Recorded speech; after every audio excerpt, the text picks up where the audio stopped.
The Green Odyssey by Philip José Farmer. For 2 years Alan Green had lived without hope. From the day the spaceship had crashed on this unknown planet, he had resigned himself to the destiny created for him by accident and mathematics.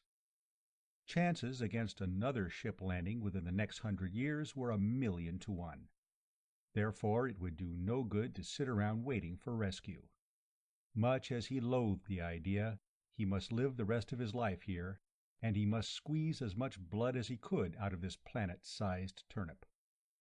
There wasn't much to squeeze. In fact, it seemed to him that he was the one losing the blood. Shortly after he'd been cast away, he'd been made a slave. Now, suddenly, he had hope.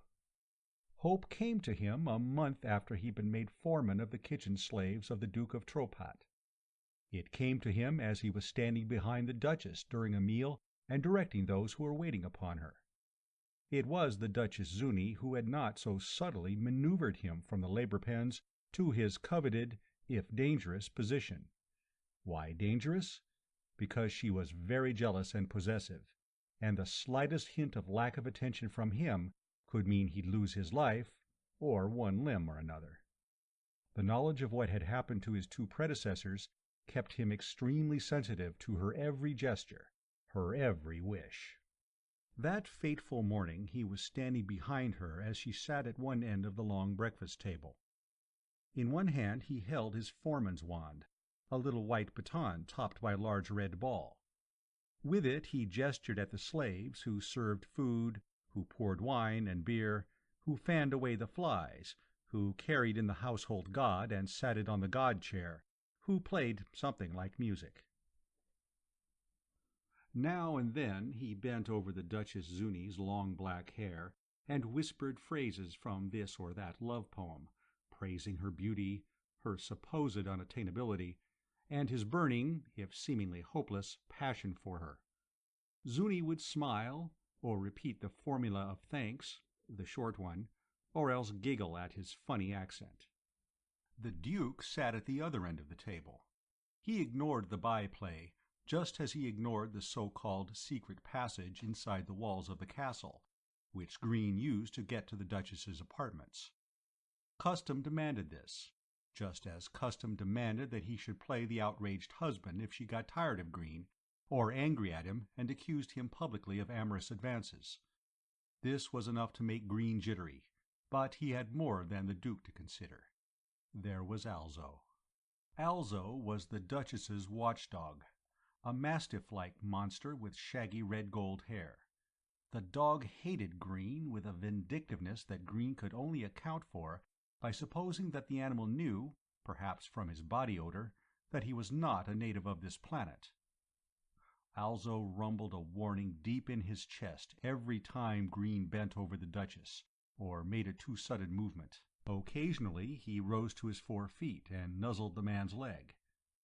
When that happened, Green could not keep from breaking out into a sweat, for the dog had twice bitten him, playfully so to speak, and severely lacerated his calf.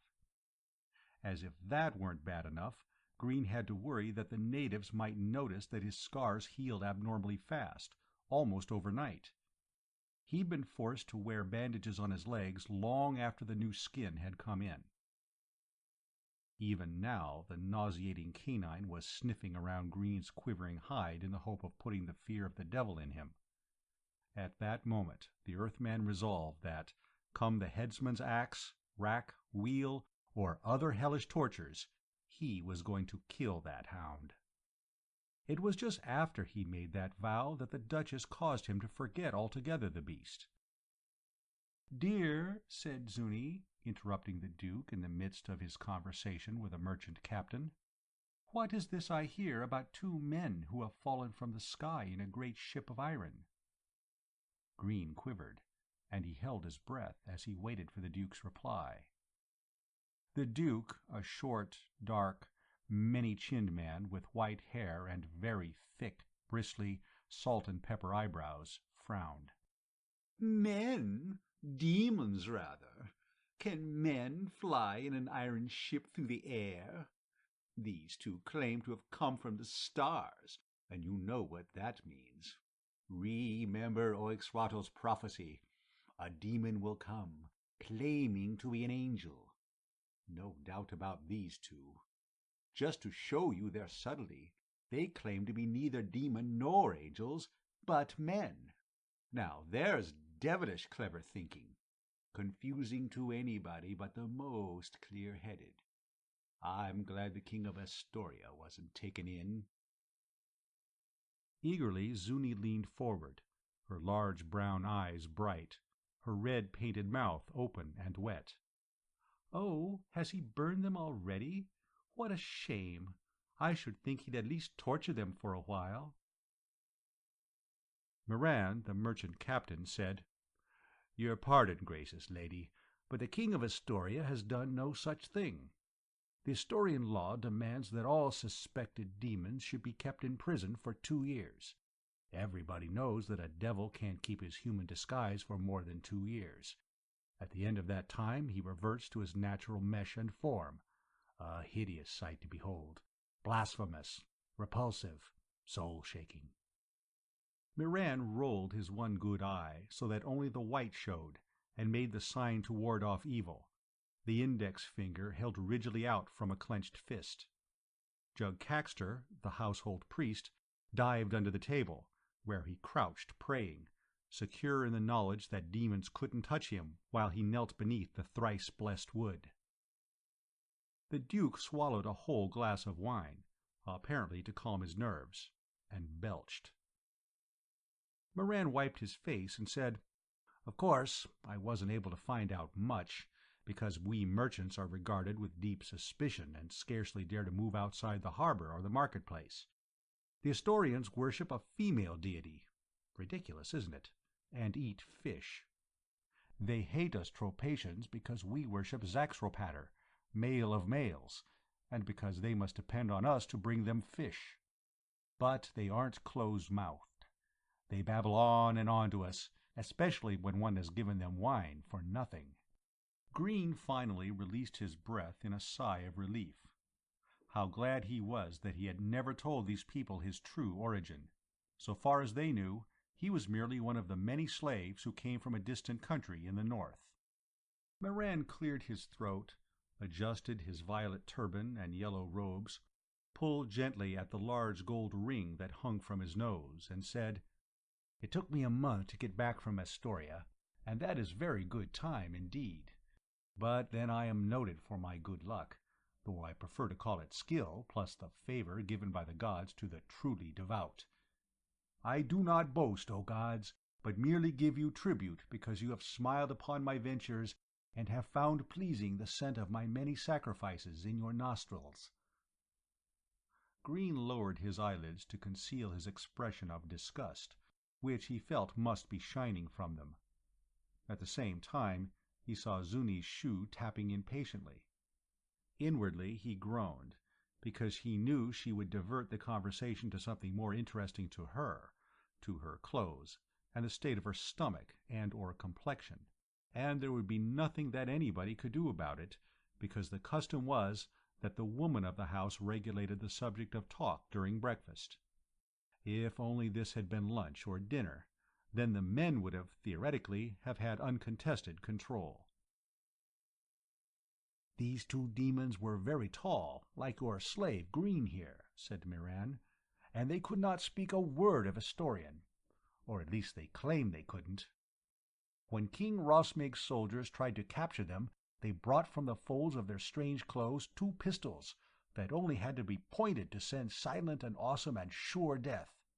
Everywhere men dropped dead. Panic overtook many, but there were brave soldiers who kept on charging, and eventually the magical instruments became exhausted. The demons were overpowered and put into the Tower of Grass Cats, from which no man or demon has yet escaped. And there they will be until the Festival of the Sun's Eye. Then they will be burnt." From beneath the table rose the babble of the priest, Jug Caxter, as he blessed everyone in the house, down to the latest-born pup, and the fleas living thereof, and cursed all those who were possessed by even the tiniest demon. The Duke, growing impatient at the noise, kicked under the table.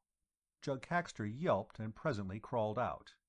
He sat down and began gnawing the meat from a bone, a "well done, thou good and faithful servant" expression on his fat features. Green also felt like kicking him, just as he often felt like kicking every single human being on this planet. It was hard to remember that he must exercise compassion and understanding for them, and that his own remote ancestors had once been just as nauseatingly superstitious, cruel, and bloody. There was a big difference between reading about such people and actually living among them. A history or romantic novel could describe how unwashed and diseased and formula-bound primitives were, but only the too substantial stench and filth could make your gorge rise. Even as he stood there, Zuni's powerful perfume rose and clung in heavy festoons about him, and slithered down his nostrils. It was a rare and expensive perfume, brought back by Moran from his voyages, and given to her as a token of the merchant's esteem. Used in small quantities, it would have been quite effective to express feminine daintiness and to hint at delicate passion. But no. Zuni poured it like water over her, hoping to cover up the stale odor left by not taking a bath more than once a month. She looked so beautiful, he thought, and stank so terribly. At least she had at first. Now she looked less beautiful because he knew how stupid she was, and didn't stink quite so badly because his nostrils had become somewhat adjusted. They'd had to. "I intend to be back in Astoria by the time of the festival," said Moran.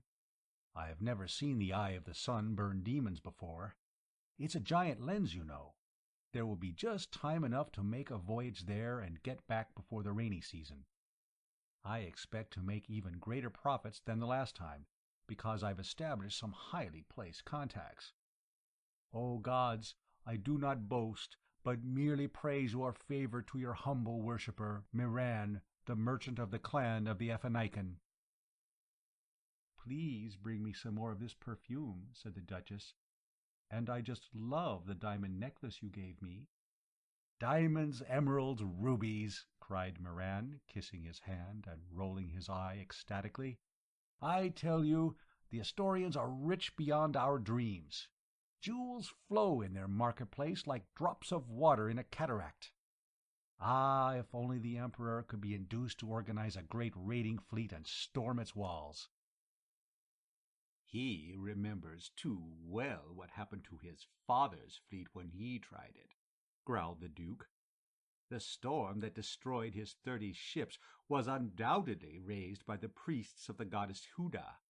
I still think that the expedition would have succeeded, however, if the late Emperor had not ignored the vision that came to him the night before they set sail. It was the great god Axoputqui, and he said—" There was a lengthy conversation which did not hold Green's attention. He was too busy trying to think of a plan whereby he could get to Astoria and to the demon's iron vessel, which was obviously a spaceship. This was his only chance. Soon the rainy season would start, and there would be no vessels leaving for at least 3 months. He could, of course, just walk away and hope to get to Astoria on foot. Thousands of miles through countless perils, and he had only a general idea of where the city was. No, Moran was his only hope. But how? He didn't think that stowing away would work. There was always a careful search for slaves who might try just that very plan. He looked at Moran, the short, fat, big-stomached, hook-nosed, one-eyed fellow with many chins and a large gold ring in his nose. The fellow was shrewd. Shrewd, and he would not want to offend the Duchess by helping her official gigolo escape. Not, that is, unless Green could offer him something that was so valuable that he couldn't afford not to take the risk. Moran boasted that he was a hard-headed businessman, but it was Green's observation that there was always a large soft spot in that supposedly impenetrable cranium, the fissure of Cupiditas.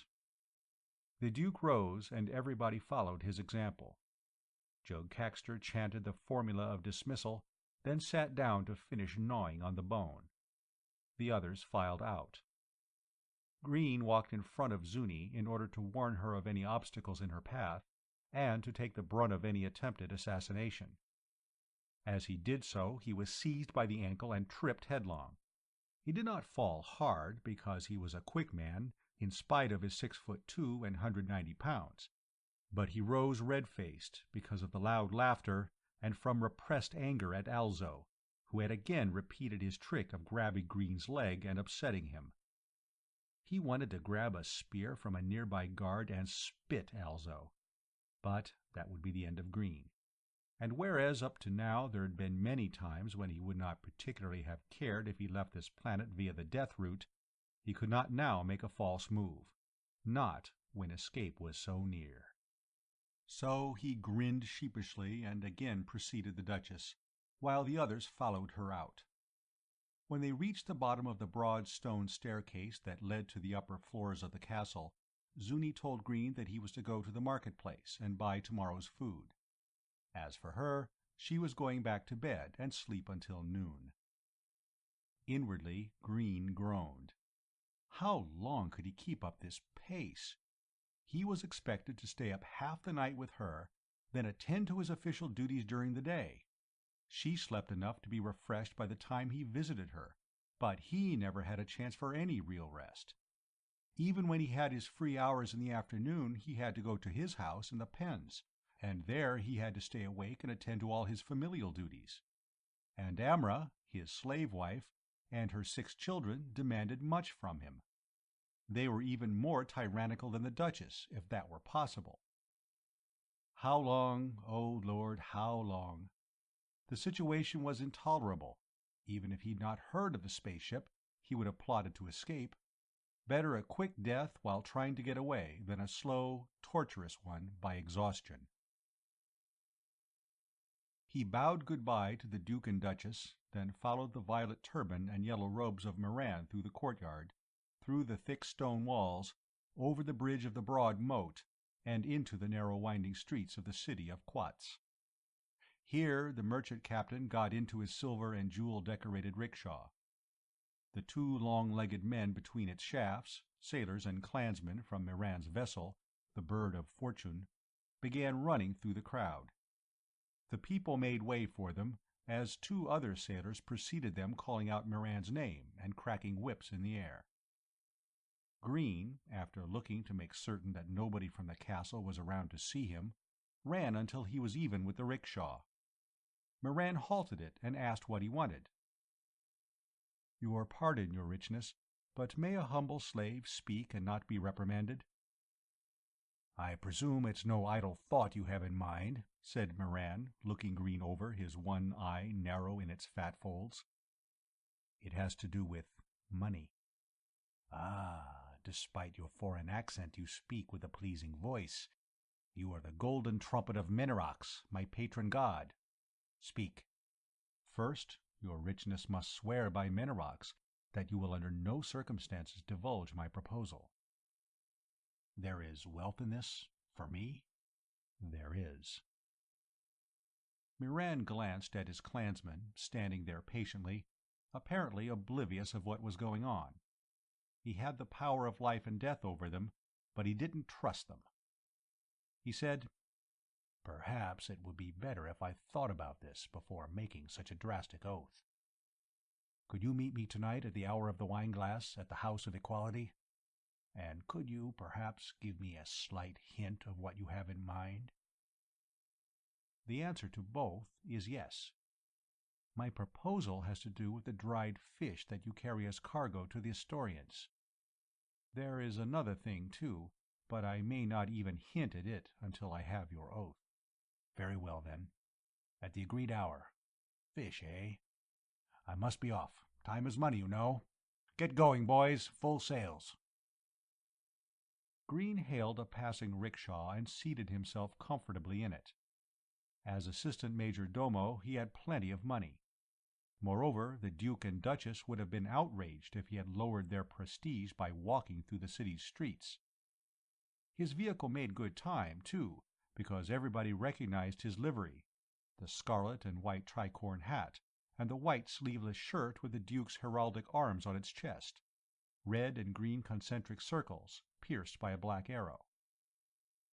The street led always downward, for the city had been built on the foothills of the mountains. He had wandered here and there, giving Green plenty of time to think. The trouble was, he thought, that if the two imprisoned men at Astoria were to die before he got to them, he'd still be lost. He had no idea how to pilot or navigate a spaceship. He'd been a passenger on a freighter when it had unaccountably blown up, and he'd been forced to leave the dying vessel in one of those automatic castaway emergency shells.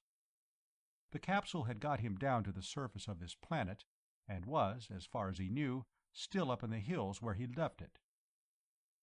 After wandering for a week and almost starving to death, he'd been picked up by some peasants. They had turned him in to the soldiers of a nearby garrison, thinking he must be a runaway slave on whom they'd collect a reward.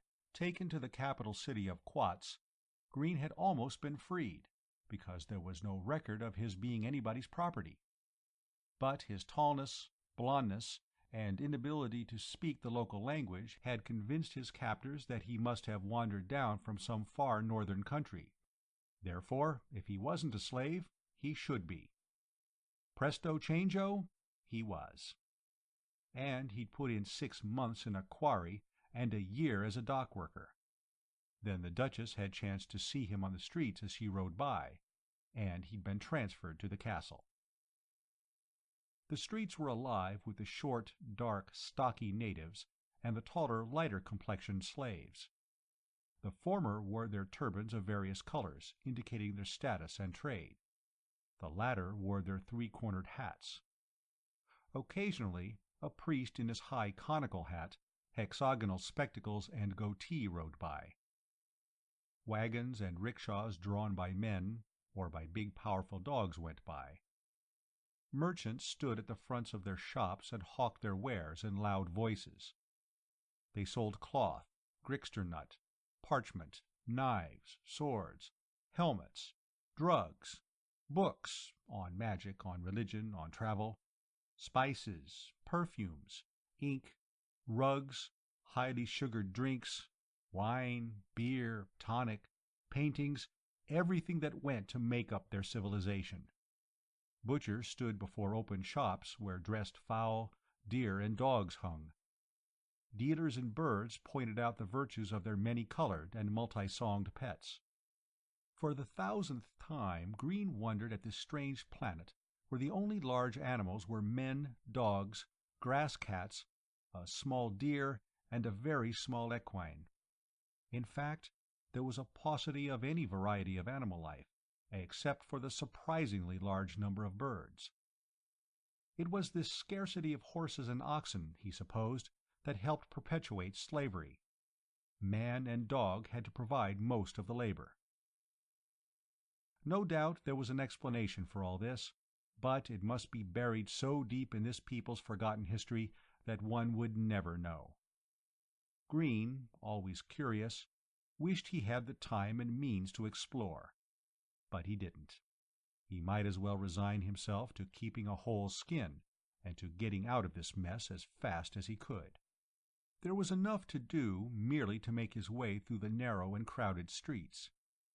He had to display his baton often to clear a path, though when he approached the harbor area he had less trouble because the streets were much wider.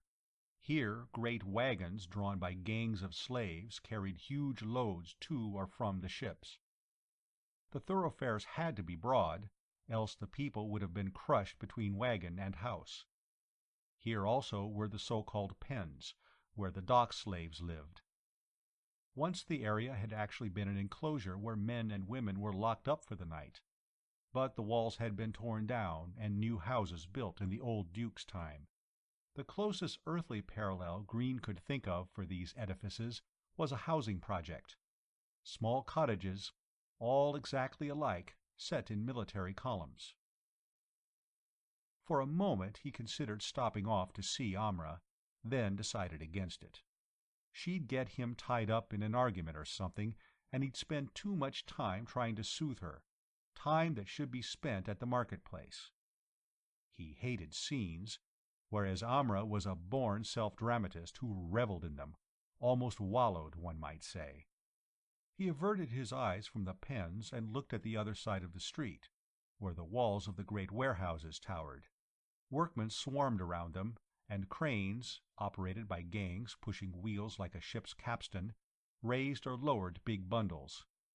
Here, he thought, was a business opportunity for him. Introduce the steam engine.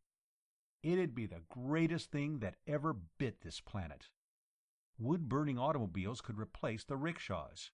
Cranes could be run by donkey engines. The ships themselves could have their wheels powered by steam. Or perhaps, he thought, rails could be laid across the exerdimer, and locomotives would make the ships obsolete. No, that wouldn't work. Iron rails cost too much, and the savages that roved over the grassy plains would tear them up and forge weapons from them. Besides, every time he suggested to the Duke a new and much more efficient method of doing something, he ran dead into the brick wall of tradition and custom.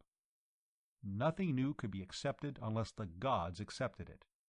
The gods' will was interpreted by the priests.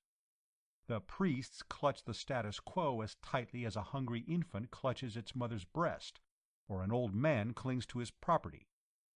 Green could make a fight against the theocracy, but he didn't feel it was worthwhile to become a martyr. He heard a familiar voice behind him calling his name. "Alan! Alan!" He hunched his shoulders like a turtle withdrawing his head, and thought desperately for a moment of trying to ignore the voice. But, though a woman's, it was powerful and penetrating, and everybody around him had already turned to see its owner, so he couldn't pretend he hadn't heard it. "Alan, you big, blond, no-good hunk of a man! Stop!" Reluctantly, Green told his rickshaw boy to turn around. The boy, grinning, did so. Like everybody else along the harbor front, he knew Amra and was familiar with her relations with Green. She held her 1-year-old daughter in her arms, cradled against her magnificent bosom. Behind her stood her other 5 children, her 2 sons by the Duke, her daughter by a visiting prince, her son by the captain of a northerner ship, her daughter by a temple sculptor.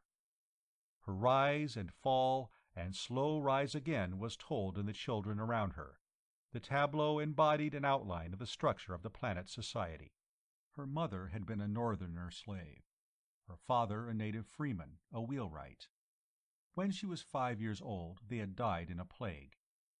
She had been transferred to the pens and raised by her aunt.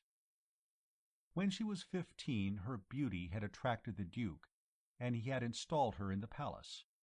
There she gave birth to his 2 sons, now 10 and 11, who would soon be taken away from her and raised in the Duke's household as free and petted servants. The Duke had married the present Duchess several years after his liaison with Amra began, and her jealousy had forced him to get rid of Amra. Back to the pen she had gone. Perhaps the Duke had not been too sad to see her go, for living with her was like living with a hurricane, and he liked peace and quiet too well. Then, in accordance with the custom, she had been recommended by the Duke to a visiting prince. The prince had overstayed his leave from his native country because he hated to part with her, and the Duke had wanted to give her as a present. But here he'd overstepped his legal authority. Slaves had certain rights. A woman who had borne a citizen a child could not be shipped away or sold unless she gave her permission. Amra didn't choose to go, so the sorrowing prince had gone home, though not without leaving a memento of his visit behind him. The captain of a ship had purchased her, but here again the law came to her rescue.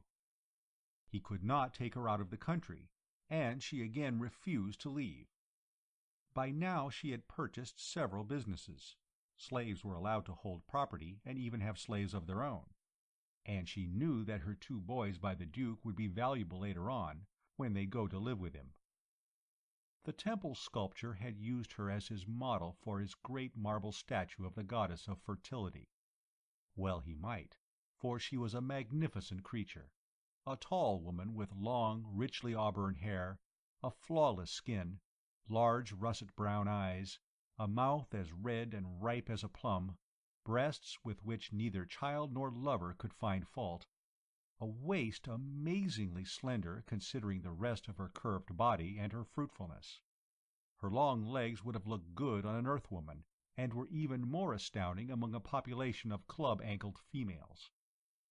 There was more to her than beauty. She radiated a something that struck every male at first sight.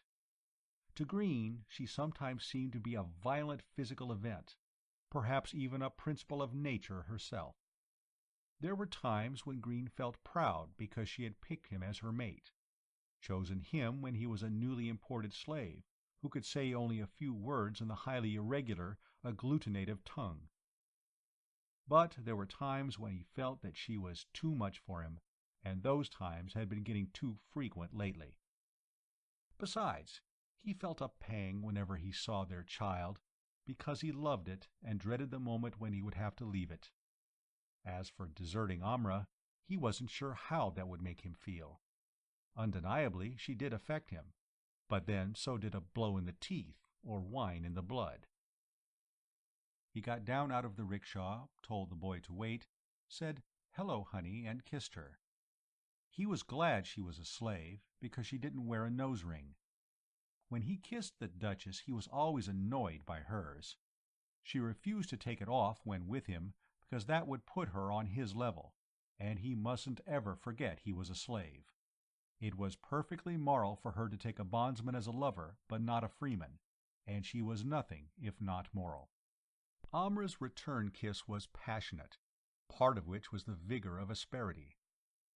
"You're not fooling me," she said. "You meant to ride right by." Kiss the children. "What's the matter? Are you getting tired of me? You told me you only accepted the Duchess's offer because it meant advancement, and you were afraid that if you turned her down she'd find an excuse to kill you. Well, I believed you, half believed you anyway. But I won't if you try sneaking by without seeing me. What's the matter? Are you a man or not? Are you afraid to face a woman? Don't shake your head. You're a liar. Don't forget to kiss Grizz Quetter. You know he's an affectionate boy and worships you, and it's absurd to say that in your country grown men don't kiss boys that old. You're not in your country. What a strange, frigid, loveless race must live there. And even if you were, you might overlook their customs to show some tenderness to the boy. Come back to our house, and I'll bring up some of that wonderful Chalusma wine that came in the other day out of the cellar." "What was a ship doing in your cellar?" he said, and whooped with laughter. "By all the gods, Amra, I know it's been 2 days since I've seen you, but don't try to crowd 48 hours conversation into 10 minutes, especially your kind of conversation. And quit scolding me in front of the children. You know it's bad for them. They might pick up your attitude of contempt for the head of the house." "I? Contempt? Why, I worship the ground you walk on. I tell them continually what a fine man you are. Though it's rather hard to convince them when you do show up and they see the truth. Still—" There was only one way to handle her. That was to out-talk, out-shout, out-act her. It was hard going, especially when he felt so tired, and when she would not cooperate with him but would fight for precedence. The trouble was she didn't feel any respect for the man she could shut up, so it was absolutely necessary to dominate her. This he accomplished by giving her a big squeeze, causing the baby to cry because she was pushed in too tightly between the two of them. Then, while Amra was trying to soothe the baby, he began telling her what had happened at the palace. She was silent, except for a sharply pointed question interjected now and then, and she insisted upon hearing the details of everything that had taken place. Everything. He told her things that he would not have mentioned before children, 2 years ago, but the extremely frank and uninhibited society of slaves had freed him of any such restraints. They went inside Amra's house through her offices, where 6 of her clerks and secretaries worked, through the living rooms proper, and on into the kitchen. She rang a bell and told Inzax, a pretty little blonde, to go into the cellar and bring up a quart of Chalusma. One of the clerks popped his head in the kitchen door, and told her that a Mr. Sheshyarventi, Purser of an Andunanarga vessel wanted to see her about the disposition of some rare birds that she had ordered 7 months before. He would deal with no one but her. "Let him cool his heels for a while," she said. The clerk gulped and his head disappeared. Green took Paxi, his daughter, and played with her while Amra poured their wine. "This can go on only so long," she said. "I love you, and I'm not getting the attention I'm accustomed to. You should find some pretense to break off with the Duchess. I'm a vigorous woman who needs a lot of love. I want you here." Green had nothing to lose by agreeing with her, since he planned to be leaving in a very short time. "You're right," he said. "I'll tell her as soon as I think of a good excuse." He fingered his neck at the place where a headsman's axe would come down. It had better be a good one, though. Amra seemed to glow all over with happiness. She held her glass up and said, "Here's to the Duchess. May demons carry her off." "You'd better be careful saying that before the children. You know that if they innocently repeat that to someone, and it got back to the Duchess, you'd be burned at the next witch hunt." "Not my children," she scoffed. "They're too clever. They take after their mother. They know when to keep their mouths shut." Green gulped his wine and stood up. "I must go." "You'll come home tonight? Surely the Duchess will let you out one night a week." "Not one single night. And I can't come here this evening because I'm to meet Miran the merchant at the House of Equality. Business, you know." "Oh, I know. You'll dilly-dally about the whole matter and put off acting for one reason or another, and the first thing you know, years will go by and—" "If this keeps up, I'll be dead in 6 months," he said. "I'm tired. I have to get some sleep." She changed instantly from anger to sympathy. "Poor dear, why don't you forget that appointment and sleep here until time to go back to the castle? I'll send a messenger to Miran telling him you're sick." "No, this is something I just can't pass by." "What is it?" "It's of such a nature that telling you or anybody would spoil it." "And just what could that be?" she demanded, angry again. "It concerns some woman, I'll bet." "My problem is keeping away from you women, not getting into more trouble. No, it's just that Miran has sworn me by all his gods to keep silent, and of course I couldn't think of breaking a vow." "I know your opinion of our gods," she said. "Well, go along with you. But I warn you, I'm an impatient woman. I'll give you a week to work on the Duchess. Then I'm launching an attack myself." "That won't be necessary," he said. He kissed her and the children and left. He congratulated himself on having delayed Amra that long. If he couldn't carry out his scheme in a week, he was lost anyway. He'd have to walk away from the city and out onto the Exerdimer, even if packs of wild dogs, and man-eating grass cats, and cannibalistic men, and God knew what else did roam the grassy plains. Every city and village of the Empire had its House of Equality, within whose walls distinctions of every type were abandoned. Green did not know the origin of the institution, but he recognized its value as a safety valve to blow off the extreme social pressure put on every class.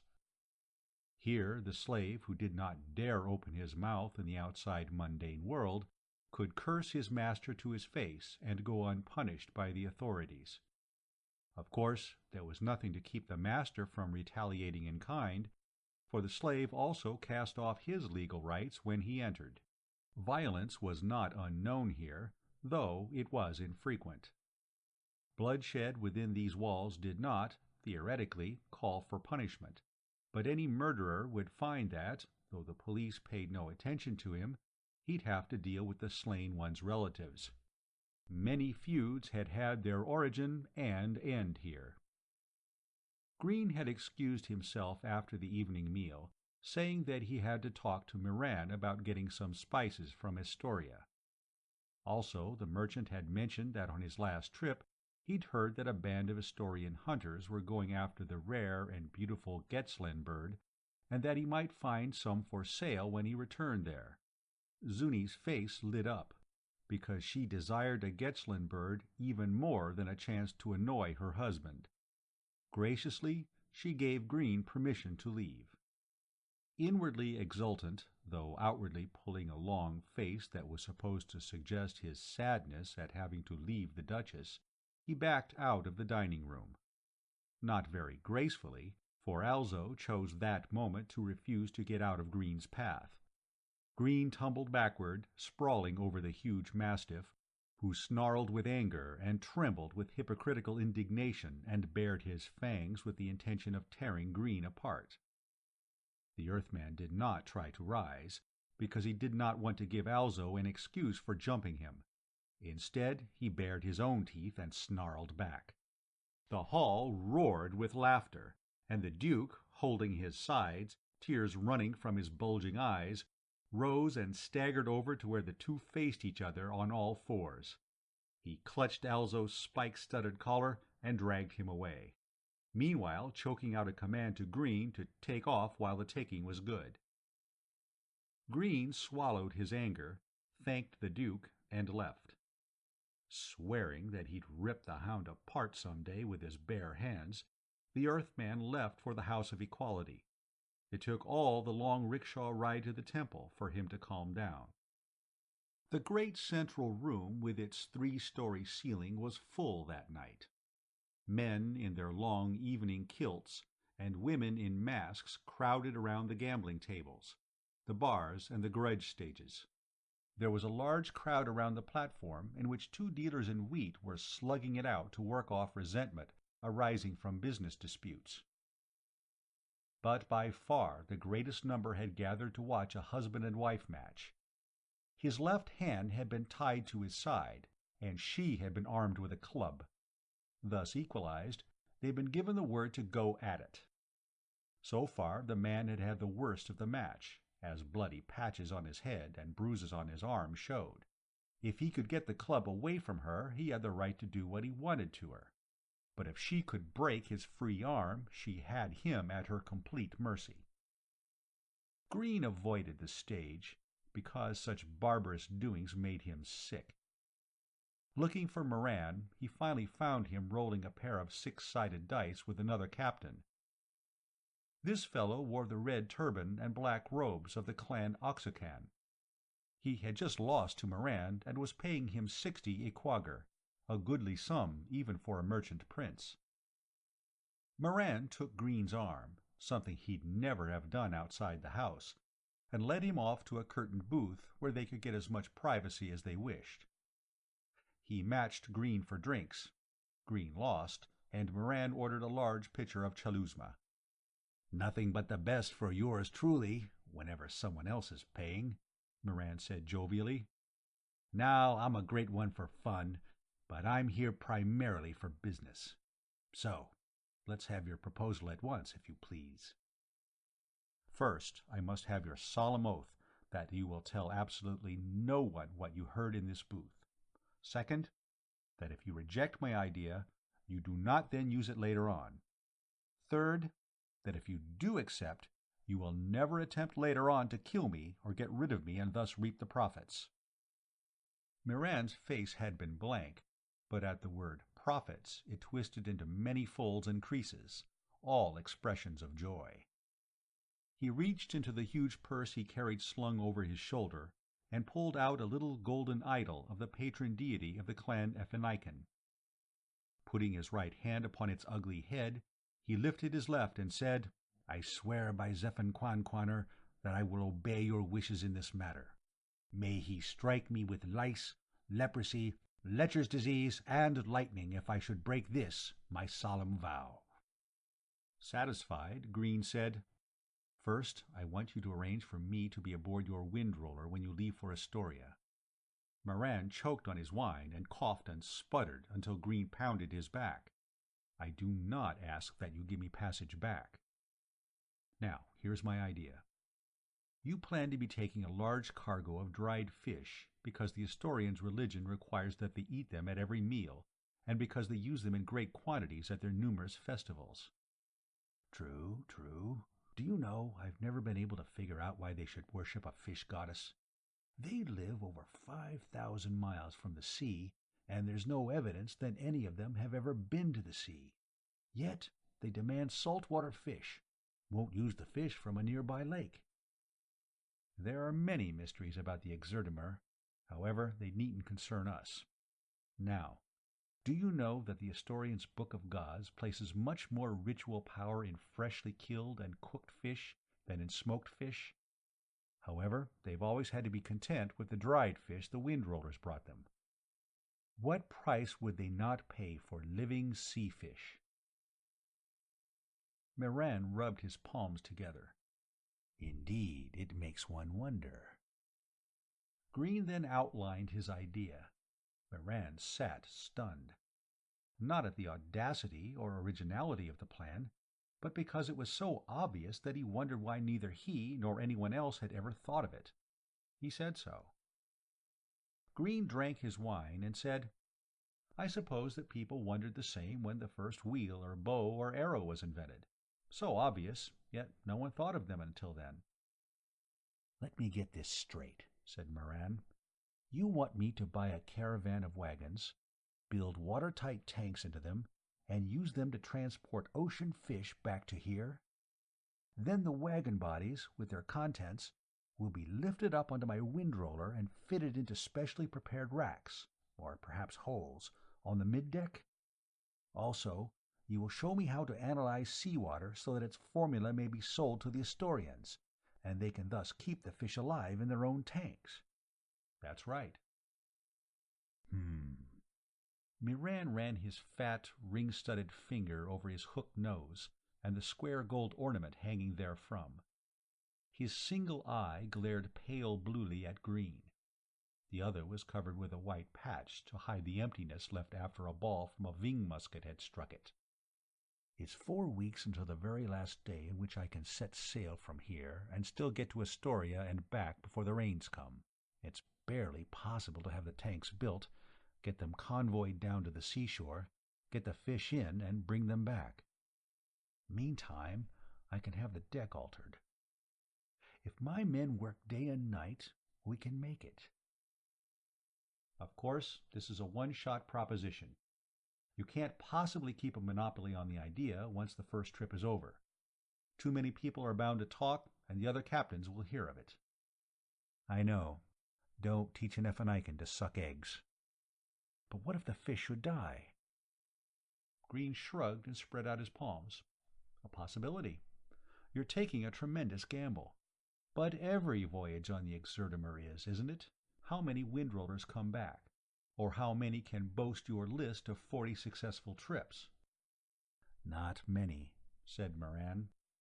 He slumped in his seat, brooding over his goblet of wine. His eye, sunk in ranges of fat, seemed to stare through Green. The Earthman pretended indifference, though his heart was pounding, and he controlled his breathing with difficulty.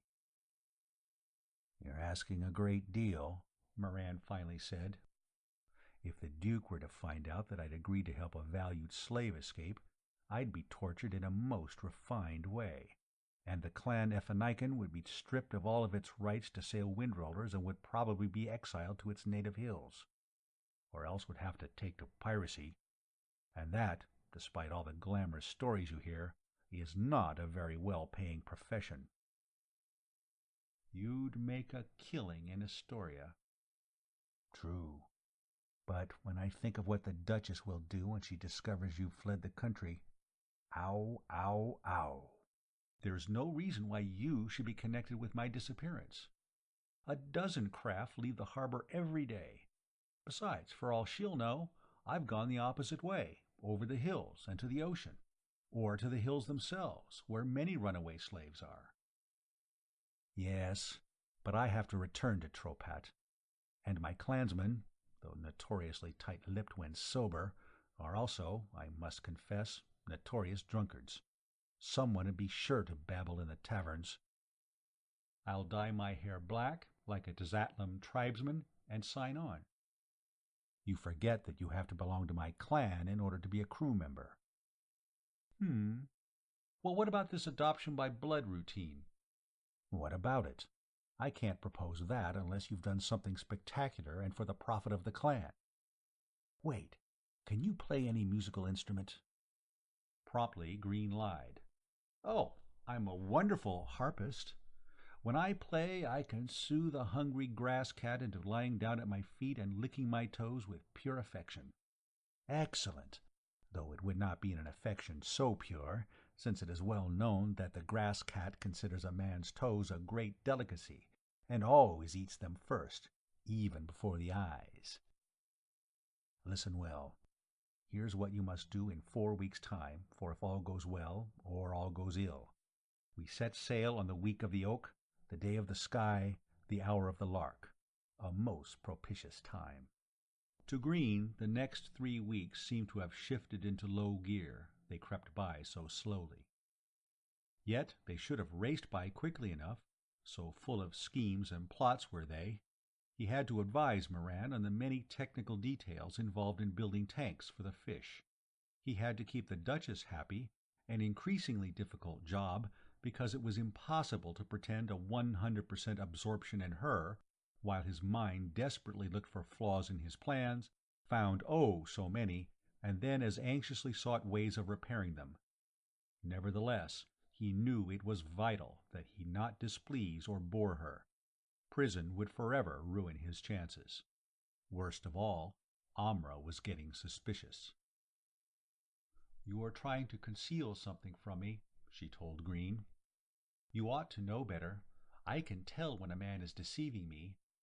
There's something about the voice, the eyes, the way he makes love, though you've been doing very little of that. What are you plotting?" "I assure you it's simply that I'm very tired," he said sharply. "All I want is some peace and quiet, a little rest, and a little privacy now and then." "Don't try to tell me that's all." She cocked her head to one side and squinted at him, managing somehow even in this grotesque attitude to look ravishingly beautiful. Suddenly she said, "You wouldn't be thinking of running away, would you?" For a second he became pale. Damn the woman anyway. "Don't be ridiculous," he said, trying hard to keep his voice from cracking. "I'm too much aware of the penalties if I were caught. Besides, why should I want to run away? You are the most desirable woman I've ever known." This was the truth. "Though you're not the easiest one in the world to live with." A master understatement. "I would have gotten no place without you." True, but he couldn't spend the rest of his life on this barbarous world. "And it is unthinkable that I would want to leave you." Inexpressible, yes, but not unthinkable. He couldn't take her with him for the simple reason that even if she would go, she would never fit in his life on Earth. She'd be absolutely unhappy. Moreover, she'd not go anyway, because she'd refuse to abandon her children and would try to take them along, thus wrecking all his escape plans. He might as well hire a brass band and march behind it out of the city and onto the windroller in the light of high noon. Nevertheless, his conscience troubled him. If it was painful to leave Amra, it was hell to leave Paxi, his daughter. For days he had considered taking her along with him, but eventually abandoned the idea. Trying to steal her from under Amra's fiercely watchful gaze was almost impossible. Moreover, Paxi would miss her mother terribly, and he had no business exposing the baby to the risks of the voyage, which were many. Amra would doubly be hurt. Losing him would be bad enough, but to lose Paxi also? No, he couldn't do that to her. The outcome of this conversation with her was that she apparently dropped her suspicions. At least she never spoke of them again. He was glad of that, for it was impossible to keep entirely hidden his connection with the mysterious actions of Moran the merchant. The whole city knew something was up. There was undoubtedly a lot of money tied up in this deal of the wagon caravan going to the seashore. But what did it all mean? Neither Moran nor Green would say a word, and while the Duke and Duchess might have used their authority to get the information from their slave, the Duke made no move. Moran had promised to let him in on a share of the profits, provided he gave the merchant a free hand and asked no questions. The Duke was quite content. He planned on spending the money to increase his collection of glass birds.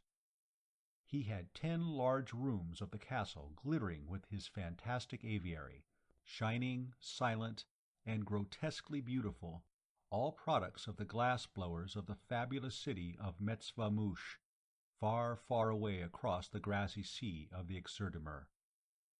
Green was present when the Duke talked to Moran about it. "Now, Captain, you must understand just exactly what I do want," warned the ruler, lifting a finger to emphasize the seriousness of his words. His eyes, usually deep sunk in their fat, had widened to reveal large, brown, and soulful orbs. The passion for his hobby shone forth. Nothing, good Chaluzma wine, his wife, the torture of a heretic or runaway slave, could make him quiver and glitter with delight as much as the thought of the exquisitely wrought image of a Metzvamoosh bird.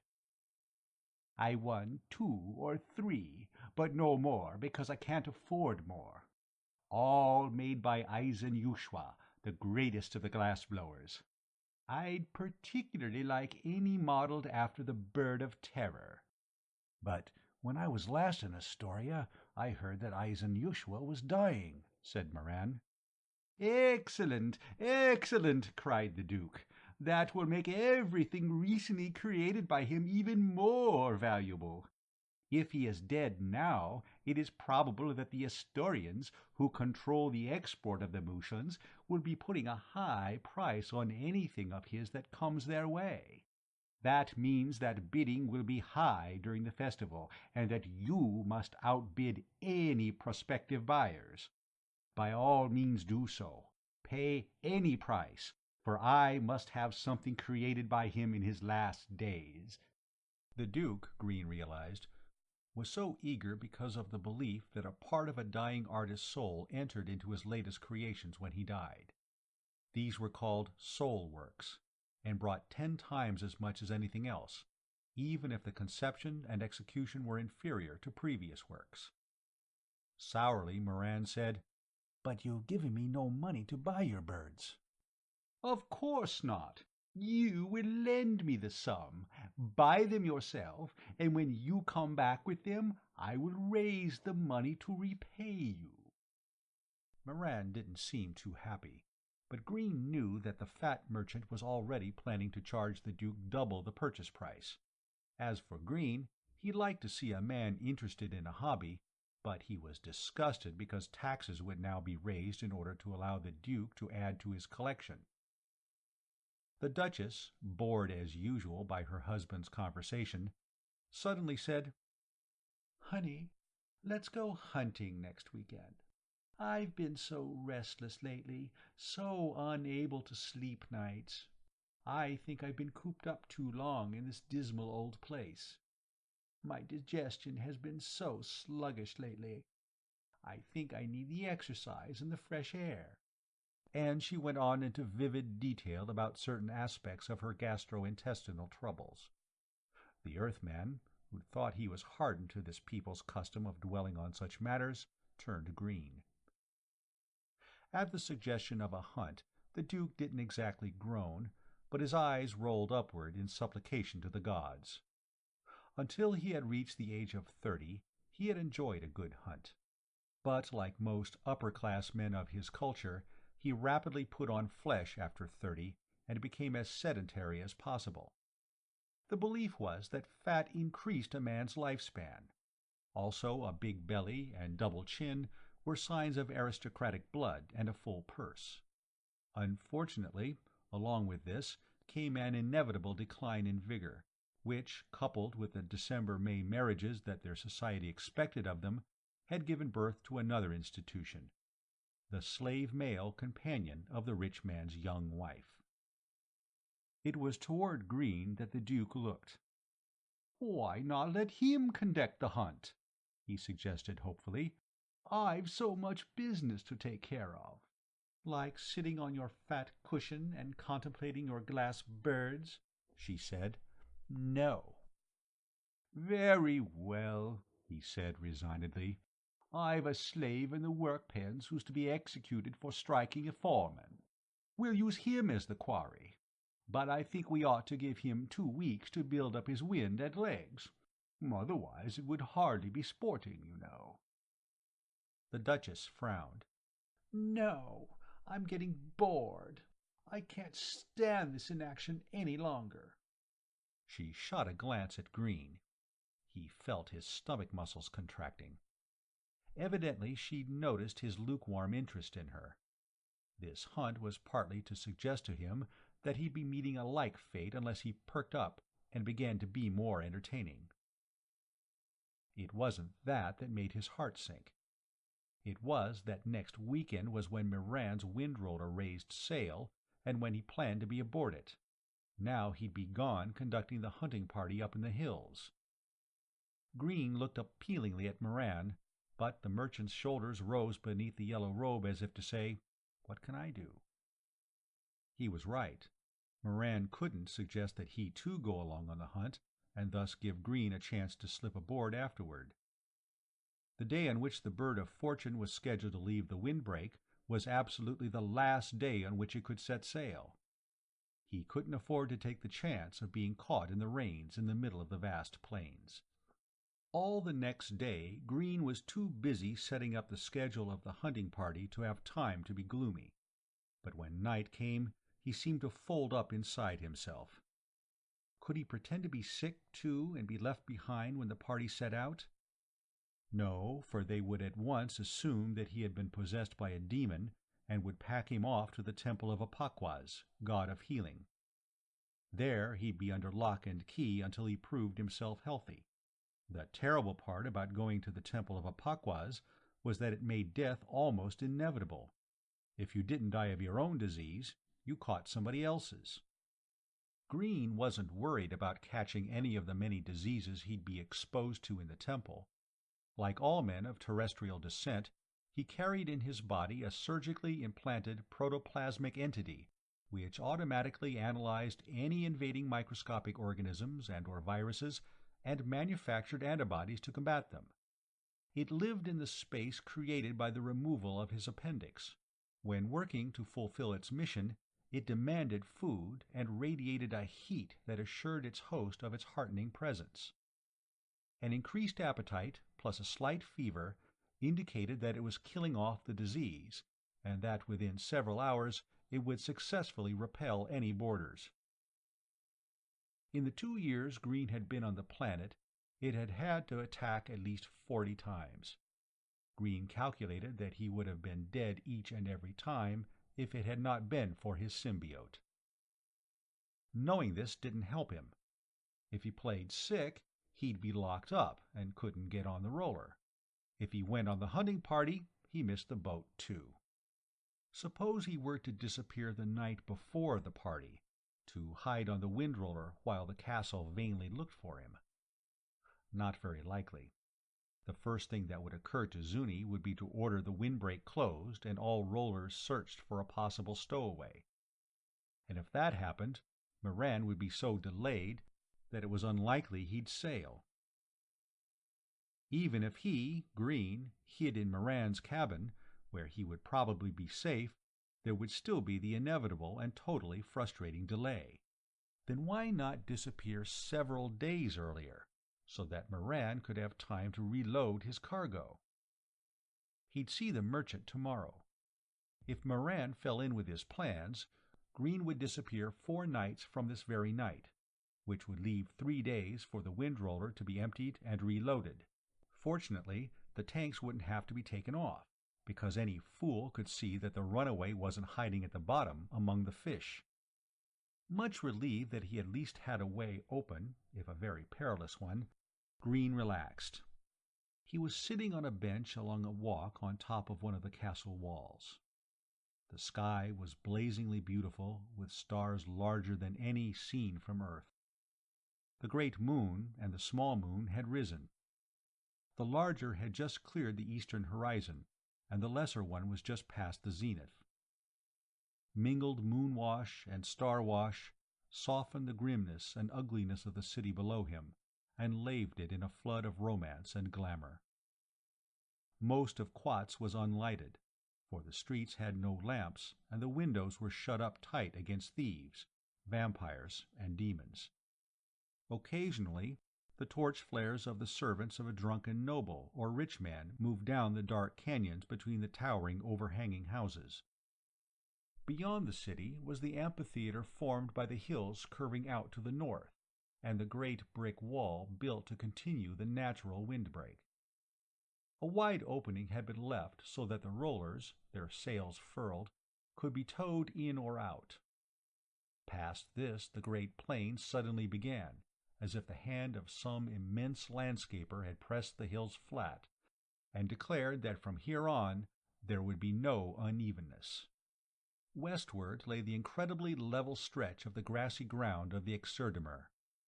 10,000 miles straight across, flat as a tabletop, broken only here and there by clumps of forests, ruins of cities, water-holes, the tents of the nomadic savages, herds of wild animals, packs of grass cats and dire dogs, and the mysterious and undoubtedly imaginary roaming islands, great clumps of rock and dirt that legend said slid of their own volition over the plains.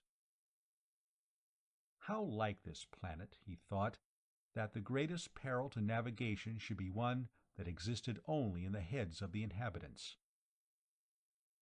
The Exerdemer was a fabulous phenomenon, without parallel. On none of the many planets that Earthmen had discovered was there anything similar.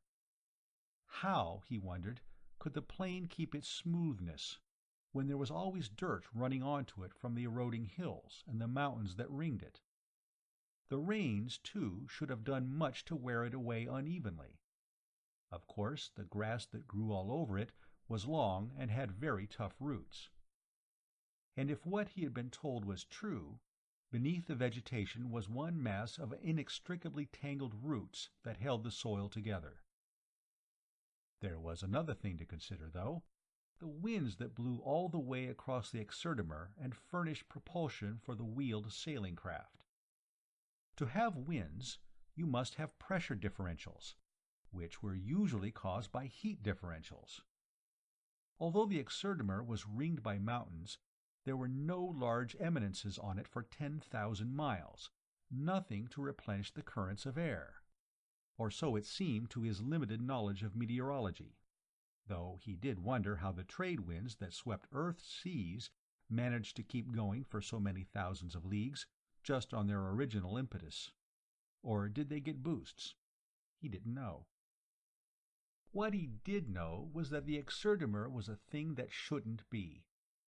Yet the very presence of men here was just as amazing, just as preposterous. Homo sapiens was scattered throughout the galaxy. Everywhere that the space-traveling Earthmen had gone, they had found that about every fourth inhabitable planet was populated by men of their species. The proof lay not just in the outward physical resemblance of terrestrial and extraterrestrial, it lay in their ability to breed. Earthman, Syrian, Alberian, vegan, it made no difference. Their men could have children by the women of other planets. Naturally, there had been many theories to account for this fact. All had as a common basis the assumption that Homo sapiens had sometime, somewhere, in the very remote past, originated on one planet and then had spread out over the galaxy from it. And somehow space travel had been lost, and each race had gone back to savagery, only to begin again the long, hard struggle toward civilization and the rediscovery of spaceships. Why, no one knew. One could only guess. There was the problem of language. It might seem that if man had come from a common birthplace, he would have at least kept a trace of his home language, and the linguists could break down the development of tongue and link one planet to another through it. But no. Every world had its own Tower of Babel, its own 10,000 languages. The terrestrial scientist might trace Russian and English and Swedish, and Lithuanian and Persian and Hindustani back to a Proto-Indo-European, but he had never found on any other planet a language which he could say had also derived from the Aryan Ursprach.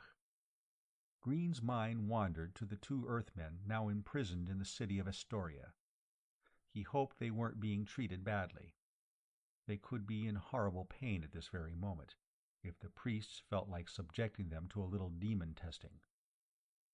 Thinking of torture led him to sit up a little straighter, and to stretch his arms and legs. In an hour he was supposed to meet the Duchess. To do that, he had to go through the supposedly secret door in the wall of the turret at the northern end of the walk, up a stairway through a passage between the walls, and so to the Duchess's apartments. There one of the maids of honor would usher him into Zuni's presence, and then would try to eavesdrop so she could report to the Duke later on. Zuni and Green weren't supposed to know about this, but were to pretend that she was their trusted confidant. When the great bell of the Temple of the God of Time, Gruza, struck, Green would rise from his bench and go to what he now thought of as a wearisome chore. If that woman could only be interested in talking of something else besides her complexion or digestion, or idle palace gossip, it wouldn't be so bad. But no, she chattered on, and Green would get increasingly sleepy, yet would not dare drop off for fear of irreparably offending her. And to do that— The lesser moon had touched the western horizon, and the greater was nearing the zenith when Green awoke and jumped to his feet, swearing in sheer terror. He'd fallen asleep, and kept Zuni waiting.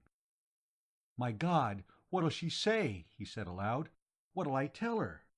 "You needn't tell me anything," came her angry retort from very close by. He started, and whirled around, and saw that she'd been standing behind him.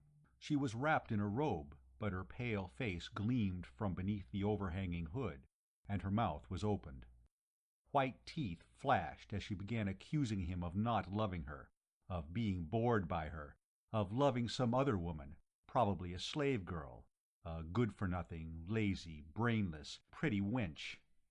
If this situation hadn't been so serious, Green would have smiled at her self-portrayal. He tried to dam the flood, but to no avail. She screeched at him to shut up, and when he put his fingers to his lips and said, "Shh," she replied by raising her voice even more. "You know you're not supposed to be out of your rooms after dark unless the Duke is along," he said, taking her elbow and attempting to steer her down the walk toward the secret door. "If the guards see you, there'll be trouble. Bad trouble. Let's go." Unfortunately, the guards did see them.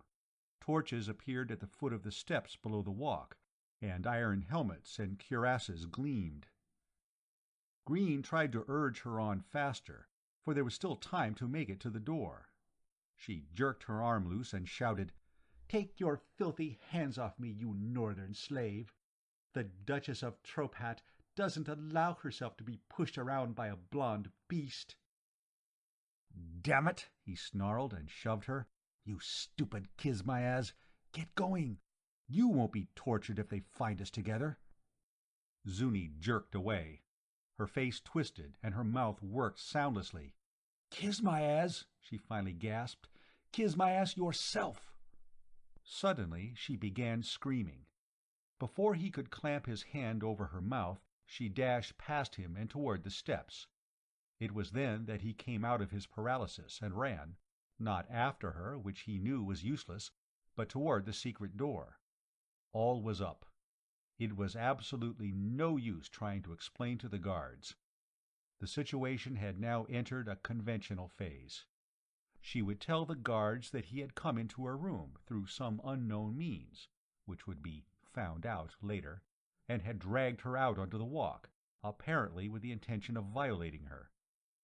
Why he should pick a public place when he already had the privacy of her rooms would not be asked, and the guards, though they would know what really had happened, would pretend to believe her and would furiously seize him and drag him off to the dungeons. The absurd thing about it was that within a few days the whole city, including Zuni herself, would believe that her story was true. By the time he'd been executed, they would hate his guts, and the lot of all the slaves would be miserable for a while because they would share his blame. Green had no intention of being seized. Flight was an admission of guilt, but it made no difference now. He ran through the secret door, shut and bolted it, and raced up the steps that led to her apartments. The guards would have had to take the long way round, and he had at least 2 minutes before they could unlock the 2 doors of the anterooms to her quarters, explain to the guards just outside them what had happened, and begin a search for him. As for him, he was running like a rabbit, but he was thinking like a fox. Having known that such a situation might arise, he had long ago planned in detail several possible courses of action. Now he chose the likeliest one, and began acting efficiently, if not smoothly. The staircase was a narrow corkscrew with room for only one person at a time to go up. He ran up it so fast that he got dizzy with the ever-winding turns. He reeled and had trouble keeping from falling to his left when he did arrive at its top. Nevertheless, he did not pause to catch breath or balance, but pulled the lever that would make the door swing out. He burst through it. No one there, thank God. He stopped for a moment, listened to make sure nobody was in the next room, then pushed on a boss set in a pattern of bronze protuberances, which was connected with the mechanism that operated the secret door. The section of the wall swung back silently until it was flush with the rest, and quite indistinguishable. He then twisted the knob so the door couldn't be opened from the other side. Green took time to give fervent thanks to the builders of the castle, who had prepared this device for the owners to hide within in case of a successful invasion or revolt. If it had not been there, he could not have escaped. Escaped? He'd only put off his inevitable capture. But he intended to run as long as he could, and then fight until they were forced to kill him. The first thing to do was find a weapon.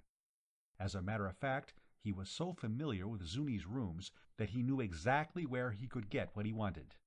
He walked through 2 large rooms, making his way easily even through the feeble duskish light that the few oil lamps and candles furnished. Hanging from the wall of the 3rd room was a saber made of the best steel obtainable on this planet, and fashioned by the greatest smiths, the swordwrights of faraway and almost legendary Telemasco. The blade was a gift from Zuni's father on the occasion of her wedding to the Duke. It was supposed to be given by Zuni to her eldest son, when he came of weapon-carrying age. The hilt had a guard on which was inscribed in gold the motto, "Sooner hell than dishonor." He fastened the sword and scabbard to an iron ring on his broad leather belt, went to a luxurious dressing table, pulled open a drawer and took out a stiletto. This he stuck through his belt, also a huge flintlock pistol with a gold and ivory chased butt.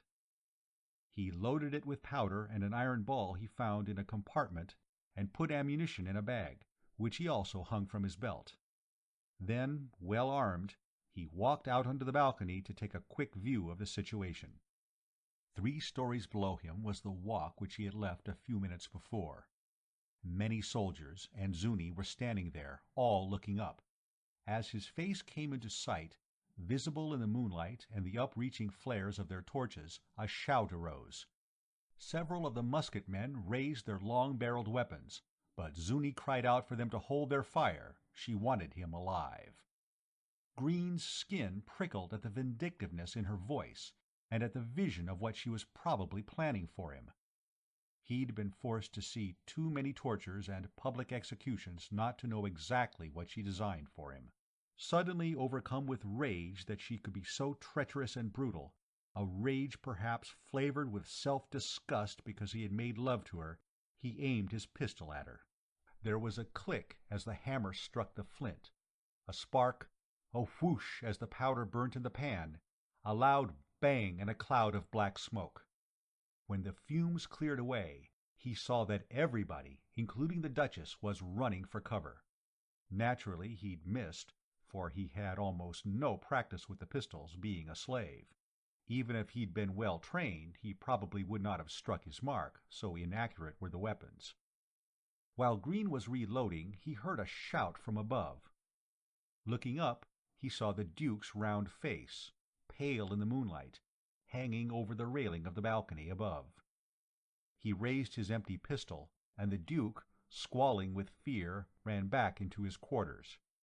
Green laughed, and said to himself that even if he was killed now, he could at least have the satisfaction of knowing that he had shamed the Duke, who was always boasting about his bravery in battle. Of course, his action had also made it absolutely necessary for the Duke to have him killed at once, so that Green could not tell others that he'd put him to flight. He grinned crookedly. What would happen when the soldiers received the Duke's orders, directly contradicting the Duchess's? The poor fellows would scarcely know what to do. The man's commands would of course supersede the woman's, but the woman would be furious, and she would later on find some means of punishing those who did succeed in killing Green. It was at that moment that he lost his smile and paled with fright. A loud, deep-chested barking nearby. Not outside the apartment's door, but inside. He cursed and whirled around just in time to see the large body launched towards his throat, the white fangs flashing and the green fire shining from its eyes as the moonlight struck them. Even in that moment of panic, he realized that he'd forgotten the small door set inside the larger one so that Alzo could have admittance at any time. And if the big dog could get through, then soldiers could also crawl through. Instinctively, he thrust out the pistol and squeezed the trigger. It did not go off, for there was no powder in the pan. But the barrel did jam into the great mouth and deflect Alzo from his target, Green's throat. Even so, Green was knocked backward by the impact, and he felt the sharp teeth clamping down on his wrist. Those jaws were capable of biting through his arm, and though he felt no pain, he was sickened by the thought that he'd see a bloody stump when Alzo danced away from him. However, his arm, though dripping blood from large gashes, was not hurt badly. The dog had been deterred by the barrel shoved down his throat, choking him so that he could think of nothing for the moment but getting clear of it. The pistol clattered on the iron floor of the balcony.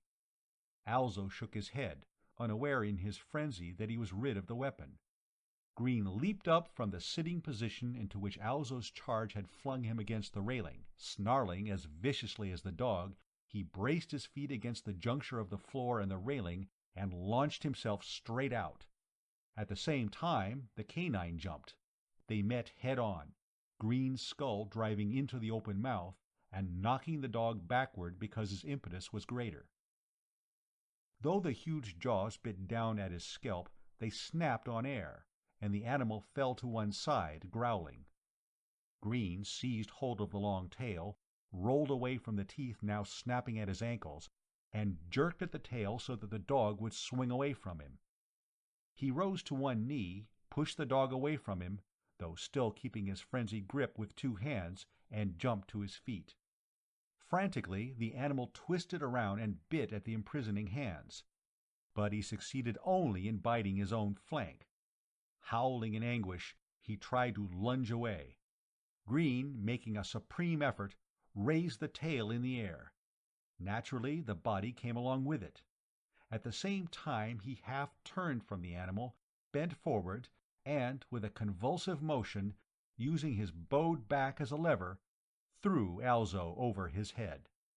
The terrible growling suddenly changed into a high-pitched howl of despair, as Alzo flew over the railing and out into the air over the walk.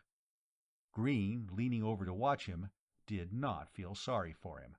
He was exultant. He'd hated that dog, and had dreamed of just such a moment. Alzo's yelping was cut off as he struck the parapet beside the walk, bounced off, and then dropped from view into the depths beyond. Green's strength had been greater than he'd suspected, for he had thought only to toss the 150-pound beast over the railing. There was no time for savoring triumph. If the dog could get through that little door, so could the soldiers. He ran out into the room, expecting that at least a dozen men had crawled in. But there was no one. Why? The only thing he could think of was that they were afraid, knowing that if he at once dispatched the dog, he could leisurely knock them over the head in their helpless on-all-fours position.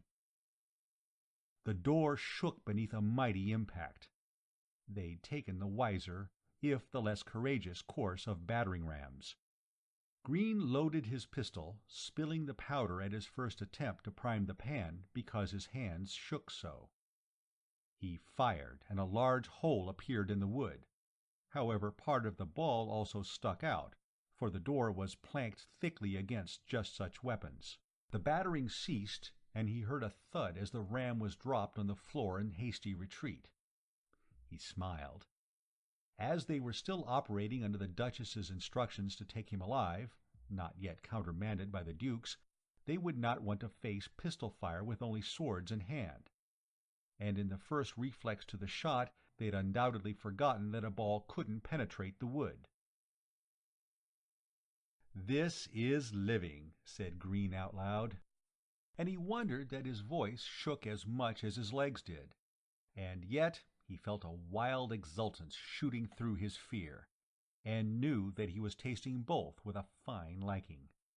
Perhaps, he thought, he really liked this moment, even if his death was around the corner, because he'd been repressed so long, and violence was a wonderful therapy for releasing his resentment and clamped down on fury.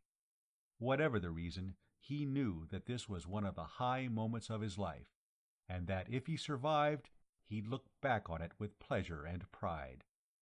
And that was the strangest thing of all, since in his culture the young were taught to abhor violence.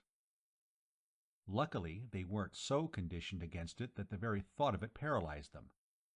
No hard neural paths had been set up against the action of violence. It was just that, philosophically speaking, they loathed the concept.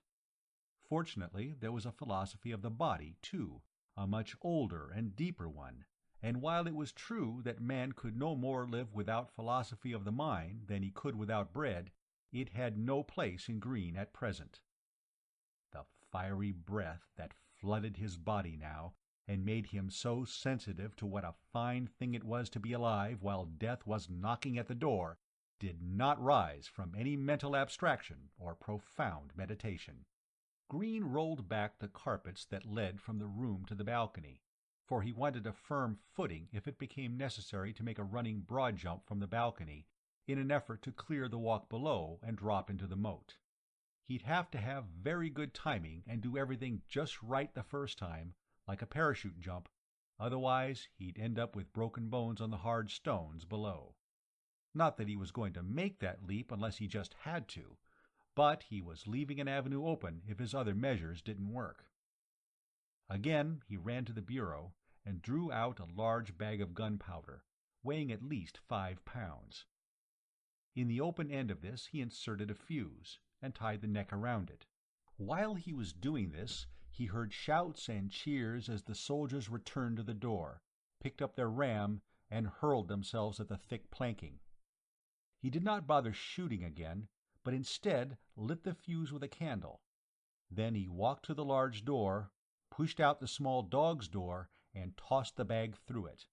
He jumped back and ran, though there was little chance that the resultant explosion would harm the door. There was a silence as the soldiers were probably staring paralyzed at the smoking fuse. Then a roar. The room shook, the door fell in, blasted off its hinges, and black smoke poured in. Green ran into the cloud, got down on all fours, scuttled through the doorway, cursed desperately when the hilt of his sword caught on the doorframe, tore loose, and lunged through into the dense smoke that filled the anteroom. His groping hands felt the ram where it had dropped, and the wet, warm face of a soldier who'd fallen. He coughed sharply from the biting fumes, but went on until his head butted into the wall. Then he felt to his right, where he imagined the door was, came to it, passed through and on into the next room, also filled with a cloud. After he'd scuttled like a bug across its floor, he dared to open his eyes for a quick look. The smoke was thinner and was pouring out the door into the hallway, just in front of him. He saw no feet in the clearer area between the floor and the bottom of the clouds, so he rose and walked through the door. To his left, he knew, the hall led to a stairway that was probably now jammed with soldiers. To his right would be another stairway that went up to the Duke's apartments. That was the only way he could go. Luckily, the smoke was still so dense in the corridor that those assembled on the left staircase couldn't see him. They'd think he was in the Duchess's rooms yet, and he hoped that when they did rush it and didn't find him there, the rolled-back carpets would give them the idea that he'd taken a running broad jump from the balcony. In which case, they'd at once search the moat for him. And if they didn't find him swimming there, as they wouldn't, then they might presume he'd either drowned or else got to the shore and was now somewhere in the darkness of the city. He felt along the wall toward the staircase, his other hand gripping the stiletto. When his fingers ran across the arm of a man leaning against the wall, he withdrew them at once, bent his knees, and in a crouching position ran in the general direction of the stairs. The smoke got even thinner here so that he saw the steps in time to avoid falling over them. Unfortunately, the Duke and another man were also there. Both saw his figure emerge into the torchlight from the clouds, but he had the advantage of knowing who he was, so that he had plunged the thin stiletto into the soldier's throat before he could act. The Duke tried to leap past Green, but the Earthman stuck a leg out and tripped him. Then he grabbed the ruler's arm, twisted it behind his back, forced him up and on his knees, and, using the arm as a cruel lever, raised him. He enjoyed hearing the Duke moan, though he'd never consciously take pleasure in pain before. He had time to think that perhaps he liked this because of the torture the Duke had inflicted on his many helpless victims. Of course he, Green, a highly civilized man, shouldn't be feeling this way. But the rightness or wrongness of an emotion never kept anybody from experiencing it. "Up you go," he said in a low, harsh voice, directing the Duke toward his apartments, manipulating the twisted arm as a steering column. By then the smoke had cleared away so that those at the other end of the corridor could see that something was wrong. A shout arose, followed by the slap of running feet on the stone flags. Green stopped, turned the Duke so he faced the approaching crowd, and said to them, "Tell them that I will kill you unless they go away." To emphasize his point, he stuck the end of the stiletto into the Duke's back and pressed hard enough to draw blood. The Duke quivered, then became rigid. Nevertheless, he said, "I will not do so. That would be dishonor." Green couldn't help admiring such courage, even if it did make his predicament worse. He refused to kill the Duke just then because that would throw away the only trump card he held at that moment. So he stuck the stiletto in his teeth, and, still holding with one hand to the Duke's twisted arm, took the Duke's pistol from his belt and fired over his shoulder. There was a whoosh of flame that burned the Duke's ear, and made him give a cry that was almost drowned out in the roar of the explosion. The nearest man threw up his hands, dropped his spear, and fell on his face. The others stopped. Doubtless they were still operating under the Duchess's orders not to kill Green, for the Duke must have arrived at the foot of the staircase just in time to witness the explosion of the gunpowder. And he was in no condition to issue contrary orders, being deafened and stunned by the report almost going off in his ear. Green shouted out, "Go back, or I will kill the Duke. It is his wish that you go back to the stairs and do not bother us until he sends word to you." By the flickering light of the torches he could see the puzzled expression on the soldiers' faces. It was only then he realized that in his extreme excitement he had shouted the orders in English. Hastily he translated his demands, and was relieved to see them turn and retreat, though reluctantly. He then half-dragged the Duke up the steps to his apartments, where he barred the door and primed his pistol again. "So far so good," he said in English. "Question is, what now, little man?" The ruler's rooms were even more luxurious than his wife's, and were larger because they had to contain not only the Duke's hundreds of hunting trophies, including human heads, but his collection of glass birds. Indeed, one might easily see where his heart really lay, for the heads had collected dust, whereas each and every glittering winged creature was immaculate. It would have gone hard on a servant who neglected his cleaning duties in the great rooms dedicated to the collection. On seeing them, Green smiled slightly. When you're fighting for your life, hit a man where he's softest. It was a matter of 2 minutes to tie the Duke in a chair with several of the hunting whips hanging from the walls. Meanwhile, the Duke came out of his daze. He began screaming every invective he knew, and he knew quite a lot, and promising every refined torture he could think of, and his knowledge was not poverty-stricken in that area either. Green waited until the Duke had given himself a bad case of laryngitis. Then he told him, in a firm but quiet voice, what he intended to do unless the Duke got him out of the castle. To emphasize his determination, he picked up a bludgeon studded with iron spikes and swung it whistling through the air. The Duke's eyes widened and he paled. All of a sudden he changed from a defiant ruler challenging his captor to inflict his worst upon him to a shrunken, trembling old man. "And I will smash every last bird in these rooms," said Green. "And I will open the chest that lies behind that pile of furs and take out of it your most precious treasure, the bird you have not even shown to the Emperor for fear he would get jealous and demand it as a gift from you, the bird you take out at rare intervals and over which you gloat all night." "My wife told you?" gasped the Duke. "Oh, what an izzet she is!" "Granted," said Green.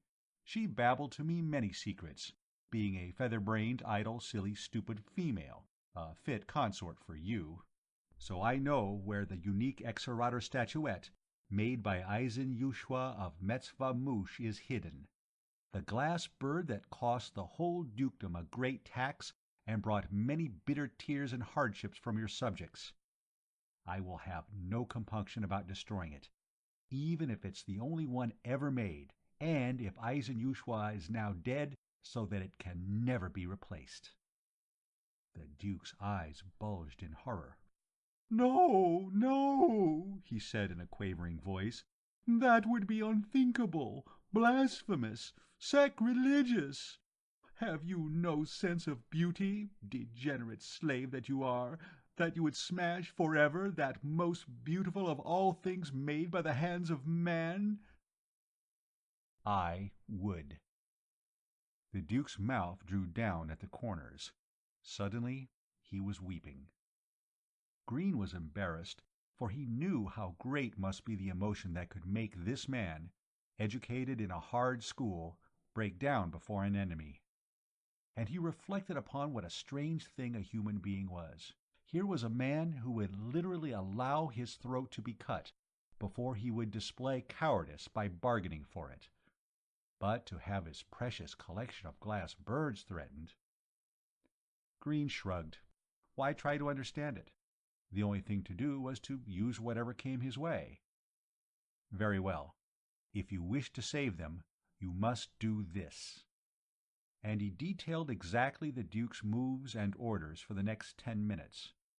He thereupon made him swear by the most holy oaths, and upon his family's name, and by the honor of the founder of his family, that he would not betray Green. "To make sure," added the Earthman, "I shall take the Exorator with me. Once I know your word is good, I'll take steps to see that it is returned undamaged to you." "Can I depend on that?" breathed the Duke hoarsely, rolling his big brown eyes. "Yes, I will contact Zingaro, business agent of the Thieves' Guild, and he will return it to you, for a compensation, of course. But before we conclude this bargain, you must swear that you will not harm Amra, my wife, nor any of her children, nor confiscate her business, but will behave toward her as if this had never happened." The Duke swallowed hard, but he swore. Green was happy, because though he was going to desert Amra, he was at least ensuring her future. It was a long, long hour later that Green came out of his hiding place inside a large closet in the Duke's apartment. Even though the Duke had sworn the holiest of oaths, he was as treacherous as any of the barbarians on this planet, and that was very treacherous indeed. Green had stood behind the door, sweating and listening to the loud and sometimes incoherent conversation taking place between the Duke, his soldiers, and the Duchess. The Duke was a good actor, for he convinced everybody that he had escaped from the mad slave Green, had seized a sword and forced him to make a running broad jump from the balcony railing. Of course, several guardsmen had seen a large, man-sized object hurtle from the balcony and fall with a loud splash into the moat below. There was no doubt that the slave must have broken his back when he struck the water, or else he had been knocked out and then drowned. Whatever had happened, he had not come out. Green, his ear against the door, could not help smiling at this, despite the tension. He and the Duke had combined forces to heave out a wooden statue of the god Zusupater, weighted with iron dishes tied to it so that it wouldn't float. In the moonlight and the excitement, the idol must have looked enough like a falling man to deceive anybody. The only one seemingly not satisfied was Zuni. She raised every kind of hell she knew, behaved in a most undignified manner, screeched at her husband because his bloodthirstiness and lack of restraint had robbed her of the exquisite tortures she'd planned for the slave who had attempted to dishonor her. The Duke, his face getting redder and redder, had suddenly bellowed out at her to quit acting like a goddamned izzet and go at once to her apartments. To show that he meant what he said, he ordered several soldiers to escort her. Zuni, however, was too stupid to see how perilous was her situation, how near the headsman's axe. She raved on until the Duke gave a sign, and two soldiers seized her elbows, at least Green supposed they did, for she yelled at them to take their dirty hands off her, and propelled her out of the rooms. Even then it took some time before the Duke could close the doors on his last guest. The little ruler opened the door.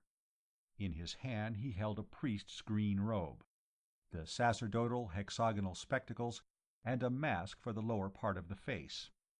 The mask was customarily worn when a monk was on a missionary for a high dignitary. During the time the face was covered, the monk was under a vow not to speak to anyone until he had reached the person for whom he had a message. Thus Green would not be bothered with any embarrassing questions. He put on the robe, spectacles, and mask, threw the hood over his head, and placed the glass exorator inside his shirt. His loaded pistol he kept up one capacious sleeve, holding it with the other hand. "Remember," said the Duke anxiously as he opened the door and peered out to see if anybody was on the staircase, "remember that you must take every precaution against damaging the exorator. Tell Zingaro that he must at once pack it in a chest filled with silks and sawdust so it won't break. I will die 1,000 deaths until it comes back once again to my collection. And I, thought Green, will die 1,000 deaths until I get safely out of your reach, out of the city, and far away on a windroller." He promised again that he would keep his word as well as the Duke kept his, but that he would also take every measure to ensure against treachery. Then he slipped out and closed the door. He was on his own until he boarded the Bird of Fortune. He had no trouble at all, except for making his way through the thick traffic. The explosions and shouting coming from the castle had aroused the whole town, so that everybody who could stand on his 2 feet, or could get somebody to carry him, was outside milling around, asking questions, talking excitedly, and in general trying to make as much chaos as possible and to enjoy every bit of this excuse to take part in a general disturbance.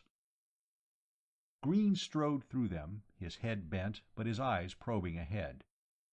He made fairly good progress, only being held up temporarily a few times by the human herd. Finally, the flat plain of the windbreak lay before him, and the many masts of the great wheeled vessels were a forest around him. He was able to get to the Bird of Fortune unchallenged by any of the dozens of guardsmen that he passed. The roller herself lay snugly between 2 docks, where a huge gang of slaves had towed her. There was a gangway running up from one of the docks, and at both ends stood a sailor on guard, clad in the family colors of yellow, violet, and crimson. They chewed Grixter nut, something like betel, except that it stained both teeth and lips and gave them a green color. When Green stepped boldly upon the gangway, the nearest guard looked doubtful and put his hand on his knife. Evidently he'd had no orders from Moran about a priest, but he knew what the mask indicated, and that awed him enough so that he did not dare oppose the stranger. Nor was the second guard any quicker in making up his mind. Green slipped by him, entered the mid-decks, and walked up the gangway to the foredeck. He knocked quietly on the door of the captain's cabin. A moment later, it swung violently open, light flooded out, then was blocked off by Moran's huge round bulk. Green stepped inside, pressing the captain back. Moran reached for his dagger, but stopped when he saw the intruder take off the mask and spectacles and throw back the hood. "Green, so you made it. I did not think it was possible." "With me all things are possible," replied Green modestly. He sat down at the table, or rather crumpled at it, and began repeating in a dry voice, halting with fatigue, the story of his escape. In a few minutes the narrow cabin rang with the captain's laughter, and his one eye twinkled and beamed as he slapped Green on the back and said that by all the gods here was a man he was proud to have aboard. "Have a drink of this Lespaxian wine, even better than Chaluzma, and one I bring out only for honored guests," said Moran, chortling. Green reached out a hand for the proffered glass, but his fingers never closed upon the stem, for his head sank on the tabletop, and his snores were tremendous. It was 3 days later that a much-rested Green, his skin comfortably, even glowingly, tight with superb Lespaxian, sat at the table and waited for the word to come that he could finally leave the cabin. The first day of inactivity he'd slept and eaten and paced back and forth, anxious for news of what was going on in the city. At nightfall Moran had returned with the story that a furious search was organized in the city itself and the outlying hills. Of course the Duke would insist that the rollers themselves be turned inside out, and Moran was cursing because that would mean a fatal delay. They could not wait for more than 3 more days. The fish tanks had been installed, the provisions were almost all in the hold. The roistering crewmen were being dragged out of the taverns and sobered up. 2 days after tomorrow, the great vessel would have to be towed out of the windbreak, and sail set for the perilous and long voyage. "I wouldn't worry," said Green. "You will find that tomorrow word will come from the hills. That Green has been killed by a wild man of the clan Axequexcan, who will demand money before handing the dead slave's head over. The Duke will accept this as true, and will conveniently forget all about searching the rollers." Moran rubbed his fat, oily palms, while one pale eye glowed. He loved a good intrigue, the more elaborate the better. But the second day, even though what Green had predicted came true, Moran became nervous and began to find the big blond man's constant presence in his cabin irksome. He wanted to send him down into the hold, but Green firmly refused, reminding the captain of his promise of haven within these very walls. He then calmly appropriated another bottle of the merchant's Lespaxian, having located its hiding place, and drank it. Moran glowered, and his face twitched with repressed resentment, but said nothing because of the custom that a guest could do what he pleased, within reasonable limits. The third day Moran was positively a tub of nerves, jittery, sweating, pacing back and forth. At last he'd left the cabin, only to begin pacing back and forth on the deck. Green could hear his footsteps for hours. The fourth day he was up at dawn and bellowing orders to his crewmen. A little later Green felt the big vessel move and heard the shouts of the foremen of the towering gangs and chants of the slaves as they bent their backs, hauling at the huge ropes attached to the roller. Slowly, oh so slowly it seemed to Green, the craft creaked forward. He dared open a curtain to look out the square porthole. Before him was the rearing side of another roller, and just for a second it seemed to him that it, not his vessel, was the one that was moving. Then he saw that the roller was advancing at a pace of about 15 or 16 feet a minute. It would take them an hour to get past the towering brick walls of the windbreak. He sweated out that hour, and unconsciously fell into his childhood habit of biting his nails, expecting at any time to see the dock suddenly boiled with soldiers, running after the bird of fortune, shouting for it to stop because it had a runaway slave aboard. But no such thing occurred, and at last the tug gang stopped and began coiling up their ropes, and Green quit chewing his nails. Moran shouted orders. The first mate repeated them. There was the slap of many feet on the decks above, the sound of many voices chanting. A sound as of a knife cutting cloth told that the sails had been released. Suddenly the vessel rocked as the wind caught it, and a vibration through the floors announced that the big axles were turning. The huge wheels with their tires of chakarader, a kind of rubber, were revolving. The bird was on the wing. Green opened the door slightly and took one last look at the city of Quats. It was receding rapidly at the rate of 15 miles an hour, and at this distance it looked like a toy city nestled in the lap of a hillock. Now that the danger from it was gone, and the odors too far away to offend his nose, it looked quite romantic and enticing. "And so we say farewell to the exotic Quats," murmured Green in the approved travelogue fashion. "So long, you son of an Izzet." Then, though he was supposed to stay inside until Moran summoned him, he opened the door and stepped out, and almost fainted dead away. "Hello, honey," said Amra. Green scarcely heard the children grouped around her also extend their greetings. He was just coming out of the dizziness and blackness that had threatened to overcome him. Perhaps it was the wine coupled with the shock. Perhaps, he was to think later, it was just that he was plain scared. Scared as he'd not been in the castle. Ashamed, too, that Amra had found out his plans to desert her, and deeply ashamed because she loved him anyway and would not allow him to go without her. She had a tremendous pride that must have cost her great effort to choke down. Probably, he was to say to himself later on, it was sheer fear of her tongue that made him quail so. There was nothing that a man dreaded so much as a woman's tongue-lashing, especially if he deserved it. Oh, especially. That was to come later. At the moment, Amra was strangely quiet and meek. All she would say was that she had many business connections, and that she knew well Zingaro, the Thieves' Guild business agent. They had been childhood playmates, and they'd helped each other in various shady transactions since. It was only natural that she should hear about the exorator a slave hiding on the Bird of Fortune had given Zingaro to take back to the Duke. Cornering Zingaro, she had worked out of him enough information to be sure that Green had escaped to the roller. After all, Zingaro was under oath only to be reticent about certain details of the whole matter. From there she had taken the business into her own hands, had told Moran that she would inform the Duchess of Green's whereabouts unless he permitted her and her family to go along on the voyage. "Here I am, your faithful and loyal wife," she said, opening her arms in an expansive gesture. "I am overwhelmed with emotion," replied Green, for once not exaggerating.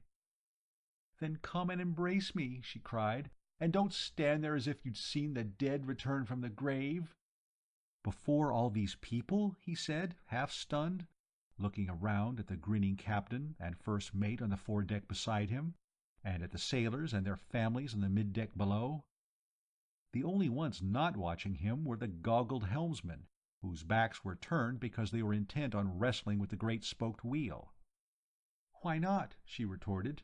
"You will be sleeping in the open deck with them, eating with them, breathing their breath, feeling their elbows at every turn, cursing, laughing, fighting, getting drunk, making love, all on the open deck. So why not embrace me? Or don't you want me to be here?" "The thought never entered my head," he said, stepping up to her and taking her in his arms. Or if it had, he rejected, you can bet that I'd not dare say it. After all, it was good to feel her soft, warm, firmly curved body again, and know that there was at least one person on this God-forsaken planet that cared for him. What could have made him think for 1 minute that he could endure life without her? Well, he had. She just would not, could not, fit into his life if he ever got back on Earth. Moran coughed and said, "You two and your children and maid must get off the deck and go amidships. That is where you will live. Never again must you set foot upon the steering deck unless you are summoned. I run a tight ship, and discipline is strictly adhered to." Green followed Amra and the children down the steps to the deck below, noticing for the first time that Inzax, the pretty blonde slave who took care of the children, was also aboard. You had to give credit to Amra. Wherever she went, she traveled in style. He also thought that if this was a tight ship, a loose one must be sheer chaos. Cats and dogs were running here and there, playing with the many infants, or else fighting with each other. Women sat and sewed, or hung up washing, or dried dishes, or nursed babies. Hens clucked defiantly from behind the bars of their coops, scattered everywhere. On the port side there was even a pig pen holding about 30 of the tiny rabbit-eared porcines. Green followed Amra to a place where an awning had been stretched to make a roof. "Isn't this nice?" she said. "It has sides which we can pull down when it rains, or when we want privacy, as I suppose we will, you being so funny in some ways." "Oh, it's delightful," he hastened to assure her. "I see you even have some feather mattresses, and a cook stove." He looked around. "But where are the fish tanks? I thought Moran was going to bolt them to the deck." "Oh, no. He said that they were too valuable to expose to gunfire if we encountered pirates. So he had the deck cut open wide enough to lower the tanks inside the hold. Then the deck planking was replaced. Most of these people here would be sleeping below if it weren't for the tanks. But there's no room now." Green decided to take a look around. He liked to have a thorough knowledge of his immediate environment, so that he would know how to behave if an emergency arose. The wind roller itself was about 200 feet long. Its beam was about 34 feet. The hull was boat-shaped, and the narrow keel rested on 14 axles. 28 enormous solid rubber-tired wheels turned at the ends of these axles. Thick ropes of the tough rubber-like substance were tied to the ends of the axles and to the tops of the hull itself. These were to hold the body steady and keep it from going over when the roller reeled under too strong a side wind, and also to provide some resiliency when the roller was making a turn. Being aboard at such times was almost like being on a water-sailing ship. As the front pair of wheels, the steering wheels, turned and the longitudinal axis of the craft slowly changed direction, the body of the vessel, thrust by the shifting impact of the winds, also tilted. Not too far, never as far as a boat in a similar case, but enough to give one an uneasy feeling. The cables on the opposing side would stretch to a degree, and then would stop the sideways motion of the keel, and there would be a slight and slow roll to the other direction. Then a shorter and slower motion back again. It was enough to make a novice green.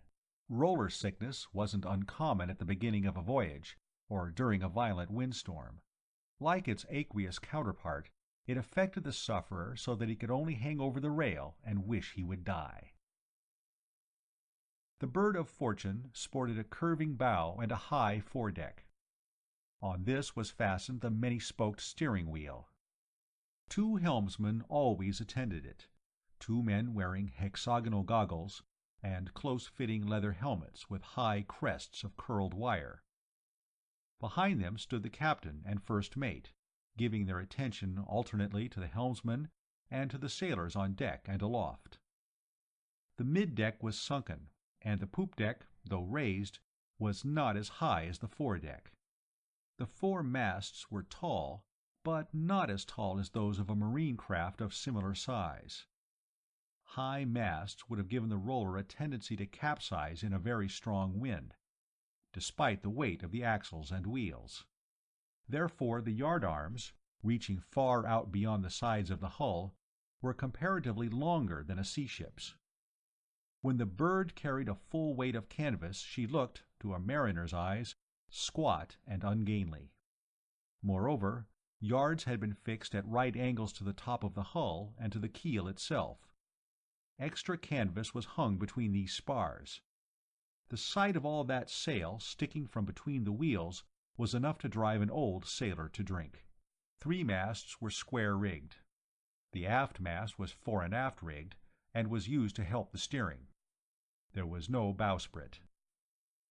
Altogether it was a strange-looking craft, but once one was accustomed to it, one saw it was as beautiful as a ship of the sea.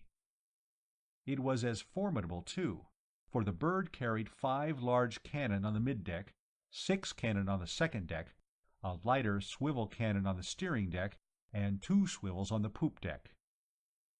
Hung from davits were 2 long life-rollers, and a gig, all wheeled and with folding masts. If the bird was wrecked, it could be abandoned, and all the crew could scoot off in the little rollers.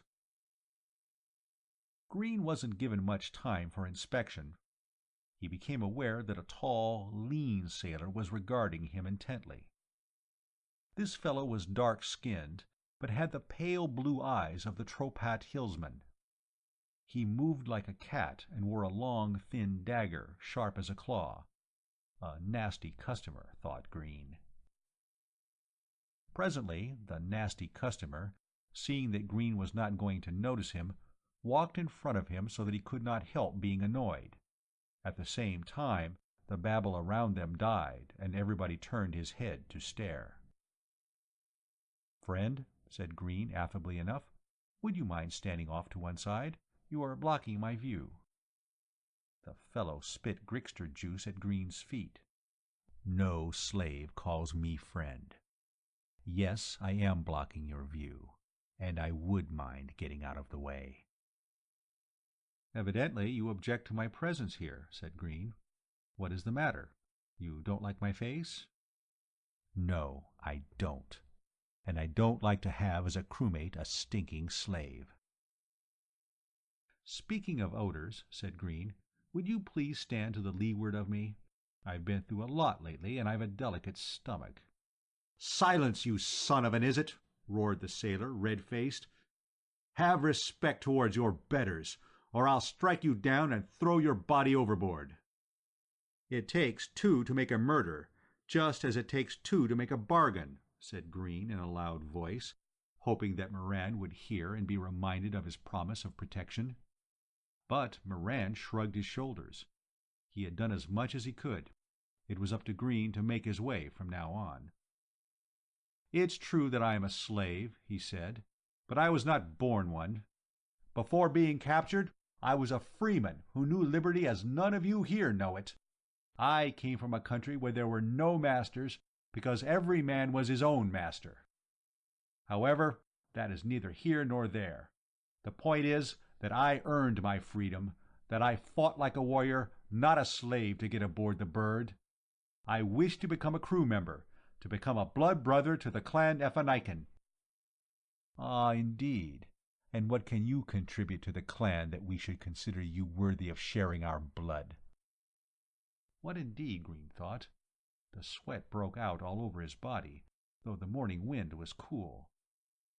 At that moment he saw Moran speak to a sailor, who disappeared below decks and come out almost at once, carrying a small harp in his hand. Oh, yes, now he remembered that he had told the captain what a wonderful harpist and singer he was.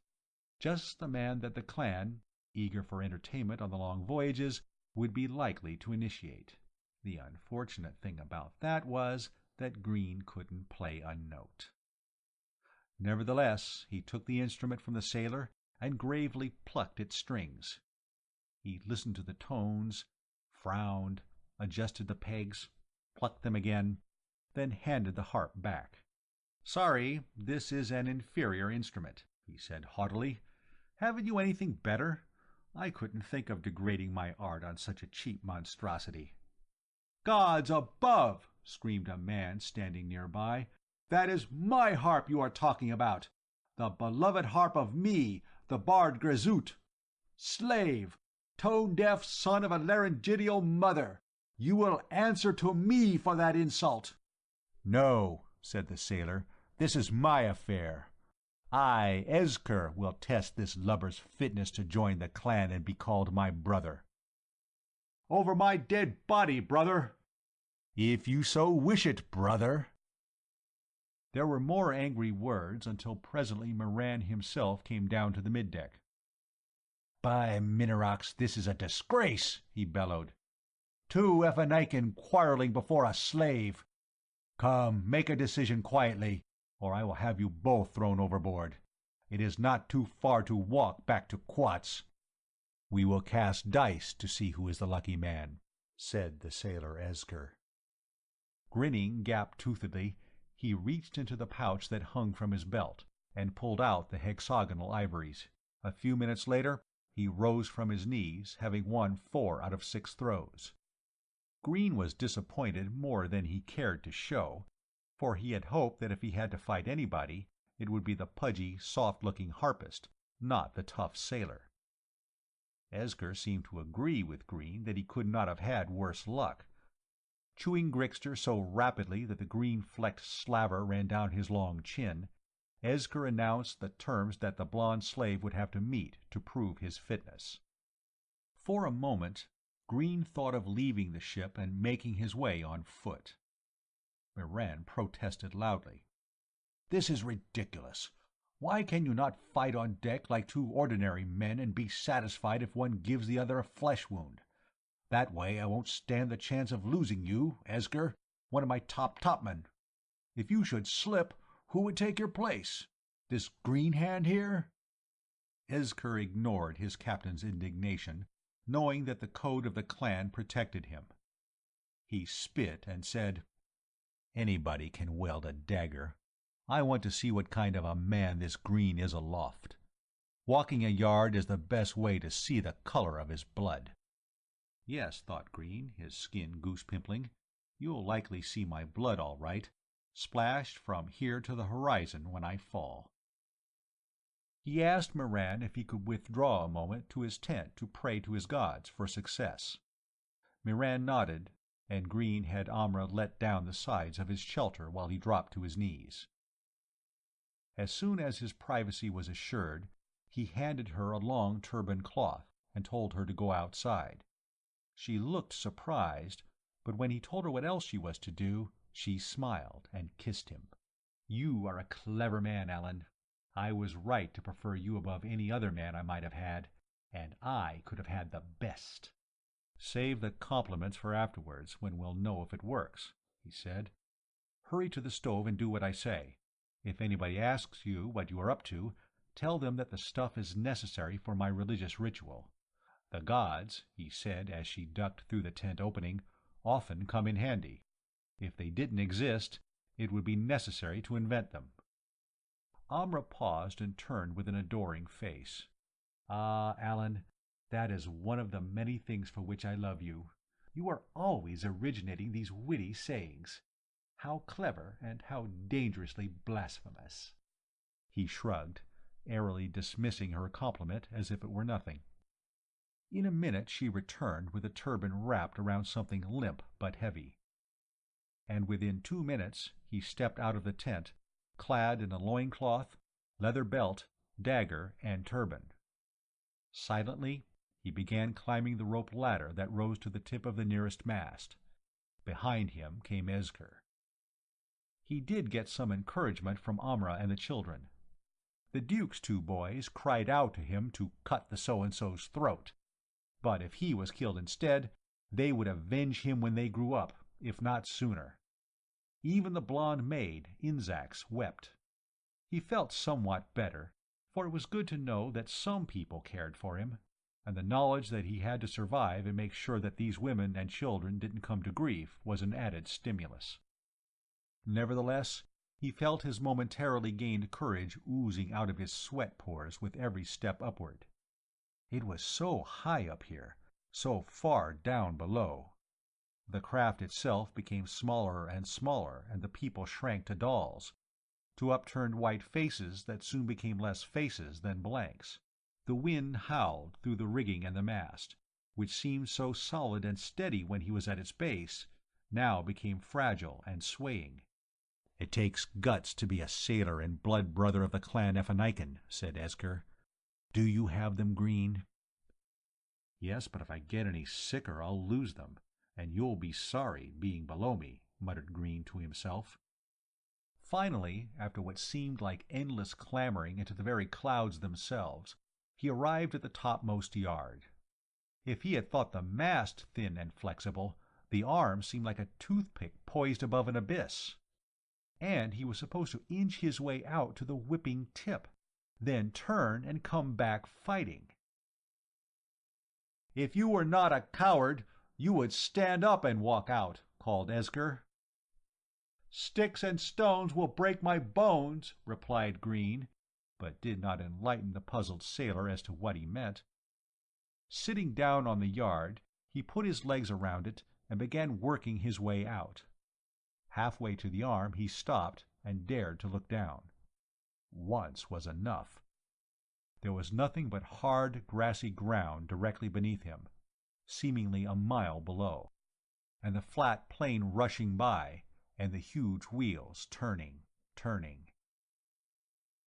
"Go on," shouted Esger. Green turned his head and told him in indelicate language what he could do with the yard, and the whole ship for that matter, if he could manage it. Esger's dark face reddened, and he stood up, and began walking out on the yard. Green's eyes widened. This man could actually do it. But when he was a few feet away, the sailor stopped and said, "No, you are trying to anger me, so I will grapple with you here and perhaps be pushed off, since you have a firmer hold. No, I will not be such a fool. It is you who must try and get past me." He turned and walked almost carelessly back to the mast, against which he leaned while he waited. "You have to go out to the very end," he repeated, "else you won't pass the test, even if you should get by me, which, of course, you won't."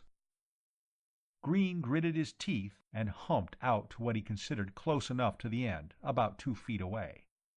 Any more might break the arm, as it was already bending far down, or so it seemed to him.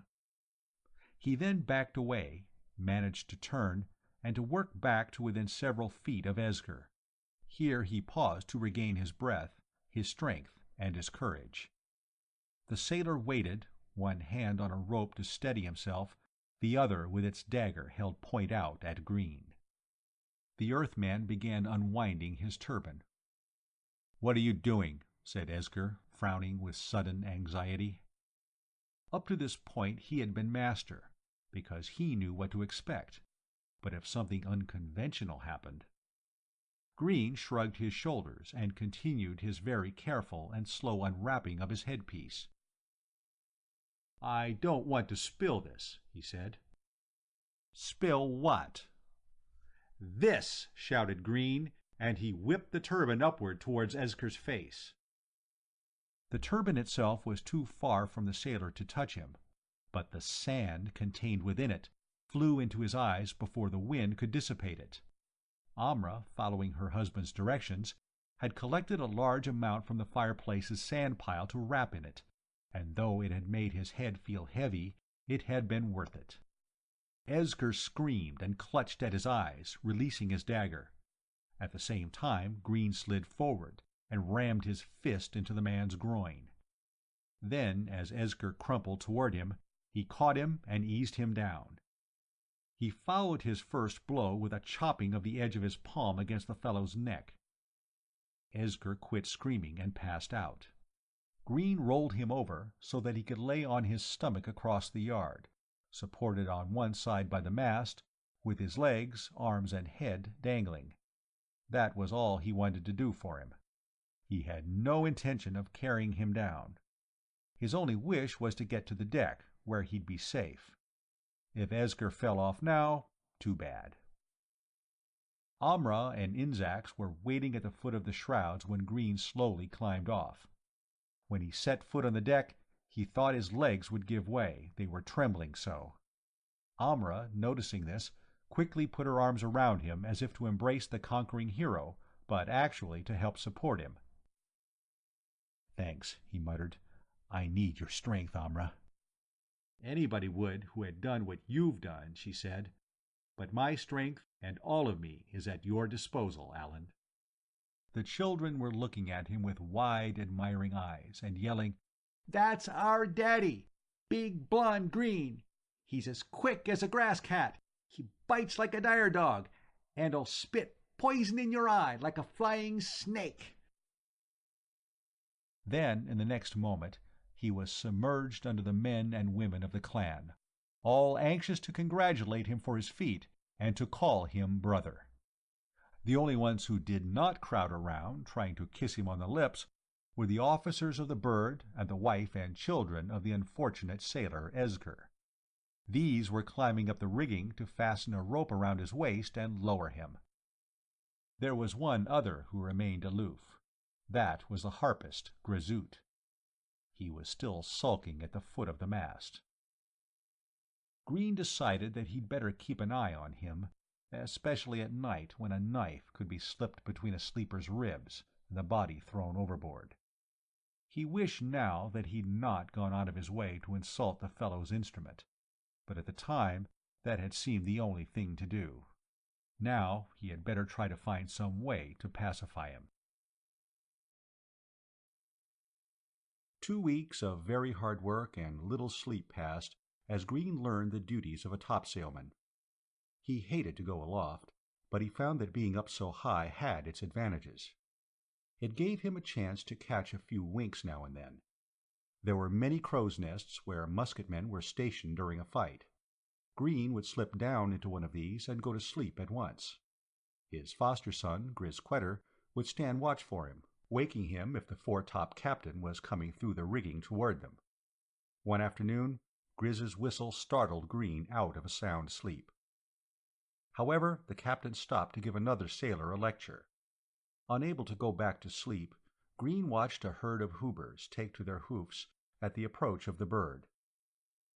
These diminutive equines, beautiful with their orange bodies and black or white manes and fetlock, sometimes formed immense herds that must have numbered in the hundreds of thousands.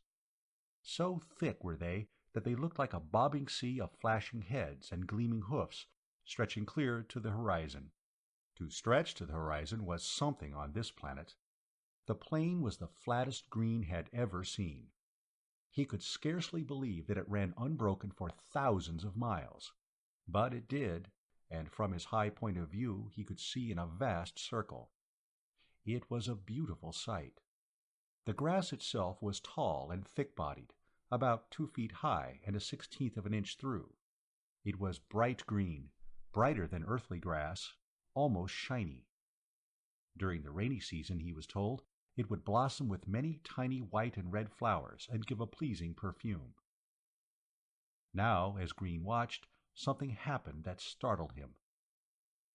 Abruptly, as if a monster mowing machine had come along the day before, the high grass ended and a lawn began. The new grass seemed to be only an inch high, and the lawn stretched at least a mile wide and as far ahead of the Bird as he could see. "What do you think of that?" he asked Amra's son. Grizz shrugged. "I don't know. The sailors say that it's done by the wuru, an animal the size of a ship, that only comes out at night. It eats grass, but it has the nasty temper of a dire dog, and will attack and smash a roller as if it were made of cardboard." "Do you believe that?" Green said, watching him closely. Grizz was an intelligent lad, in whom he hoped to plant a few seeds of skepticism. Perhaps someday those seeds might flower into the beginnings of science. "I don't know if the story is true or not. It's possible, but I've met nobody who has ever seen a wuru. And if it comes out only at night, where does it hide during the daytime? There's no hole in the ground large enough to conceal it." "Very good," said Green, smiling. Happily, Grizz smiled back. He worshipped his foster father and nursed every bit of affection or compliment he got from him. Keep that open mind, said Green. Neither believe nor disbelieve until you have solid evidence one way or another. And keep on remembering that new evidence may come up that will disprove the old and firmly established. He smiled wryly. I could use some of my own advice. I, for instance, had at one time absolutely refused to put any credence in what I had seen with my own eyes. I put the story down as merely another idle story of those who sail the grassy seas. But I'm beginning to wonder if perhaps there couldn't be an animal of some kind like the wuru. Both were silent for a while as they watched the animals race off like living orange rivers. Overhead, the birds wheeled in their hundreds of thousands of numbers. They, too, were beautiful, and even more colorful than the hoobers. Occasionally, one lit in the rigging in a burst of dazzling feathers and a fury of melodious song, or raucous screeches. "Look," said the boy, eagerly pointing, "a grass cat. He's been hiding, waiting to catch a hoober, and now he's afraid he'll be trampled to death by them." Green's gaze followed the other's finger. He saw the long-legged, tiger-striped body loping desperately ahead of the thundering hoofs. It was completely closed in a pocket of the orange-maned beasts. Even as Green saw him, the sides of the pocket collapsed, and the big cat disappeared from sight. If he remained alive, he would do so through a miracle. Suddenly, Grisquetter cried, "Gods!" "What's the matter?" cried Green. "On the horizon, a sail. It's shaped like a Ving sail." Others saw it too. The ship rang with shouts. A trumpeter blew battle stations. Moran's voice rose above the others as he bellowed through a megaphone. Chaos dissolved into order and purpose as everybody went to his appointed place. The animals, children, and pregnant women were marshaled into the hold. The gun crews began unloading barrels of powder with a crane from a hatch. Musketmen swarmed up the rigging. The entire topmast crew tumbled aloft and took their places. As Green was already in his, he had some leisure to observe the whole outlay of preparations for fight. He watched Amra hurriedly give her children a kiss, make sure they'd all gone below, then begin tearing up strips of cloth for bandages and of wadding for the muskets. Once she looked up and waved at him before turning back to her task. He waved back and got a severe reprimand from the top captain for breaking discipline. "An extra watch for you, Green, after this is over." The Earthman groaned and wished that the martinet would fall off and break every bone in his body. If he lost any more sleep. The day wore on as the strange ship came closer. Another sail appeared behind it, and the crew grew even tenser. From all appearances, they were being pursued by Vings. Vings usually went in pairs. Then there was the shape of the sails, which were narrower at the bottom than at top, and there was the long, low, streamlined hull and the overlarge wheels.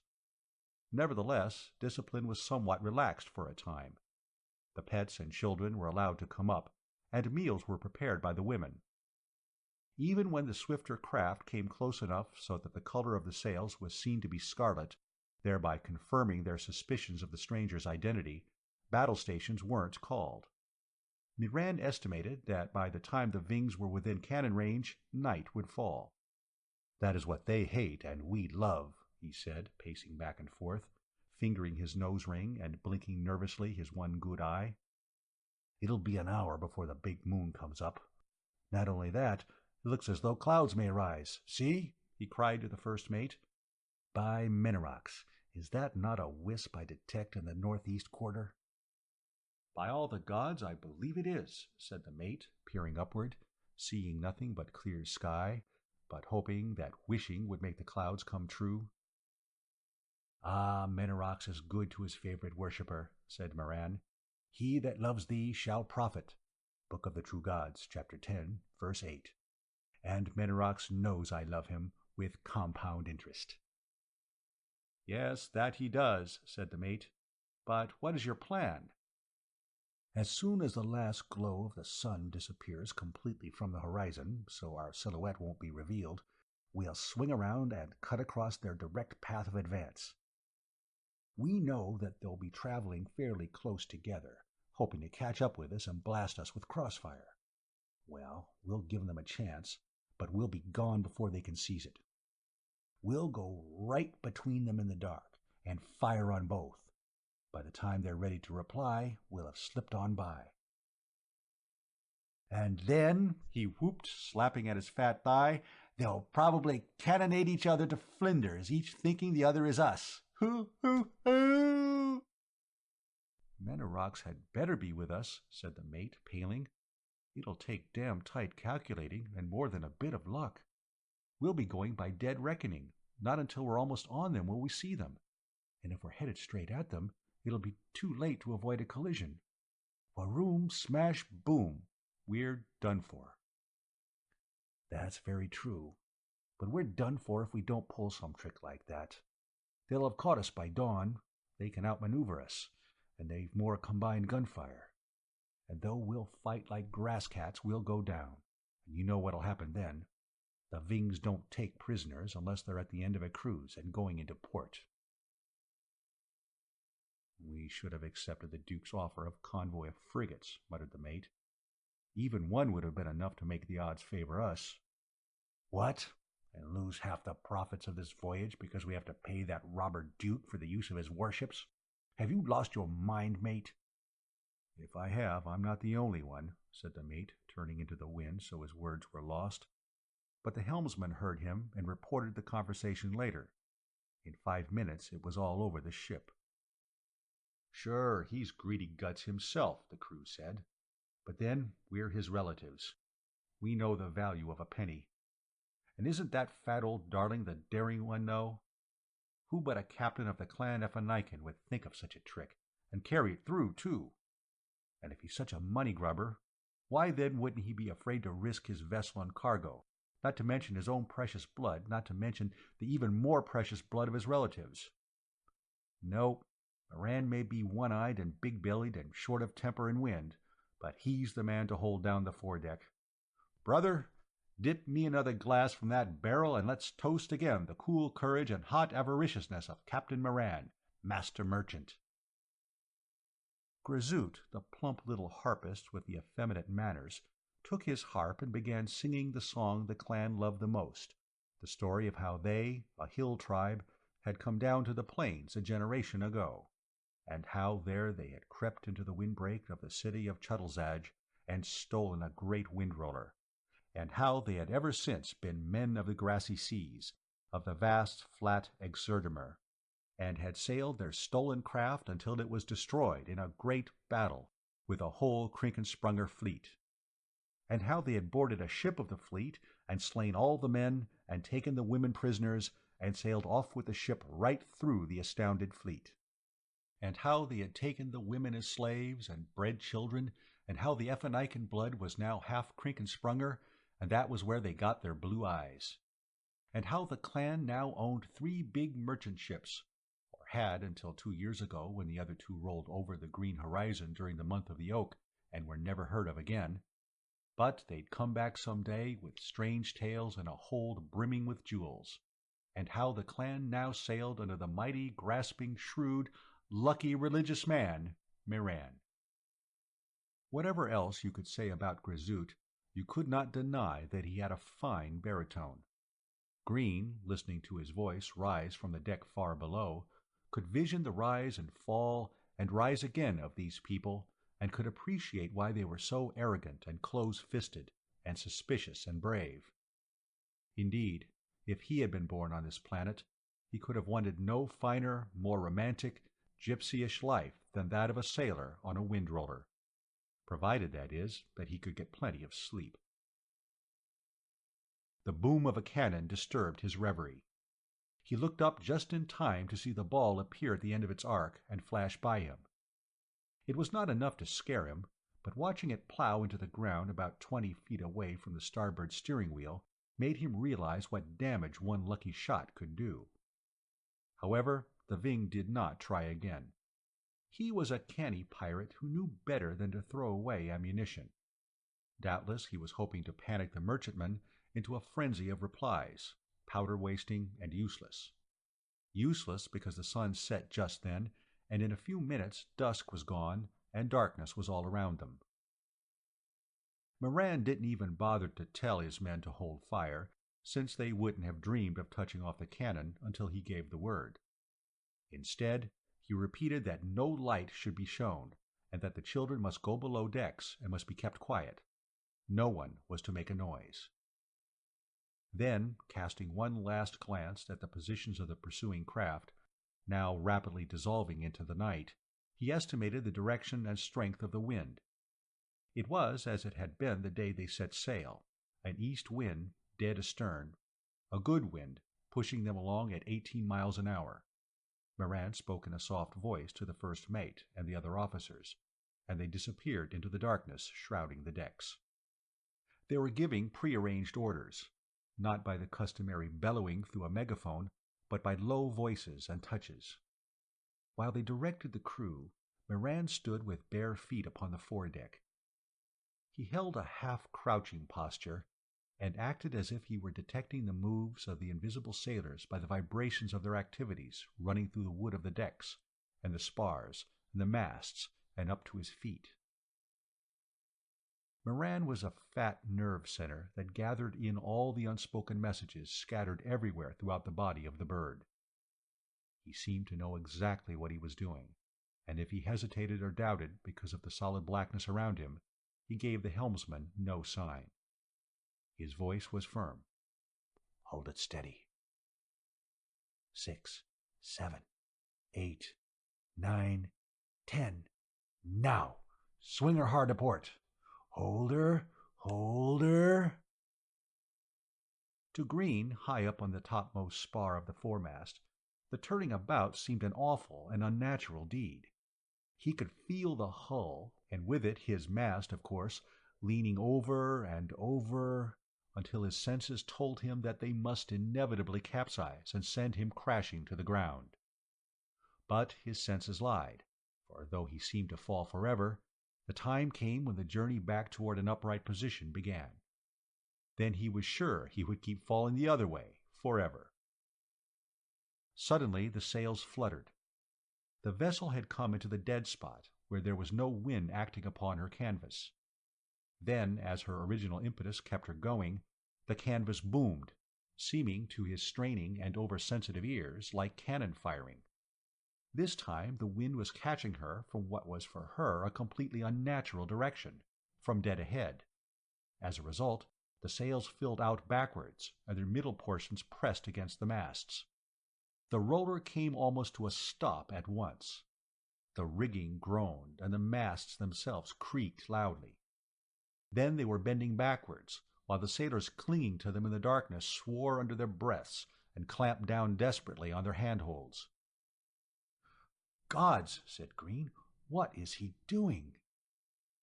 "Quiet," said a nearby man, the foretop captain. "Moran is going to run her backwards." Green gasped.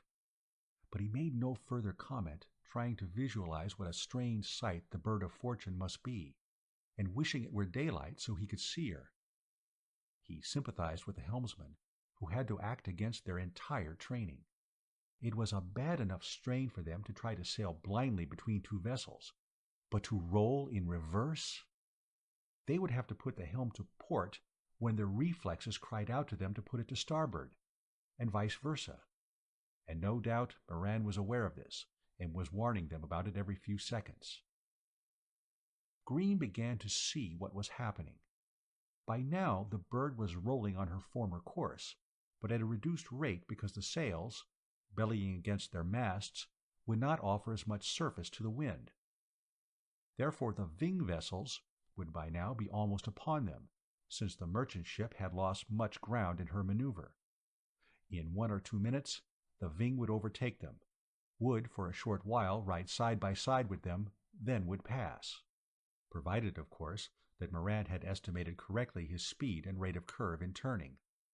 Otherwise they might even now expect a crash from the foredeck as the bow of the Ving caught them. "Oh, Boax Otter," prayed the foretop captain, "steer us right, else you lose your most devout worshipper, Moran." Boax Otter, Green recalled, was the god of madness. Suddenly a hand gripped Green's shoulder. It was the captain of the foretop. "Don't you see them?" he said softly. "They're a blacker black than the night." Green strained his eyes. Was it his imagination, or did he actually see something moving to his right? And another something, the hint of a hint, moving to his left. Whatever it was, roller or illusion, Moran must have seen it also. His voice shattered the night into 1,000 pieces, and it was never the same again. "Cannoneers! Fire!" Suddenly it was as if fireflies had been in hiding, and had swarmed out at his command. All along the rails little lights appeared. Green was startled, even though he knew that the punks had been concealed beneath baskets, so that the Vings would have no warning at all. Then the fireflies became long glowing worms, as the fuses took flame. Then there was a great roar, and the ship rocked. Iron demons belched flame. No sooner done than musketry broke out like a hot rash all over the ship.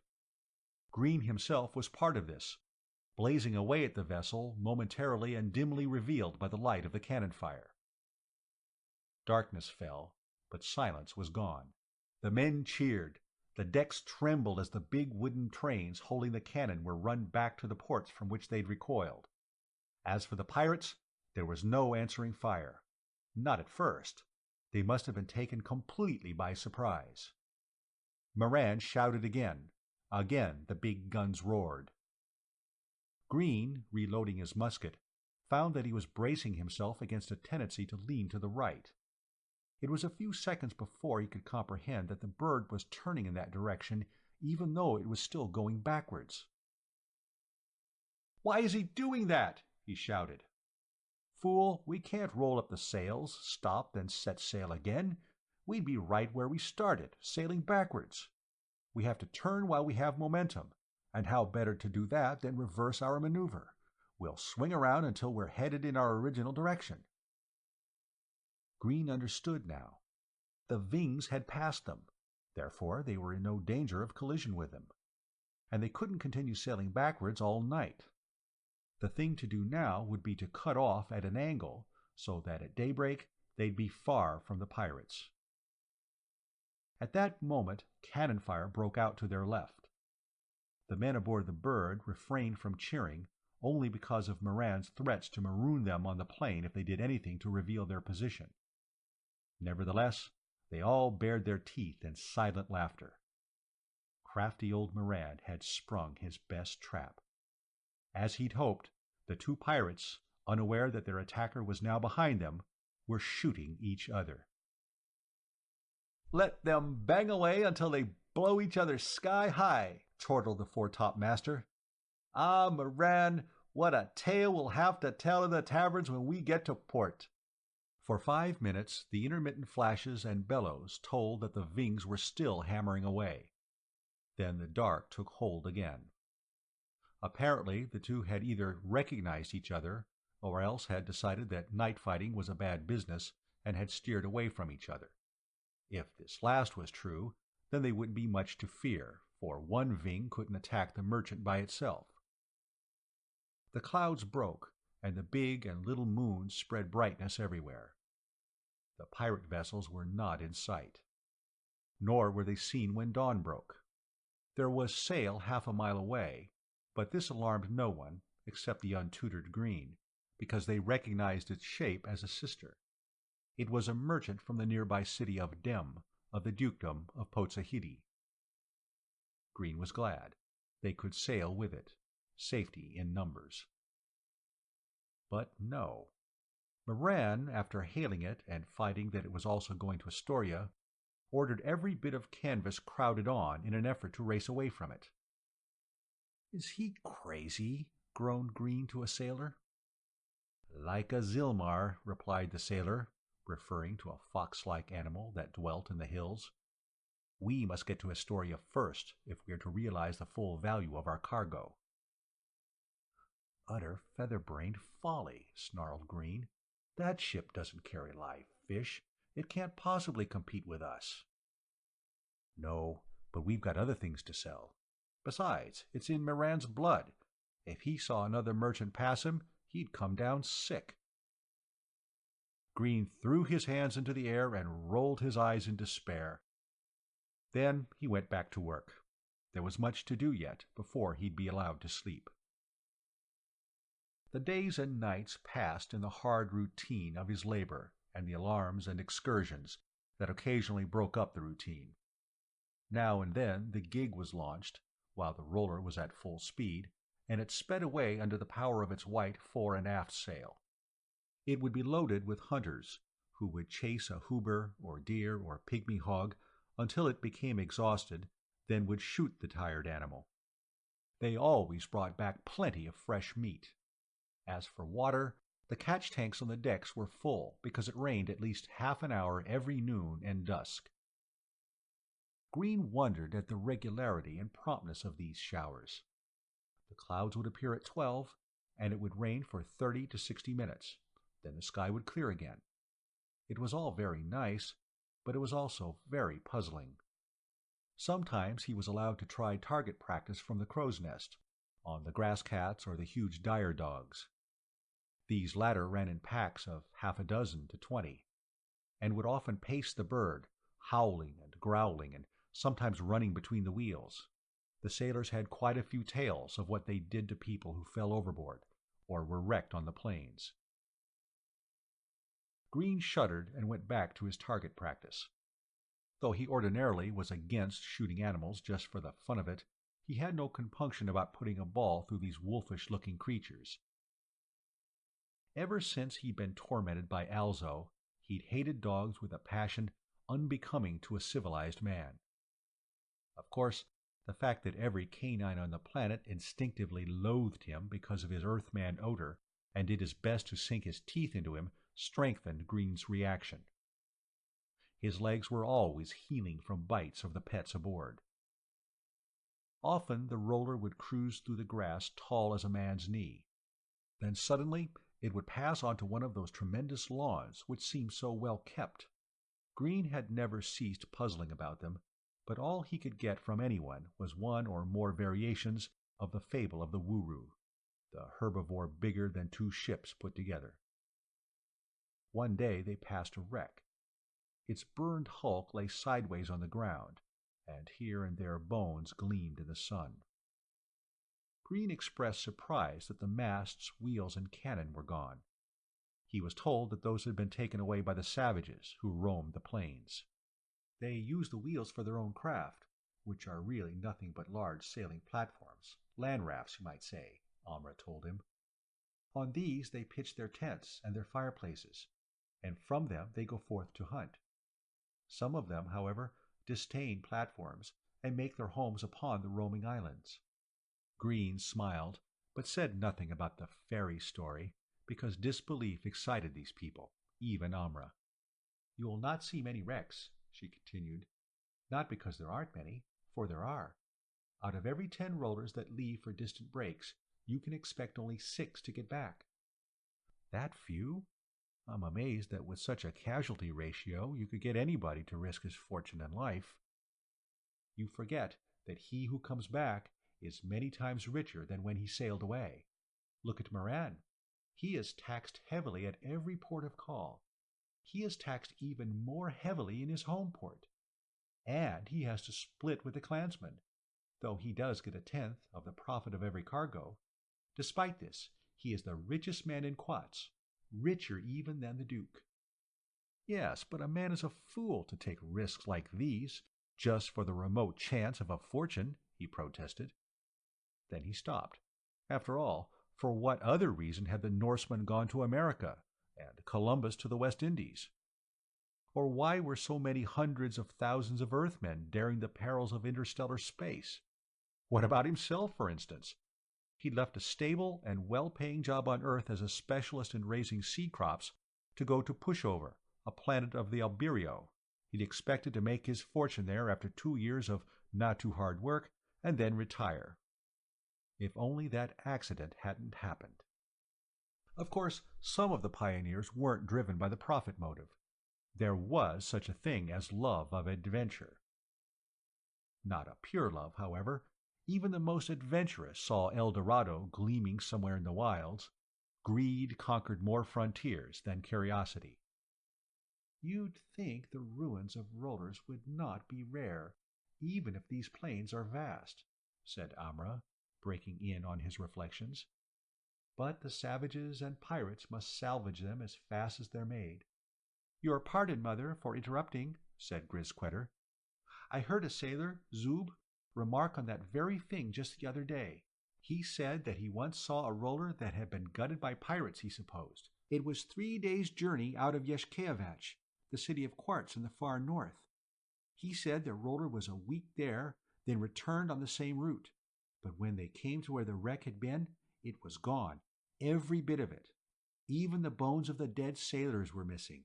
And he said that that reminded him of a story his father had told him when he was young. He said his father told him that his ship had once almost run into a huge uncharted hole in the plain. It was big, at least 200 feet across, and earth had been piled up outside, like the crater of a volcano. At first, that was what they thought it was, a volcano just beginning, even though they never heard of such a thing on the Exerdimer. Then they met a ship whose men had seen the hole made. It was caused, they said, by a mighty falling star. A meteor, commented Green. And it had dug that great hole. Well, that was as good an explanation as any. But the amazing thing was that when they came by that very spot a month later, the hole was gone. It was filled up and smoothed out, and grass was growing over it as if nothing had ever broken the skin of the earth. Now, how do you explain that, foster father? There are more things in heaven and earth than ever your philosophies dreamed of, Horatio, Green nonchalantly replied, though he felt as though he wasn't quoting exactly right. Amra and her son blinked. Horatio? Never mind. This sailor said that it was probably the work of the gods, who labor secretly at night that the plain may stay flat and clean of obstacles, so their true worshippers may sail upon it and profit thereby.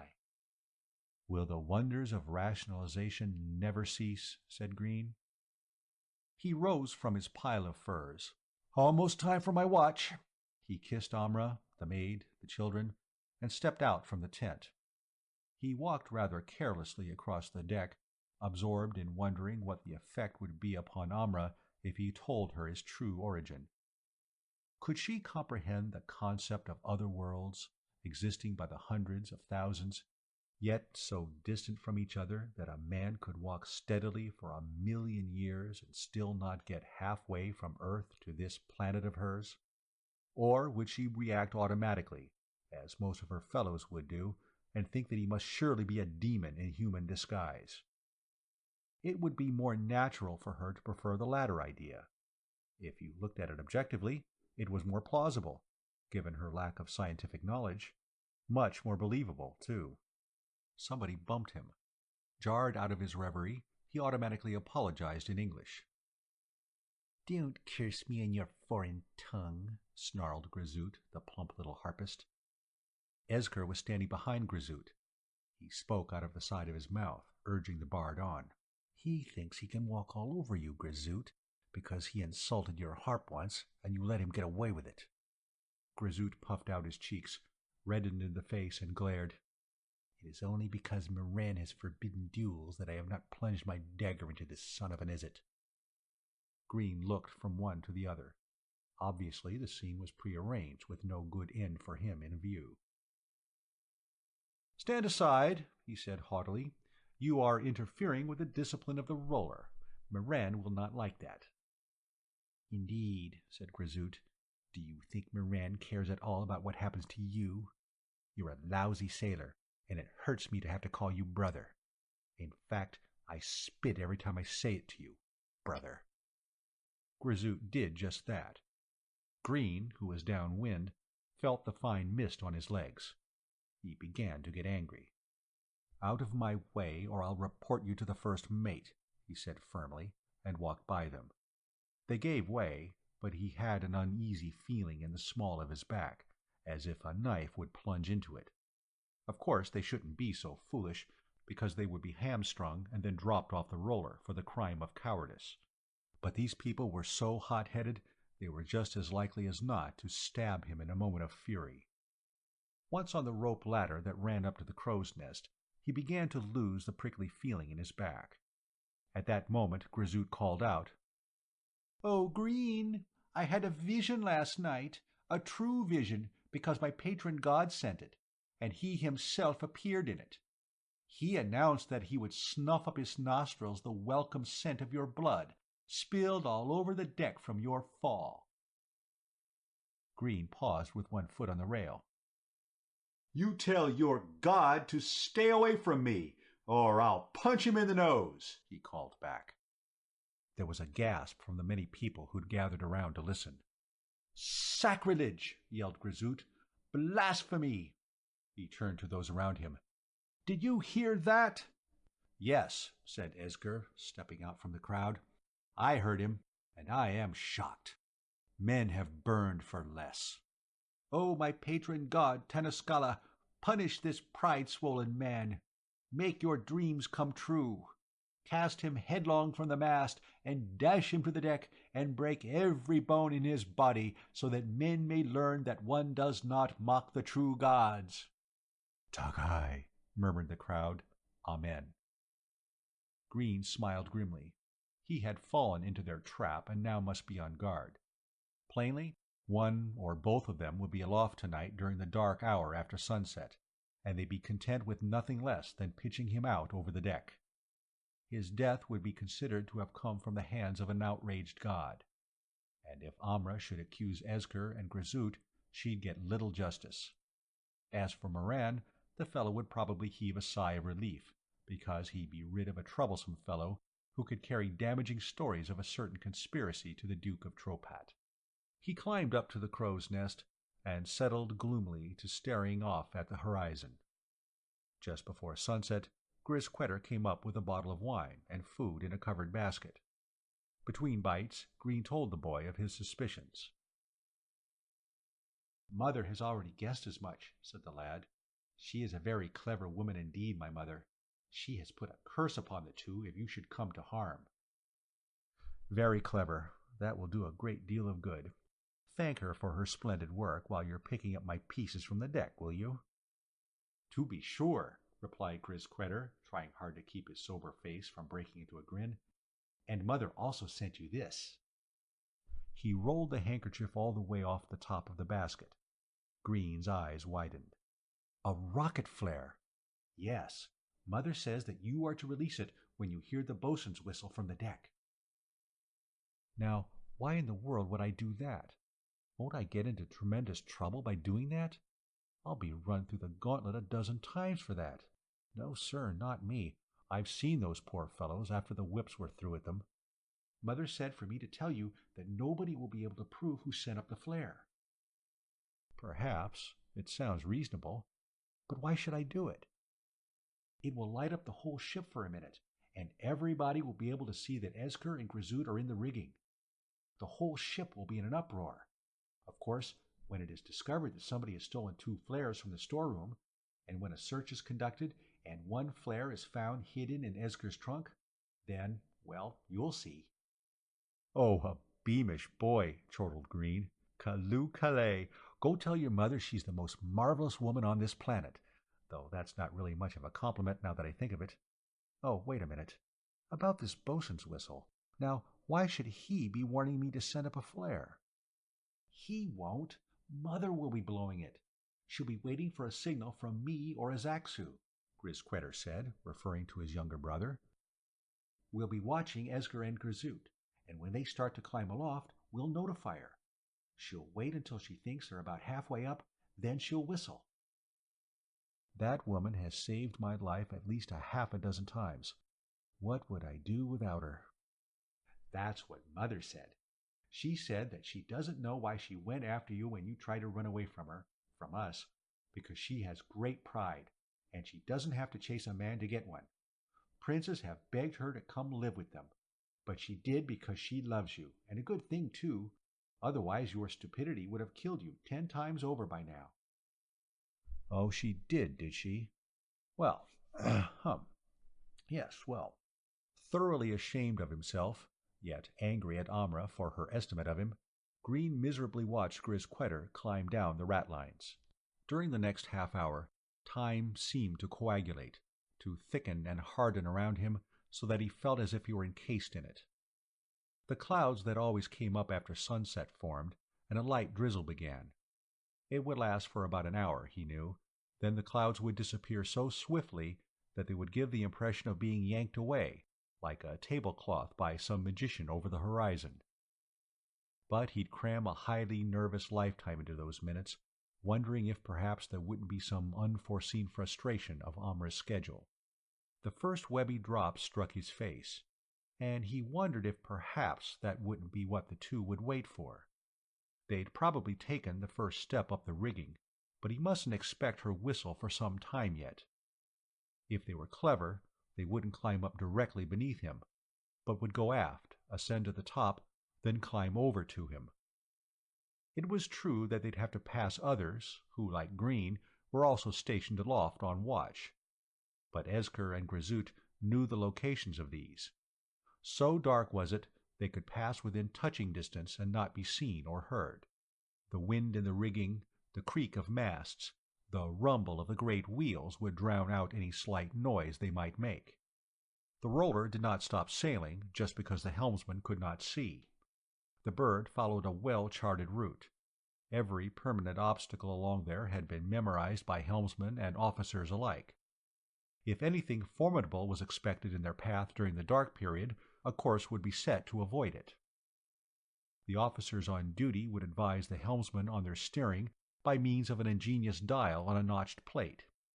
His sensitive fingers, following its flickerings back and forth, and comparing them with the directional notches, would tell him how close to the course they were keeping. The dial itself was fixed to the needle of a compass beneath it. Green hunched his shoulders beneath his coat and walked around the walls of his nest. He strained his eyes to make out something in the blackness that wrapped around him like a shroud. There was nothing, nothing at all. No, wait, what was that? A vague outline of a white face? He stared hard until it disappeared. Then he sighed and realized how rigidly he'd been standing there. And of course, he'd been open to attack from behind all that time. No, not really. If he couldn't see an arm's length away, neither could the other two. But they didn't have to see. They knew the ropes so well that they could grope blindfolded to his nest and there feel him out. A touch of a finger, followed by a thrust of steel. That would be all it would take. He was thinking of that when he felt the finger. It poked into his back and held him like a statue for just a second, quivering, paralyzed. Then he gave a hoarse cry and jumped away. He snatched out his dagger and crouched down close to the floor, straining his eyes and ears, trying to detect them. Surely, if they were breathing as hard as he couldn't fail to hear them.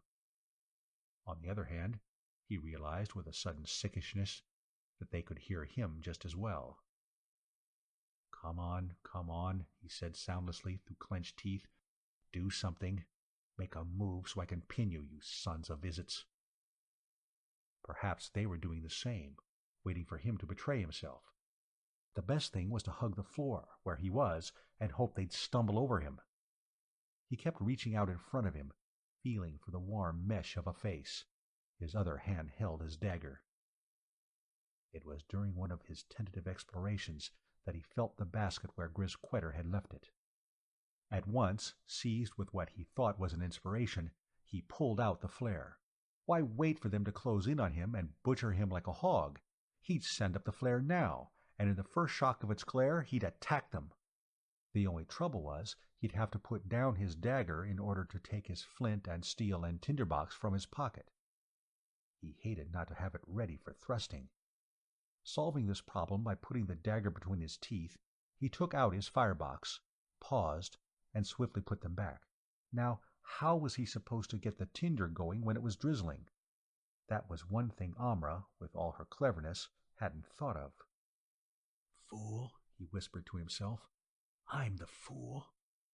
And in the next moment he was removing his coat and putting the flint and steel and box under its protecting cover. He couldn't see what he was doing, but if he held the tinder close enough, a spark should fall on it. Then he'd have a flame hot enough to touch off the fuse of the flare. Again he froze. His enemies were waiting for him to reveal himself through noise. What better giveaway than flint scraping against steel? And what about the sound of the rocket flare's spiked support being driven into the wooden floor? He suppressed a groan. No matter what he did, he was leaving himself wide open. It was then that the shrillness of a whistle below startled him. He rose, wondering frenziedly what he should do next. So convinced was he that Esger and Grazoot were poised just outside the nest, he could not believe that Amra had not misjudged the time it had taken them to climb to him, or she had not been held up for some reason and now was frantically trying to warn him.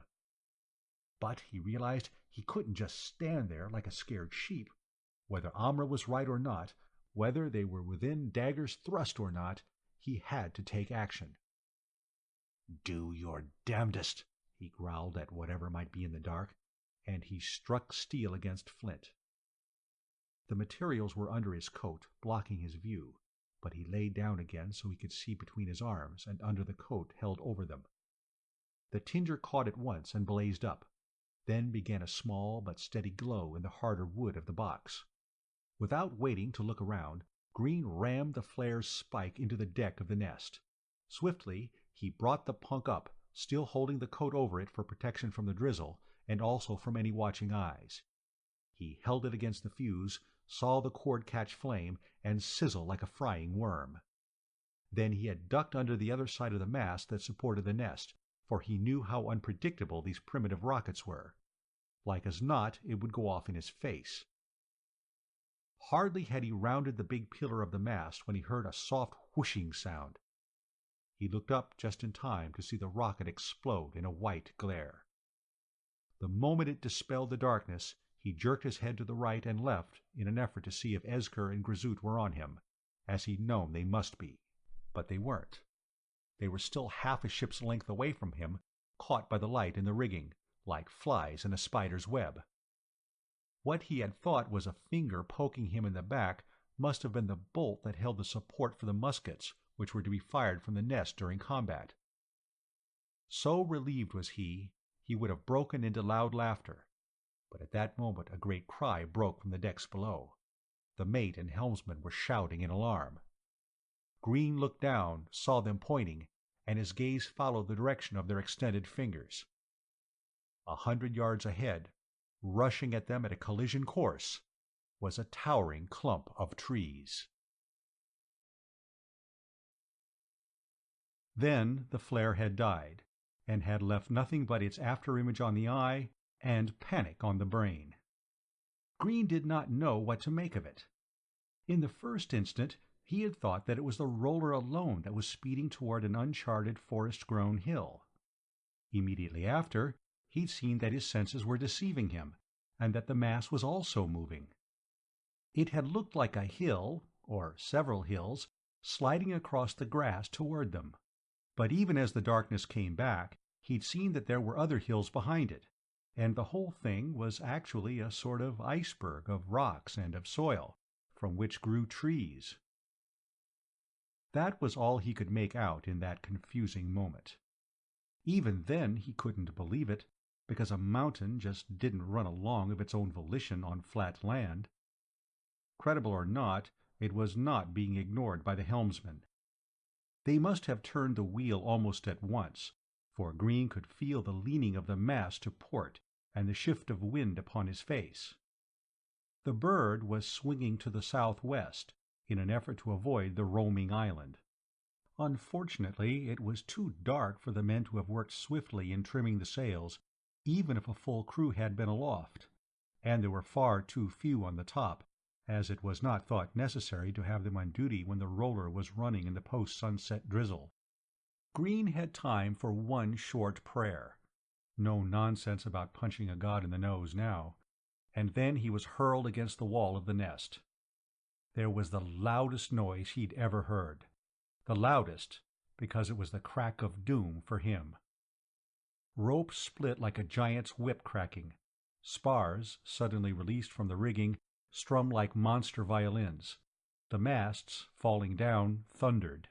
Intermingled with all that were the screams of the people below on the deck and in the holds. Green himself was screaming as he felt the foremast lean over, and he slid from the floor of the nest, which had suddenly threatened to become a wall, and fought to hold himself on the wall, which had now become a floor. His fingers closed on the musket support with the desperation of one who clings to the only solid thing in the world. For a minute, the mast stopped its forward movement, held taut by the tangled mass of ropes. Green hoped that he was safe, that all the damage had been done. But no, even as he dared think he might come out alive, the mighty grinding noise began again. The island of rock and trees was continuing its course and was smashing the hull of the ship beneath it, gobbling up wheels, axles, keel, timber, cargo, cannon, and people.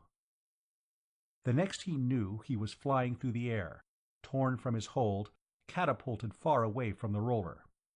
It seemed as if he actually soared, gained altitude, though this must have been an illusion. Then the hard return to earth, the impact on his face, his body, his legs. The outstretched arms to soften the blow that must surely splinter his bones and pulp his flesh. The pitiful arms, the last warding-off gesture before annihilation. The series of hard blows, like many fists. The sudden realization that he was among tree branches, and that his fall was being broken by them. His trying to grab one to hang on, and it slipping away, and his continued rapid and punishing descent. Then oblivion. He didn't know how long he'd been unconscious, but when he sat up, he saw through the trunks of the trees the shattered hull of the bird about 100 feet away. It was lying on its side on a lower level than he was, so he supposed that he was sitting on the slope of a hill. Only half of the craft was in sight.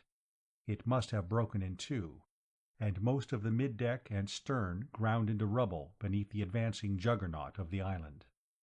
Dully, he realized that the drizzle had stopped.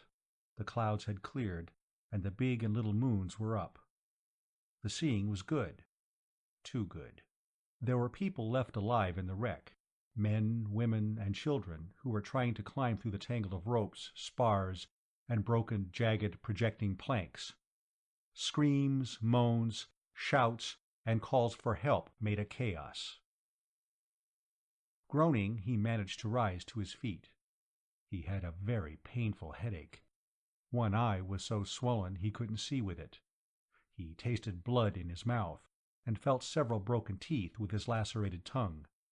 His sides hurt when he breathed. The skin seems to have been torn off the palms of his hands. His right knee must have been wrenched, and his left heel was a ball of fire. Nevertheless, he got up. Amra and Paxi and her other children were in there. That is, unless they'd been caught in the other half. He had to find out. Even if they were beyond his help, there were others who weren't. He started to hobble through the trees. Then he saw a man step out from behind a bush. Thinking that he must be a survivor who had wandered off in a dazed condition, Green opened his mouth to speak to him. But there was something odd about him that imposed silence. He looked closer. Yes, the fellow wore a headdress of feathers and held a long spear in his hand. And the moonlight, where it slipped through the branches and shone upon an exposed shoulder, gleamed red, white, blue-black, yellow, and green. The man was painted all over with stripes of different colors. Green slowly sank down upon his hands and knees behind a bush. It was then that he became aware of others who stood behind trees and watched the wreck. Then these emerged from the darkness under the branches. Presently, at least 50 plumed, painted, armed men were gathered together, all silent, all intently inspecting the wreck and the survivors. One raised a spear as a signal, and gave a loud, whooping war cry. The others echoed him, and when he ran out from beneath the branches, they followed him. Green could watch only for a minute before he had to close his eyes. "No, no," he moaned. The children, too. When he forced himself to look again, he saw that he had been mistaken in thinking that everybody had been put to spear. After the first vicious onslaught, in which they'd killed indiscriminately and hysterically, like all undisciplined primitives, they'd spared the younger women and the little girls. Those able to walk were lined up and marched off under the guard of half a dozen spearmen. The two badly injured were run through on the spot. Even in the midst of this scene, Green felt that some of his intense anguish eased a little. Amra was still alive. She held Paxi in one arm, and with the other pulled Soon, her daughter by the temple sculptor. Though she must have been terribly frightened, she faced her captors with the same proud bearing she'd always had, whether in the presence of peasant or prince. Inzax, her maid, stood behind her. Green decided that he'd better try to follow her and her captors at a discreet distance. But before he could get away, he saw the women and older children of the savages appear, bearing torches. Fortunately, none came his way. Some of these mutilated the dead, dancing around the hacked corpses and howling in imitation of the adult men. Then began the work in earnest, the carving up of the flesh. These painted people were cannibals, and made no bones about it. Fires were being lit for a midnight snack before the bulk of the meat was brought back to wherever their homes were. Green stayed far enough behind the prisoners and savages to keep out of sight if any man should turn. The path was narrow, winding between crowding trunks and under low branches. The soil underfoot was rich and springy, as if composed of generations of leaves. Green estimated he must have gone at least a mile and a half, not as the crow flies, but more like a drunk trying to find his way home. Then, without warning, the forest stopped, and a clearing was before him. In the midst of this stood a village of about 10 log houses with thatched roofs. 6 were rather small outhouses serving one purpose or another. The 4 large ones were, he guessed, long houses for community living. They were grouped about a central spot in which were the remains of several large fires beneath big iron pots and spits. Clay tanks were scattered here and there. These held rainwater. Before each house was a 20-foot-high totem pole, brightly painted, and around it many slender poles holding skulls. The prisoners were led into one of the outhouses and the door barred. A man stationed himself at the front, squatting with his back to the wall, and holding a spear in one hand. The others greeted the old women and younger children who had been left behind. Though they spoke in a language Green didn't understand, they were obviously describing what they'd found at the wreck. Some of the old crones then began piling brushwood and small logs under one of the huge iron kettles. Presently they had a fire blazing brightly. Others brought out glasses and cups of precious metals, loot from the wrecks. These they filled with some sort of liquor, probably a native beer, judging from the foam that spilled over the sides. One of the young boys began idly tapping upon a drum, and soon was beating out a momentous simple rhythm. It looked as if they were going to make a night of it. But after a few drinks, the warriors arose, picked up jugs of liquor, and walked into the woods, leaving one man to guard the prisoner's hut.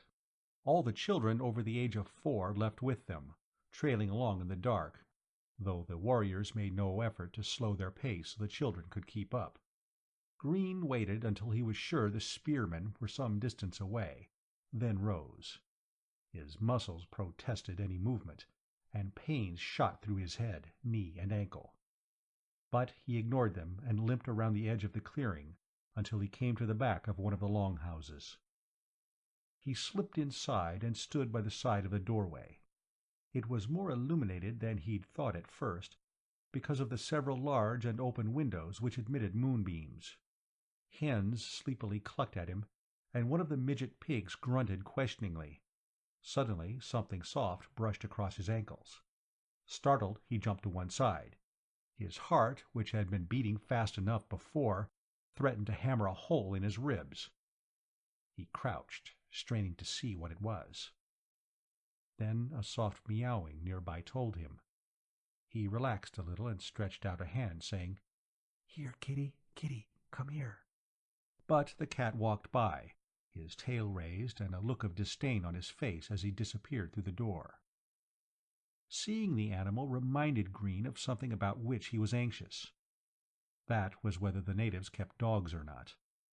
He hadn't seen any, and thought that surely if there were some he'd have long ago heard the noisy beasts. Undoubtedly, by now, he should have had a whole pack of the obnoxious monsters snarling at his heels. Silently, he walked into the long single room with its high ceiling. From thick rafters hung rolled-up curtains, which he supposed would be let down to make a semi-private room, for any families that wished it. From them also hung vegetables, fruit and meat, chickens, rabbits, piglets, squirrels, hoober, and venison. There were no human parts, so he guessed that the flesh of man was not so much a staple diet to these people as a food for religious purposes. All he did know was that he would have to take some meat with him. He gathered strips of dried hoober, rolled them into a ball, and stuffed them in a bag. Then he took down an iron-headed spear and a sharp steel knife from their rack on the wall. Knife in belt and spear in hand, he went out the back door. Outside he stopped to listen to the far-off beating of drums and the chanting of voices. There must be quite a celebration around the wreck. "Good," he muttered to himself. "If they get drunk and pass out, I'll have time for what I want to do." Staying well within the shadows of the trees, he picked his way to the back of the hut in which the prisoners were. From where he stood, he could see that there were only 6 old women, about all the island's economy could afford, he supposed, and some 10 infants, all toddlers. Most of these, once the excitement caused by the noisy warriors had subsided with their leave-taking, had lain down close to the fire and gone to sleep. The only one who might give real trouble, aside from the guard, was a boy of 10, the one who was now tapping softly on the drum. At first Green could not understand why he hadn't gone with the others of his age to the wreck, but the empty stare and the unblinking way he looked into the fire showed why. Green had no doubt that if he were to come close enough to the lad, he'd see that the eyeballs were filmed over with white. Blindness was nothing rare on this filthy planet. Satisfied as to everybody's location, he crept to the back of the hut and examined the walls. They were made of thick poles driven into the ground and bound together with rope taken from a roller's rigging. There were plenty of openings for him to look through, but it was so dark that he could see only the vague outlines moving about. He put his mouth to one of the holes and said softly, "Amra."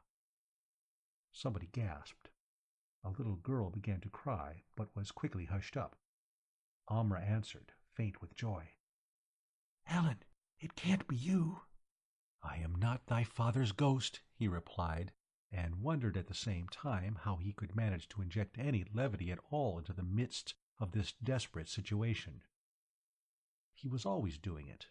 Perhaps it was not the product of a true humor, but more like the giggle of a person who was embarrassed or under some other stress, more the result of hysteria than anything else, his particular type of safety valve.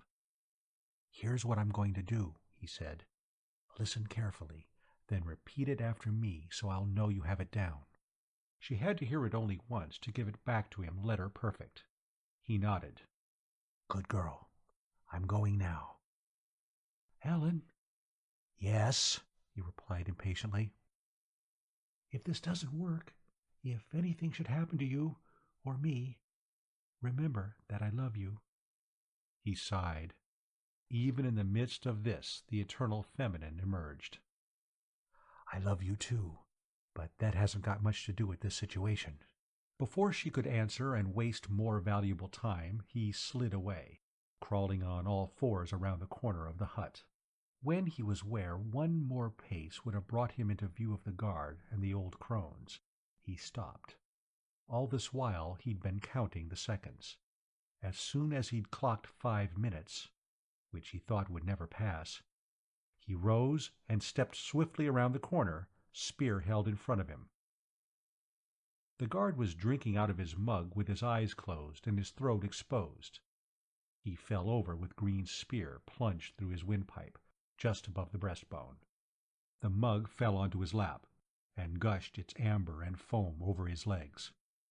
Green withdrew the blade and whirled, ready to run upon anybody who started to flee. But the old women were huddled on their knees around a large board on which they were rolling some flour, cackling and talking shrilly.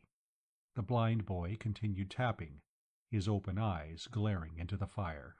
Only one saw Green, a boy of about 3. Thumb in mouth, he stared with great round eyes at this stranger. But he was either too horrified to utter a sound, or else he did not understand what had happened and was waiting to find out his elder's reactions before he offered his own. Green lifted one finger to his lips in the universal sign of silence, then turned and lifted up the bar over the door. Amra rushed out and took the guard's spear from her husband. The dead man's knife went to Inzax, and his other knife to Aga, a tall, muscular woman who was captain of the female deckhands and who had once killed a sailor while defending her somewhat dubious honor. At the same time, the chattering of the hags stopped. Green whirled around, and the silence was broken by shrieks.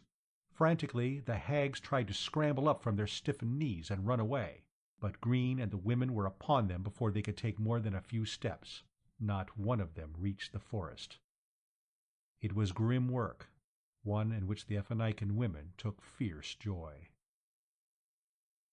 Without wasting a look on the poor old carcasses, Green rounded up the children and the blind boy and put them in the prisoner's hut. He had to hold Aga back from slaughtering them.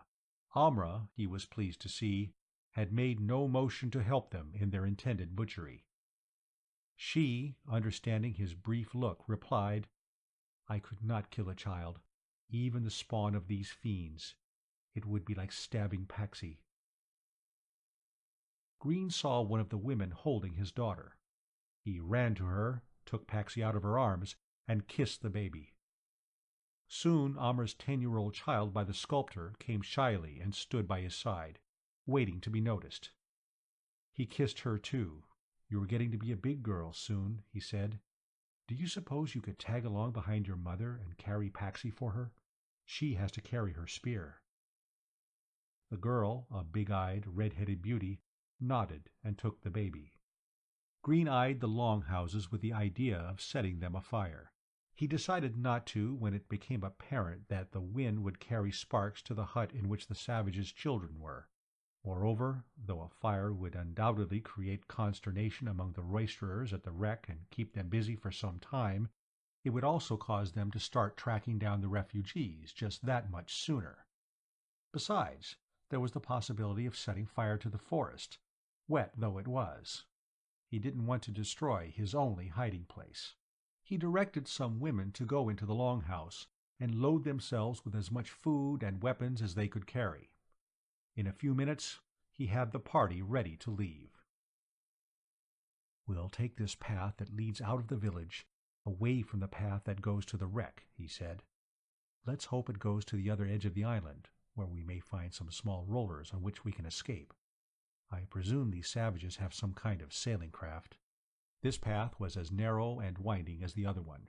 It worked in the general direction of the western shore, and the savages were on the eastern shore. Their way at first led upward, sometimes through passes formed by 2 large rocks. Several times they had to skirt little lakes, catch basins for rain. Once a fish flopped out of the water, scaring them. The island was fairly self-sufficient, what with its fish, rabbits, squirrels, wildfowl, pigs, and various vegetables and fruit. He estimated that if the village was in the center of the island, then the mass should have had a surface area of about 1½ square miles. Rough though the land was, and thickly covered with grass, the place should offer cover for 1 refugee. For 1, yes, but not for 6 women and 8 children. After much puffing and panting, muttered encouragements to each other, and occasional cursing, they finally reached the summit of the tallest hill. Abruptly, they found themselves facing a clearing which ran around its crown. Directly ahead of them was a forest of totem poles, all gleaming palely in the moonlight. Beyond it was the dark yawning of a large cave. Green walked out from the shadows of the branches to take a closer look. When he came back, he said, "There's a little hut by the side of the cave. I looked in the window. An old woman's asleep in it, but her cats are wide awake and likely to wake her up." "All these totem poles bear the heads of cats," said Aga. "This place must be their holy of holies. It's probably taboo to all but the old priestess." "Maybe so," replied Green, "but they must hold religious services of some sort here. There's a big pile of human skulls on the other side of the cave mouth, and also a stake covered with bloodstains. We can do two things. Go on down the other side of this hill, jump off onto the plain and take our chances there, or else hide inside the cave and hope that because it's taboo, nobody will explore it to look for us." "It seems to me that that's the first place they'd look into," said Aga. "Not if we don't wake the old woman. Then if the savages come along later and ask her if anybody's come by, they'd get no for an answer." "What about the cats?" Green shrugged his shoulders. "We'd have to take that chance. Perhaps if once we get by them and into the cave, they may quiet down." He was referring to their caterwauling, which was beginning to sound dreadful. "No," said Aga. "That noise will be a signal to the islanders. They'll know something's up."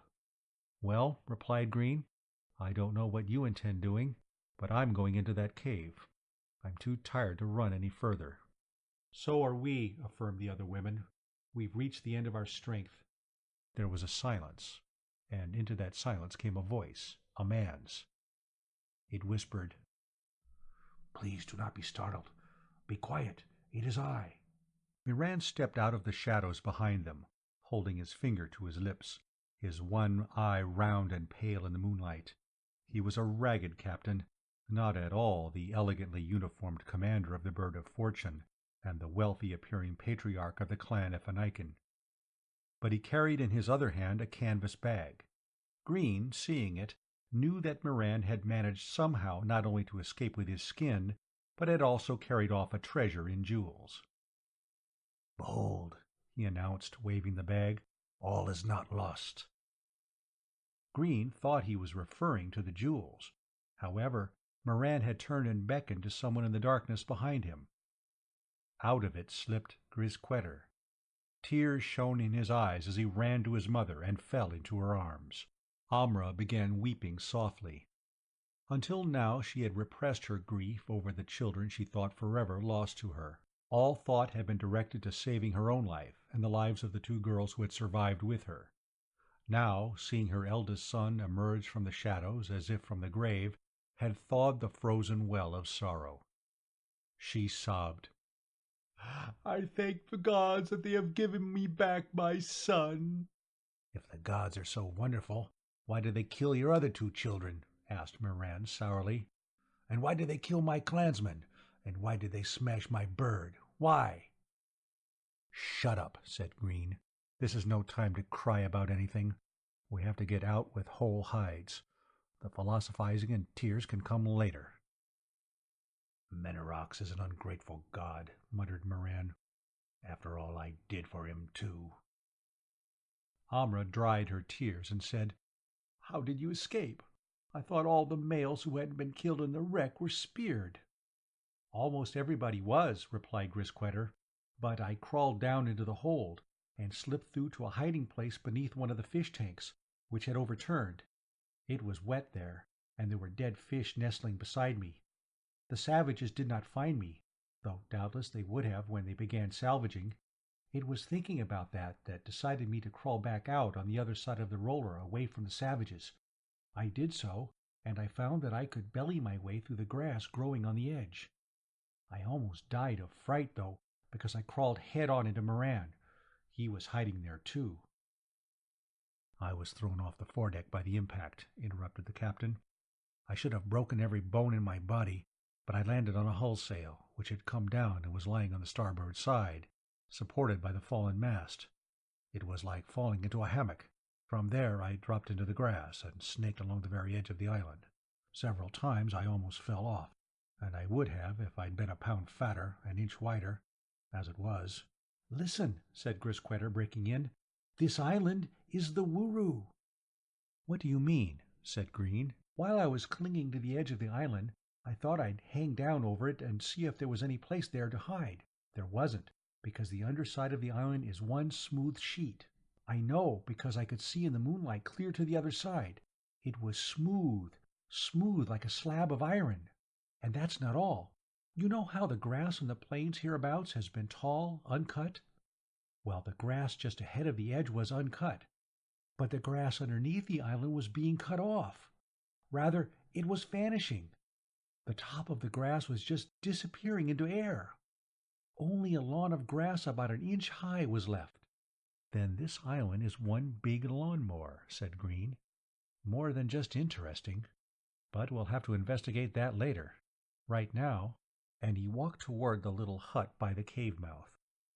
As he approached it, several large house cats streaked out of the doorway. A moment later, Green came out. He grinned broadly. "The priestess has passed out. The place smells like a brewery. The cats are in their cups, too, all drinking from bowls set on the ground for them, staggering around, yowling, fighting. If they don't wake her up, nothing can." "I have heard that these old priestesses are often drunkards," said Amra. "They lead a lonely life because they're taboo, and nobody even goes near them except during certain religious customs. They only have their bottle and their cats to keep them company." "Ah," said Moran, "you're thinking of the tale of Sam Drew, the tailor who turned sailor. Yes, that is supposed to be a story to entertain children, but I'm beginning to think there is a great deal to it. Remember, the story describes just such a hill and just such a cave. It is said that every roaming island has just such a place. And—" "You talk too much," broke in Aga harshly. "Let's get on into the cave." Green could appreciate what Aga's comment meant. Moran had lost face, because he'd allowed his vessel to be wrecked, and his clansmen murdered en masse. To Aga and the other women he was no longer Captain Moran, the rich patriarch. He was Moran, the shipwrecked sailor. A fat old sailor. Just that. Nothing more. He could have redeemed himself if he had committed suicide, but his eagerness to live had resulted in his placing himself on an even lower level in their estimation. Moran must have realized this, for he did not reply. Instead, he stood to one side. Green walked 30 paces into the cave, then looked back over his shoulder. The entrance was still visible, an arch outlined in the bright moonshine. Someone coughed. Green was about to caution them to keep quiet when he felt his nostrils tickling and had to fight to down a loud sneeze himself. Dust. "Good," said Green. "Maybe they never come down here." Suddenly the tunnel turned at right angles, to the left. The little light that penetrated from the entrance disappeared in total blackness. The party halted. "What if there are traps set for intruders?" wailed Inzax. "That's a chance we'll have to take," Green growled. "We'll go in the dark until we come to another turn. Then we'll light up a torch or two. The natives won't be able to see the glow." He walked ahead, feeling the wall with his left hand. Suddenly he stopped. Amra bumped into him. "What is it?" she asked anxiously. "The rock wall has now become metal. Feel here." He guided her hand. "You're right," she whispered. "There's a definite seam, and I can tell the difference between the two." "The floor is metal too," added Soon. "My feet are bare, and I can feel it. What's more, the dust is all gone." Green went ahead, and after 30 more paces he came to another 90-degree turn, to the right. The walls and floor were composed of the smooth, cool metal. After making sure that the entire party was around the corner, he told a woman carrying some torches taken from a longhouse to light one. Its bright flare showed the group staring round-eyed at the large chamber in which they stood. Everywhere were bare gray metal walls and floors. No furniture of any kind, nor a speck of dust. "There's a doorway to another room," he said. "We might as well go on in." He took the torch from the woman, and holding a cutlass in the other, he led the way. Once across the threshold, he halted. This room was even larger than the other, but it had furnishings of a sort, and its farther wall was not metal, but earth. At the same time, the room began to brighten, with light coming from an invisible source. Soon screamed and threw herself against her mother, clinging desperately to her waist. The babies began howling, and the other adults acted in the various ways that panic affected them. Green alone remained unmoved. He knew what was happening, but he couldn't blame the rest for their behavior. They had never heard of an electronic eye, so they couldn't be expected to maintain coolness. The only thing that Green feared at that moment was that the outcries would be heard by the savages outside the cave. So he hastened to assure the women that this phenomenon was nothing to be frightened about. It was common in his home country, a mere matter of white magic that anyone could practice. They quieted down, but were still uneasy. Wide-eyed, they bunched up about him. "The natives themselves aren't scared of this," he said. "They must come here at times. See, there's an altar built against the dirt wall, and from the bones piled beneath it, I'd say that sacrifices were held here." He looked for another door. There seemed to be none. He found it hard to believe that there couldn't be. Somehow he'd had the feeling that great things lay ahead of him. These rooms and this lighting were evidences of an earlier civilization that quite possibly had been on a level with his own.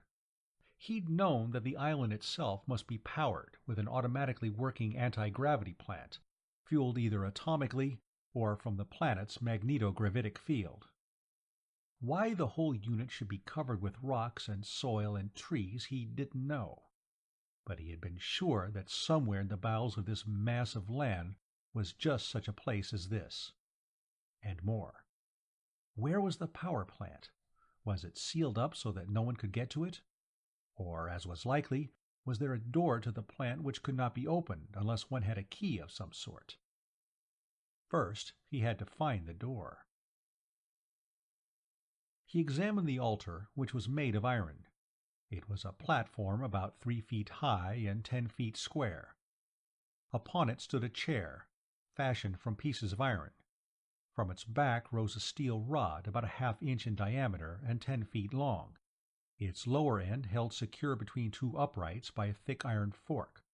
Once the fork was withdrawn, the rod would obviously fall over against the earth wall behind it, though the lower end would still remain on the uprights and would, in fact, stick against whoever was sitting in the chair at the moment. "Odd," said Green. "If it weren't for those cat-headed idols on the ends of the platform and the bones at its foot, I'd not know this was an altar. Bones. They're black. Burned black." He looked again at the rod. "Now," he said, half to himself, "if I were to withdraw the fork and the rod fell, it would strike the wall. That is evident. But what is it all about?" Amra brought him some long pieces of rope. "These were stacked against the wall," she said. "Yes? Ah. Now if I were to tie one end of this rope about the apex of that rod, and someone else were to stand upon the altar and take out the fork, then I could control which direction the rod would fall by pulling it toward me, or allowing it to go away from me. And the person who had taken the fork out would then have plenty of time to get down from the altar and back to the region of safety, where the rope-wielder and his friends would be stationed. Alas, the poor fellows sitting in the chairs. Yes, I see it all now." He looked up from the rope held in his hand. "Aga!" he said sharply. "Get away from that wall!" The tall, lean woman was walking past the altar, holding her bare cutlass in her hand. When she heard Green, she paused in her stride, gave him an astonished look, then continued. "You don't understand," she called back over her shoulder. "This wall isn't solid earth. It's fluffy, like a young chick's feathers. It's dust. Dust. I think we can knock it down and cut our way through. There must be something on the other side. "Aga!" he yelled. "Don't! Stop where you are!" But she had lifted her blade and brought it down in a hard stroke that was to show him how easy the stuff would be to slash away. Green grabbed Amra and Paxi and dived to the floor, pulling them with him. Thunder roared and lightning filled the room, dazzling and deafening him. Even in its mist he could see the dark figure of Aga, transfixed, crucified in white fire. Then Aga was blotted out by the dense cloud of dust that billowed out over her and filled the whole room. With it came an intense heat. Green opened his mouth to cry out to Amra and Paxi to cover their faces and especially their noses. Before he could do so, his own open mouth was packed with dust and his nostrils were full. He began sneezing and coughing explosively, while his eyes ran tears in their effort to wash out the dirt that caked and burned them. Clods of dirt struck him, hurled by the blast. They didn't hurt because they were so small and so fluffy, but they fell so swiftly and in such numbers that he was half buried under them. Even in the midst of his shock, he couldn't help being thankful that he'd been breathing out when the heat struck him. Otherwise, he'd have sucked in air that would have seared his lungs, and he'd have dropped dead. As it was, wherever his skin had not been covered by cloth, he felt as if he were suffering a bad case of sunburn. Painfully, he rose on all fours and began crawling toward the other room, where he thought the dust would not be so thick. At the same time he tugged at Amra's arm. At least he supposed it was her arm, since she'd been so close to him when the explosion took place. His gesture was intended to tell her that she should follow him. She rose and followed him, touching him from time to time. Once she stopped, and he turned to find out what was bothering her, even if he felt that he couldn't stand much more of the almost solid dust in his lungs and had to get out to open air or strangle. Then he knew that the woman was Amra, for she was carrying a child in her arms. The child had a scarf around her head, and as he remembered, Paxi was the only infant so dressed.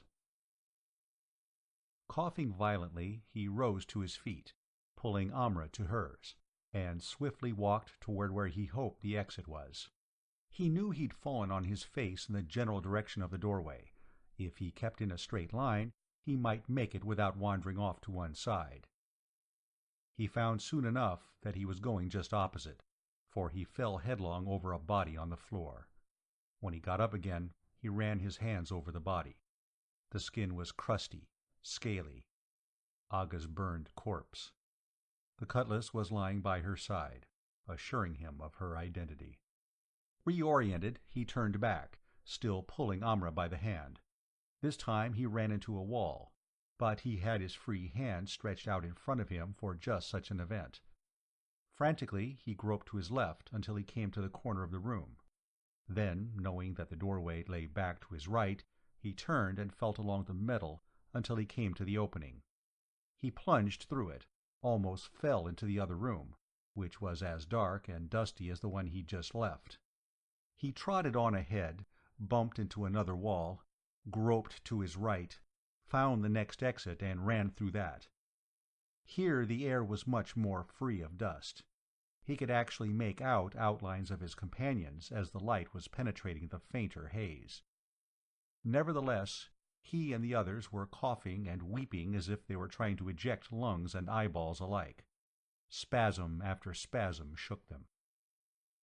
Green decided that this room wasn't really much better than the others, so he led Amra and Paxi around the right-angled corner and into the dark tunnel.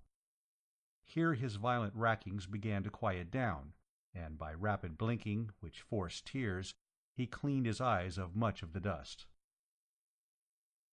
Anxiously, he peered down the passageway towards its end, where the cave mouth formed a dim arch in the moonlight outside. It was as he feared. Somebody stood there, outlined in the beams, bent forward, peering in. He thought that it must be the priestess, for the figure was slight and the hair was pulled up on top of the head, in a great psyche knot, with a feather stuck through it. Moreover, around her feet were 4 or 5 cats. His coughing betrayed him, for the priestess suddenly whirled and trotted off on her stick-like legs. Green dropped Amra's hand and ran, at the same time drawing his stiletto from his belt, as he'd lost his cutlass during the explosion. He had to stop the priestess, though he didn't know what good it would do. The savages, sooner or later, would come to the sanctuary to ask if she'd seen any of the refugees, and if they couldn't find her, they would at once suspect what had happened. The chances were that they already knew. Surely the noise of the blast must have penetrated even to their ears. Or had it? The airwaves had to round several perpendicular turns before reaching the cave mouth, and it might be that the noise had seemed much greater to Green than it actually was because he'd been so close to it. Perhaps there was some hope. He ran into the clearing before the cave mouth. The sun was just coming over the horizon, so he could see things clearly. The old woman was nowhere in sight. The only live things were several drunken cats. One of these began to rub its back against Green's leg and purred loudly. Automatically, he stooped down and caressed it, though his gaze flickered everywhere for a sign of the priestess. The door of her hut was open, and since it was so small he could be certain that she had no room in there to hide from him. She must have run off down the path. If so, she wasn't making any noise about it. There were no outcries from her to call her companions to her help. He found her lying face down on the path, halfway down the hill. At first he thought she was playing possum, so he turned her over, his stiletto ready to shut off any outcry. A glance at her hanging jaw and ashen color convinced him that her possum-playing days were over. At first he thought she'd tripped and broken her neck, but an examination disproved this. The only thing he could think of was that her old heart had given away under the sudden fright and the stress of running. Something brushed his ankles. So startled was he, so convinced that a spear had just missed him, he leaped into the air and whirled around.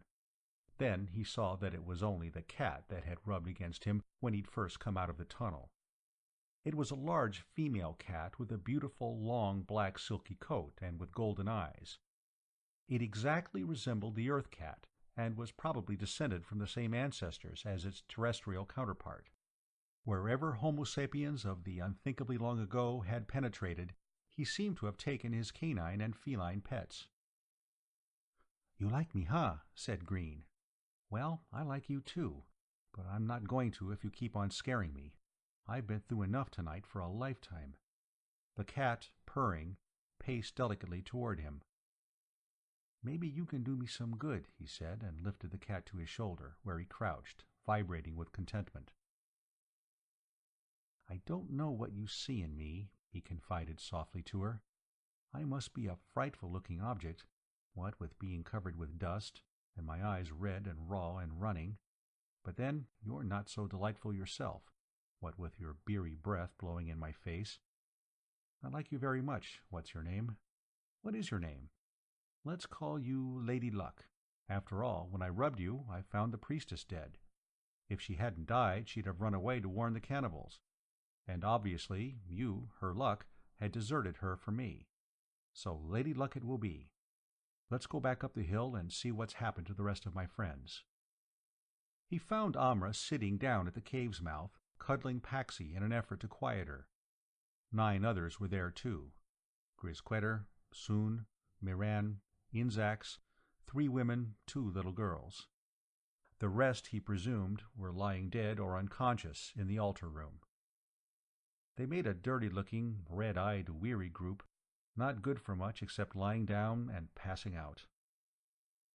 "Look," he said, "we have to get some sleep, whatever else happens.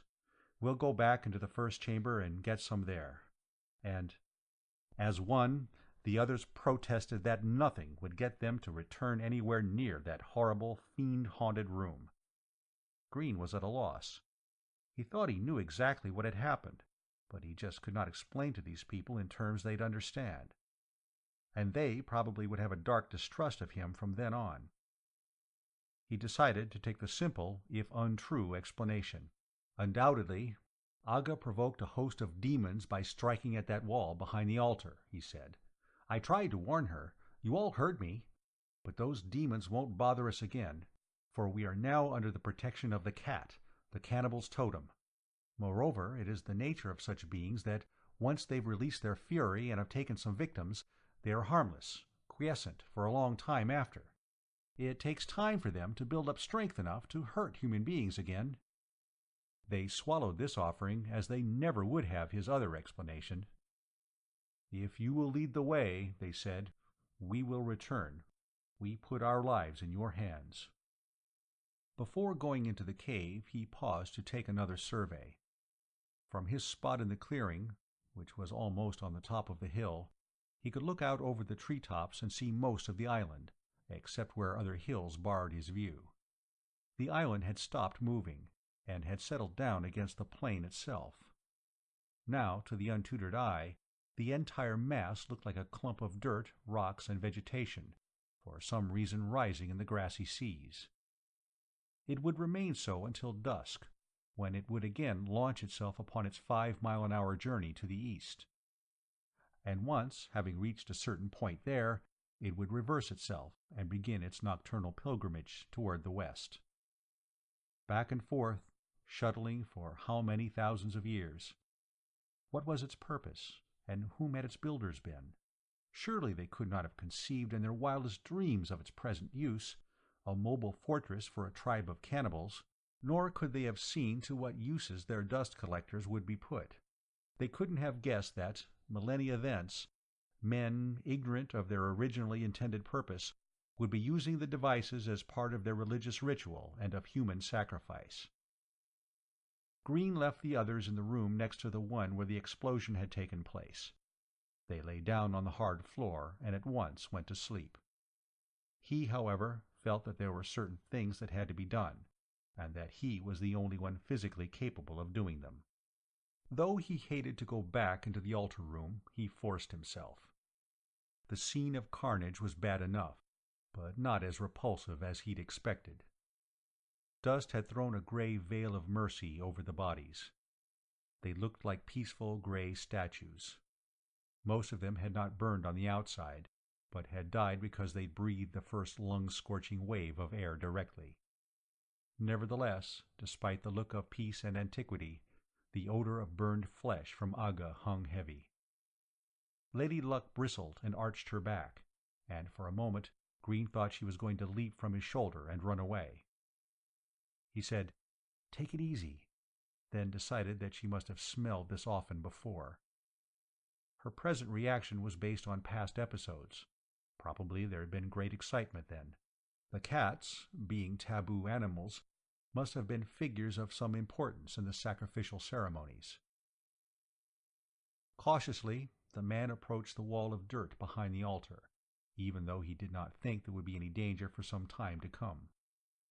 The altar itself was comparatively undamaged.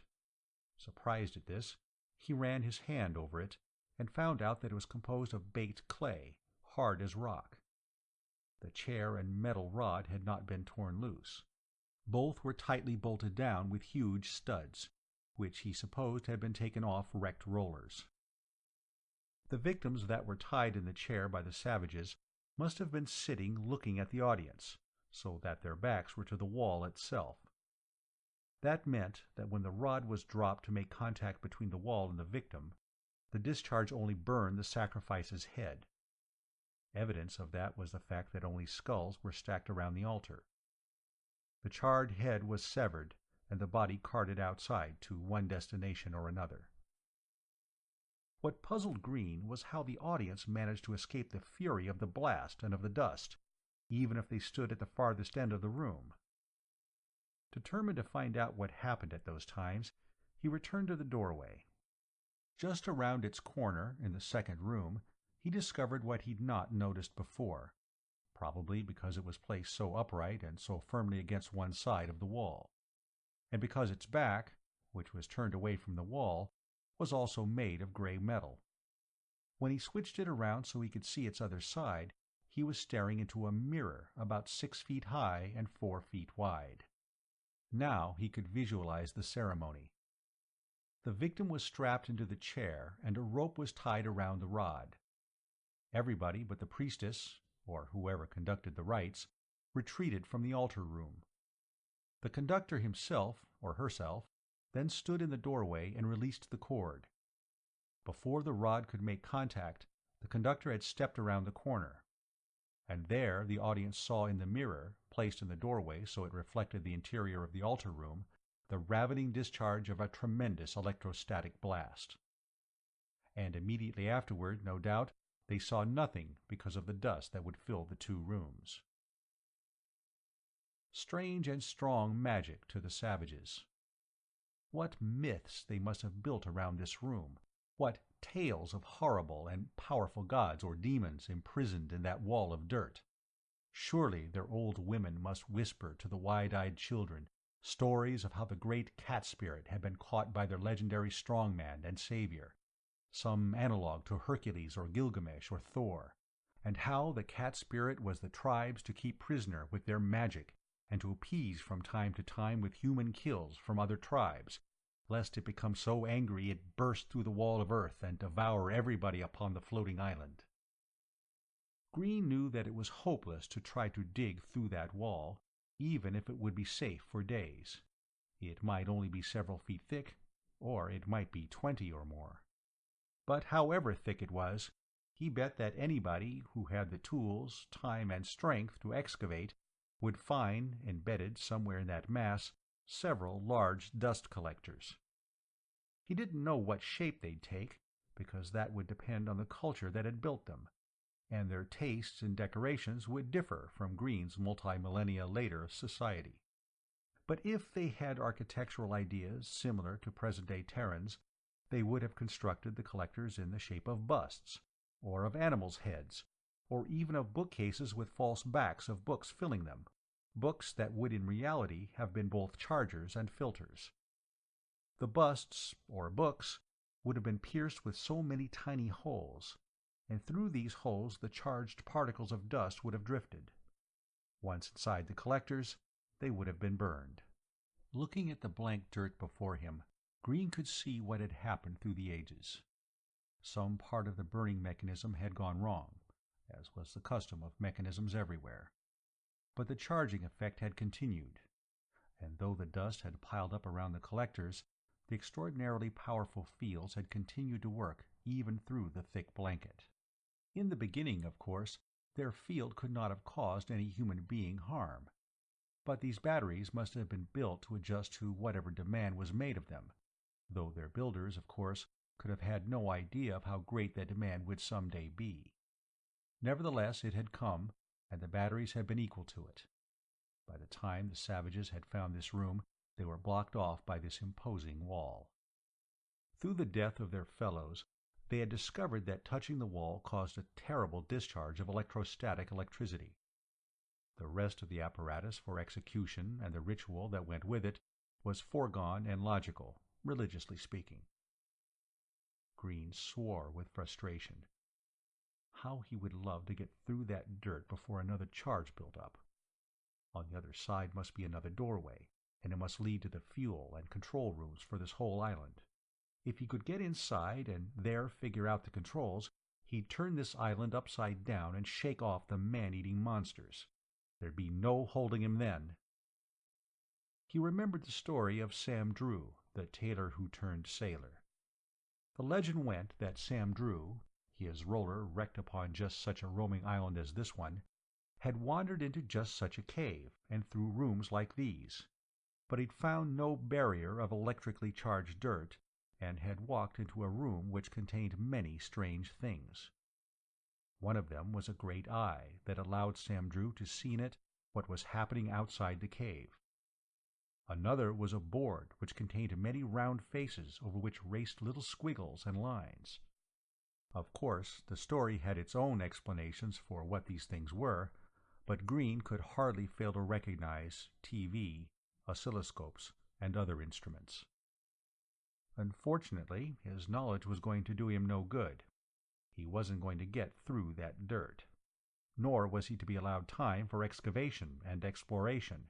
Every minute on this island meant that he was traveling back to Quats and its revengeful Duchess, and getting farther from Astoria, where the two spacemen and their ship were.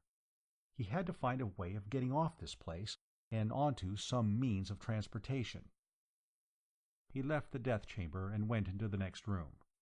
After slumping down against the wall, between Amra with Paxi in her arms and Inzax with Gris Quetter in hers, he chewed some dried meat. Lady Luck meowed for some, and he gladly gave her all she wanted. When he'd swallowed all he could hold without bursting, and had washed that down with great draughts of the warm and sweet beer taken from the priestess's hut, he closed his eyes. Now it was up to his vigilante to take the food and rebuild his wasted tissue, throw off the effects of the auto-intoxication, tone his tired muscles, relax his too taut nerves, readjust his hormonal balance. Green dreamed that his mouth and nose were clogged with dirt, and that he was suffocating. He woke to find that, while there was no earth upon him, he was having a difficult time getting his breath. Remedying that by removing the cat from his face, he rose. "What do you want?" he asked her. She was mewing and striking gently at him. She padded toward the doorway to the outside, so he imagined that she wished him to follow him. Grasping his cutlass, he walked after her and out to the tunnel that led to the cave mouth. Not until then did he hear the booming of cannon, far away. The cat meowed plaintively. Evidently she'd heard cannon fire before and had not liked the results. Once out of the cave, he stopped to look up at the sun. It was on its downward path from the zenith, about 4 o'clock in the afternoon. He'd slept about 10 hours. Unable to see much from where he stood, he climbed up the rocks outside the cave, and soon stood upon the very top of the hill, a little tableland about 10 feet square. From there he commanded as good a view of the island as anyone could get. Tacking around the periphery of the island were 3 long, low, black-hulled rollers with overlarge wheels and scarlet sails. Occasionally a lance of red spurted from one of the vessel's ports. A boom reached Green's ears a few seconds later, and he would see the iron ball climb up, then fall toward the village. A tree around the clearing would lose a limb, or a spurt of dust would show where a ball landed in the clearing itself. 2 of the long houses had big holes in their roofs. The village itself was deserted, as no one with good sense would have remained there. None of the cannibals were visible, but that wasn't surprising, considering how thick the woods were. Green hoped the Vings would land soon and clean out the savages. That would leave him and his party a clear field, unless the pirates investigated the cave in the same day. If they didn't, then the refugees could leave the island and take to the plains under cover of the night. Anxiously, Green traced the path that led from the hilltop where he stood and wound down to the village. It was a narrow trail, and he often lost sight of it, but always there was a difference in the shading of the treetops along the trail and the rest of the forest. With his eye he could follow the shading to the village and beyond, toward the back or western part of the island. It was here that he came across the first sign of hope he had had since the wreck of the Bird of Fortune. It was a small break in the vegetation which ran uninterrupted to the very edge of the island, a shelf of seemingly smooth earth, almost hidden from him by the slope of the terrain. Indeed, he could barely make it out and might have missed it altogether, but he saw the masts of 3 small rollers projecting from above the slope and followed them down toward the hulls. All 3 were yachts, obviously not of islander make. Beyond the stolen craft were the uprights of davits. These were behind a wall of branches, camouflage for anybody outside the island, but visible to those on the inside. It was all Green could do to keep from whooping with joy. Now he and his party wouldn't have to cast themselves on foot on the dangerous plains. They could sail in comparative safety. Now, while the cannibals were cowering helplessly under the bombardment, Green could lead his people through the woods to the yachts. When dusk came and the island began moving again, they could lower a yacht from the davits and set sail. He went back to the cave entrance, where he found everybody awake, waiting for him. He told them what he'd seen, and added, "If the Vings come aboard, we'll take advantage of the confusion and escape." Moran looked at the sun and shook his head. "The Vings won't attack now. It's too close to dusk. They'll want a full day for fighting. They'll follow the island tonight. When dawn comes and the island stops, they'll board." "I bow to your superior experience," Green said. "Only I'd like to ask you one thing. Why don't the Vings launch their small craft at night and land boarding parties from them?" Moran looked surprised. "No one does that. It's unthinkable. Don't you know that at night the plains abound in spirits and demons? The Vings wouldn't think of taking a chance on what the magic of the savages might unloose against them in the darkness." "I knew of the general attitude, but it had slipped my mind," admitted Green. "But if this is so, why did you all wander about this place the night the bird was wrecked?" "That was a situation where we preferred the somewhat uncertain possibility of stumbling across demons to the certainty of being killed by the cannibals," said Moran. "To be honest," said Amra, "I was too scared to think of ghosts. If I had, I might have stayed where I was. No, I wouldn't either. I've never seen a ghost, but I had seen those savages." "Well," said Green, "all of you might as well make up your mind that, come ghosts, demons, or men, we're walking through the dark tonight.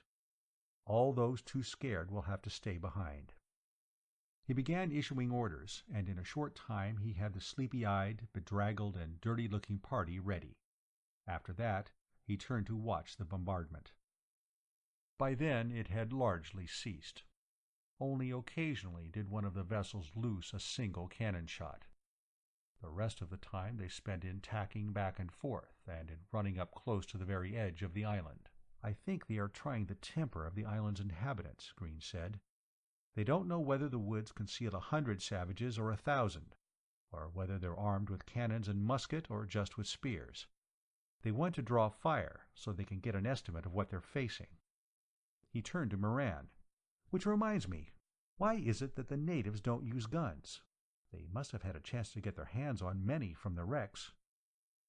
The fat merchant shrugged and rolled his one good eye to indicate that he didn't really know, but was making a guess. "Probably they've a taboo against using firearms. Whatever the reason, they're evidently suffering because they neglect them. Look how few they are. Only 50 men. They must have lost quite a few through raids from other savage tribes, both from those who live upon the plain itself and from those who live on the other roaming islands. They're down to the point now where they must die out within a generation, even without help from such as those," he said, pointing to the Ving rollers. "Yes, and I suppose that during the daytime, when the island is stopped, grass cats and dire dogs board it. These must take their toll of the humans." He gazed again at the red sails and wheels of the Vings. "I'd think that those pirates would take every island they could and would use them as bases from which to operate." "They do," said Amra. "For a generation now the Vings have been scouring the plains, locating the islands and exterminating the savages on them. Then they fortified the islands, so that you might say that today the Exerdimer is dominated by them. But there's a drawback to an island as a harbor. No large roller may get very close, except in the daylight. They have to put out to grass every night and follow their base at a safe distance until dawn. However, though the Vings are well established on many roamers, they're often attacked by navies of various nations and sometimes driven off. Then the nation that takes possession of the island has a nice little base. And, of course, quite often they use it to launch their own piratical ventures against the craft of countries at peace with them. Oh, the Exerdimer is a land where every man's hand is against the other, and the devil take the ones with short sail. A man may make his fortune or break his heart, all in a night's work. But then you know that only too well." Green interrupted.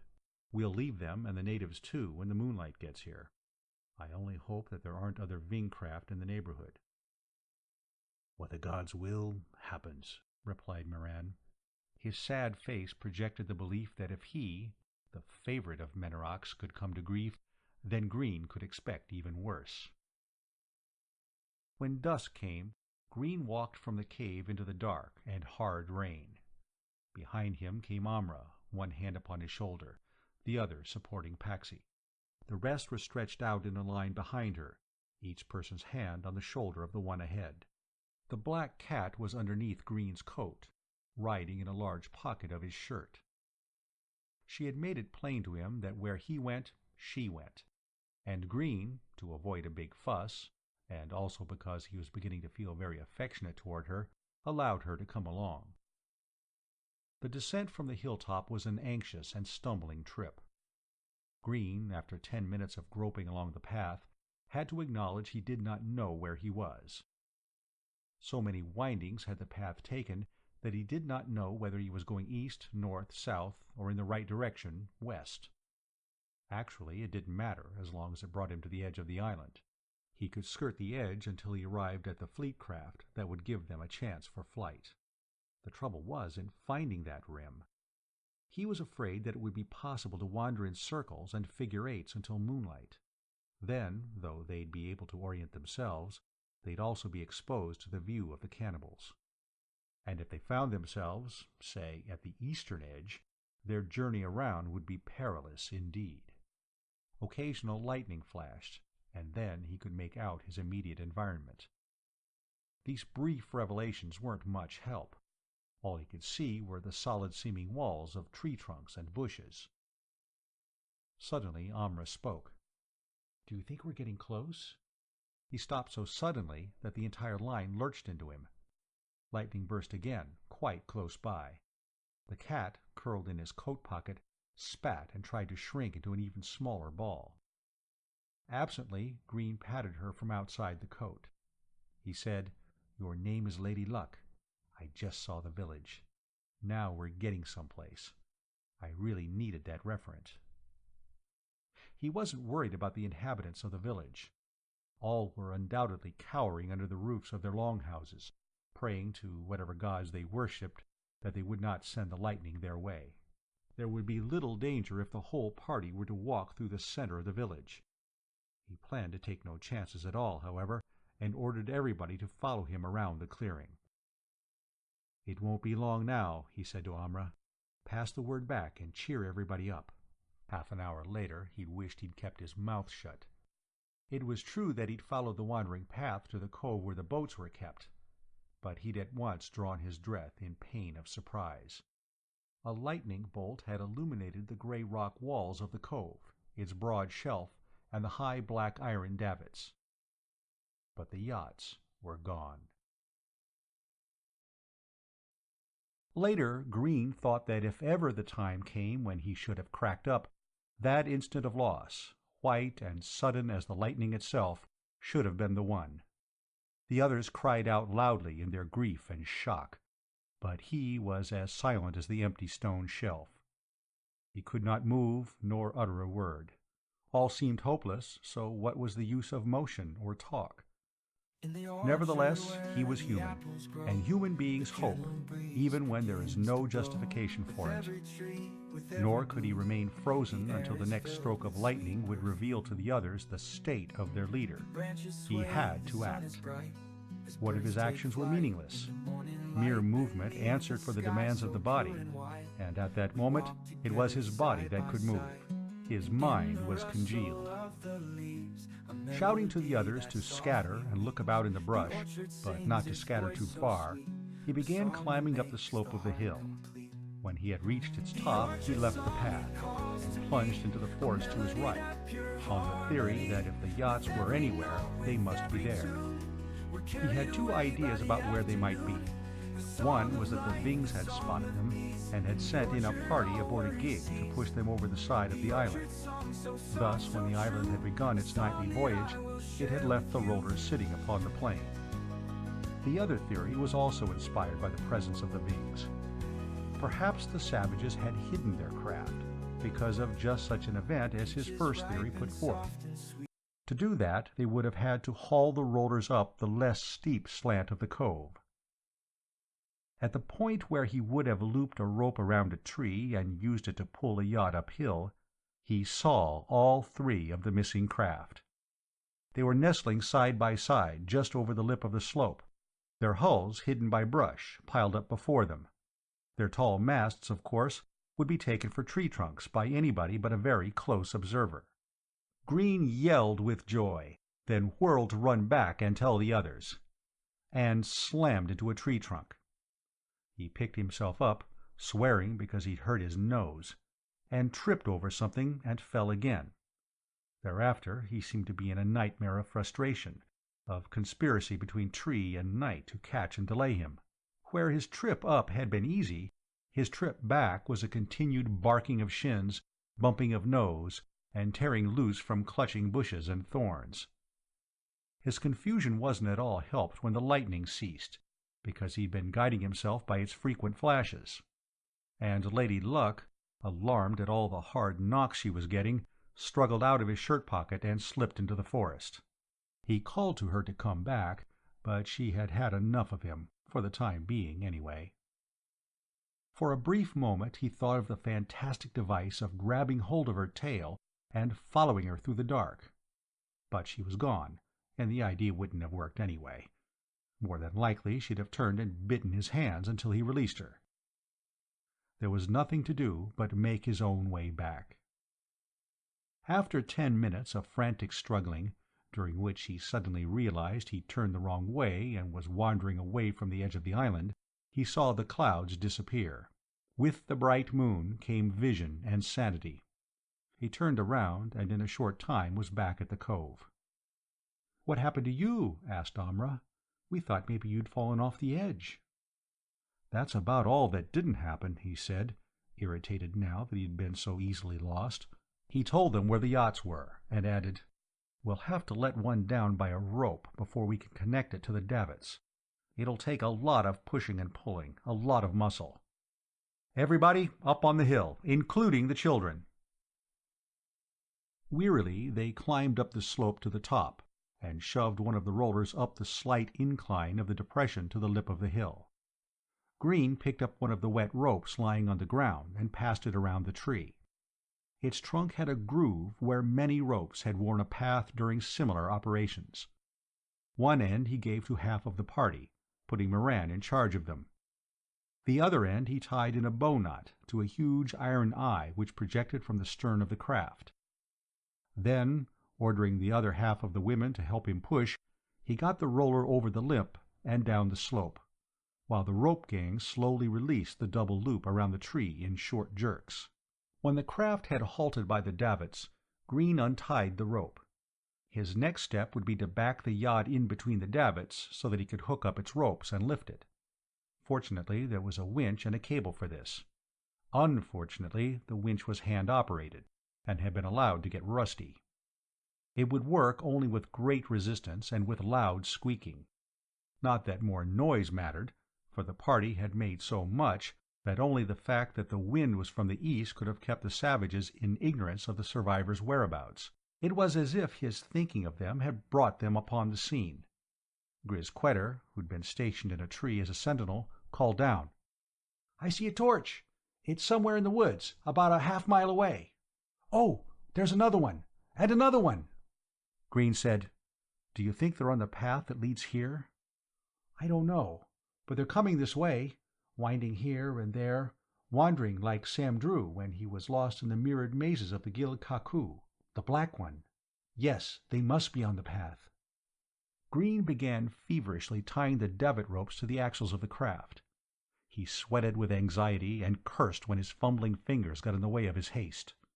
But the tying of the 4 bowknots actually took less than a minute, in spite of the way time seemed to race past him. That done, he had to order off the yacht some of the women who had climbed aboard. Only the women who had to take care of very small infants and the older children were to be on that boat. "Just who do you think is going to work the winch?" he barked at the too eager. "Now jump to it." One of the women on the roller wailed, "Are you going to stay on that island and leave us all alone on this roller in the midst of the Exerdimer?" "No," he answered as calmly as possible. "We're going to lower you to the ground. Then we're going back up the hill and shove the other rollers over the edge so that they can't be used by the savages to come after us. We'll jump off and walk back to you." Seeing that the women were still not convinced, and softened by their pitiable looks, he called to Grisquetter, "Come down and get on the boat." And when the boy had run down the slope and halted by his side, breathing hard and looking up at him for his orders, Green said, I'm delegating to you to guard these women and babies until we arrive, okay?" "Okay," said Grisquetter, grinning, his chest swelling because of the importance of the duty. "I'm the captain until you climb aboard, is that it?" "You're a captain, and a good one, too," said Green, slapping him lightly on the shoulder. Then he ordered the winches turned until the roller was hoisted into the air a few inches. As soon as the rusty machines had groaningly fulfilled their functions, he had the craft lowered over the edge and down to the plain. The transition was smoothly made. The yacht's wheels began turning, the nose lifted only slightly, because of the superior pull on the ropes tied to the bow. The stern ropes were paid out a little to equalize the strain. Then, obeying Green's gesture, the women aboard it pulled at the bow knots, which untied simultaneously. Not until then did he breathe a little easier, for if one or more had refused to slip loose as swiftly as another, the craft might have been pulled up on one side or dragged around by either end and thus capsized. For a few seconds he watched the rollers slip away, coasting on its momentum, but headed at right angles to the direction of the island. Then it had stopped, and it began to grow smaller as the island left it behind. From it came the thin wailing of his daughter Paxi. It broke the spell that momentarily held him. He began running up the slope, shouting, "Follow me!" Reaching the crest of the hill ahead of the others, he took time for a glance through the woods. Sure enough, torches bobbed up and down and flickered in and out as they passed between tree trunks, and there were drums beating somewhere on the island.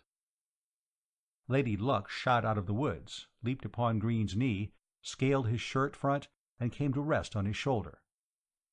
"Ah, you wandering wench, you," he said. "I knew you couldn't stay away from my irresistible charm, now could you?" Lady Luck didn't reply, but gazed anxiously at the forest. "Never fear, my pretty little one," he said.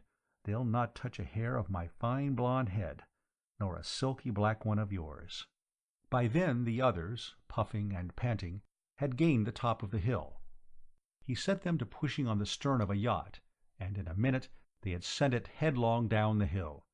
When it rushed over the edge and disappeared with a crash on the plain below, they had all they could do to restrain their cheers. Small revenge for the suffering they'd had to undergo, but it was something. "Now for the other," said Green. "Then everybody run as if the demons of Gil-Ka-Ku were on your tails." Grunting, they pushed the last roller up the little incline, then gathered their strength for the final heave that would launch it, too, upon its last voyage. And at that moment some savages who'd been running ahead of the torch-bearers burst out of the woods. Green took one look and realized that they would get between the edge of the island and his party. There were about 10 of them. They not only outnumbered his own force, but were strong men against women. And they had spears, where his people were armed mainly with cutlasses. Green didn't waste any time in meditation. "Everybody aboard except Miranda and me," he said loudly. "Don't argue. Get in. We're riding through them. Lie flat on the deck." Screaming, the women scrambled over the low rail and onto the deck. As soon as the last one was on, the Earthman and Moran put their shoulders to the stern and pushed. For a second, it looked as though their combined strength would not be enough, as if the party should have shoved the craft a little farther over the lip of the hill before stopping. "There's not time to get them out again to help us," panted Green. "Dig in, Moran. Get that fat into gear. Shove, damn you, shove!" It seemed to him that he was breaking his own collarbone under the pressure, and that he'd never felt such a hard and cutting wood in all his life. And it seemed that the roller was stubbornly refusing to move until the cannibals arrived in time to save it, like the Marines.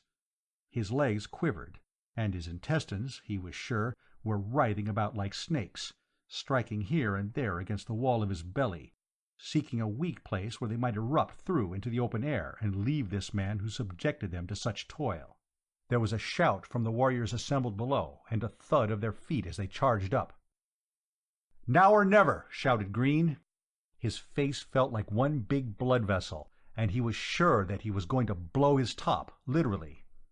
But the roller moved forward, crept slowly, groaned, or was that he, and began moving swiftly, too swiftly down the slope. too swiftly because he had to run after it, grab the taffrail and haul himself over. And while he was doing that, he had to extend a hand to Moran, who wasn't as fast on his feet. Fortunately, Amra had the presence of mind enough to grab Moran by the shoulder of his shirt and help pull. Over the rail he came, crying out in pain as his big stomach burned against the hard mahogany, but not forgetting the bag of jewels clutched in his hand. Lady Luck had already deserted her post on Green's shoulder when he began pushing. Now she meowed softly and pressed against him, scared at the shaking of the deck and the rumbling of the wheels as the craft sped downhill. He pulled her to him in the protection of the crook of his arm, and reared up on his elbow to see what he could see. What he saw was a spear flying straight at him. It shot by so close, he fancied he could feel the sharp edge of its blade graze him, and there was nothing of his imagination about the woman's scream that rose immediately afterward. It sounded so much like Amra that he was sure she'd been hit. However, he had no time to turn and find out. An islander had appeared by the side of the yacht, and as the deck was on a level with his chest, the fellow could see them all easily enough. His arm flew back, then leaped forward, and the spear he held darted straight at Green. No, not at him, but at Lady Luck. Another warrior, a little farther down the slope, screaming something, also thrust at the cat. Evidently, felines were no longer taboo on this island. The former worshippers considered that their totem had deserted them, and therefore deserved death. Lady Luck, however, had the traditional 9 lives. None of the razor-sharp blades came very close to her. And in the next few seconds, the savages were left howling upon the slope, or lying unconscious on the spot where the roller had struck them. The vessel sped down the steep incline, bumped hard as it roared out upon the stone shelf, and flew into the air. Green flattened himself out against the deck, hoping thus to dampen the effect of the 3-foot drop onto the plane. Somehow he became separated from the deck, was floating in the air, and saw the planks rushing up at him. There was a brief interlude of darkness before Green awoke, and realized that the meeting of the deck and his face had done the latter no good at all, and might have resulted in considerable damage.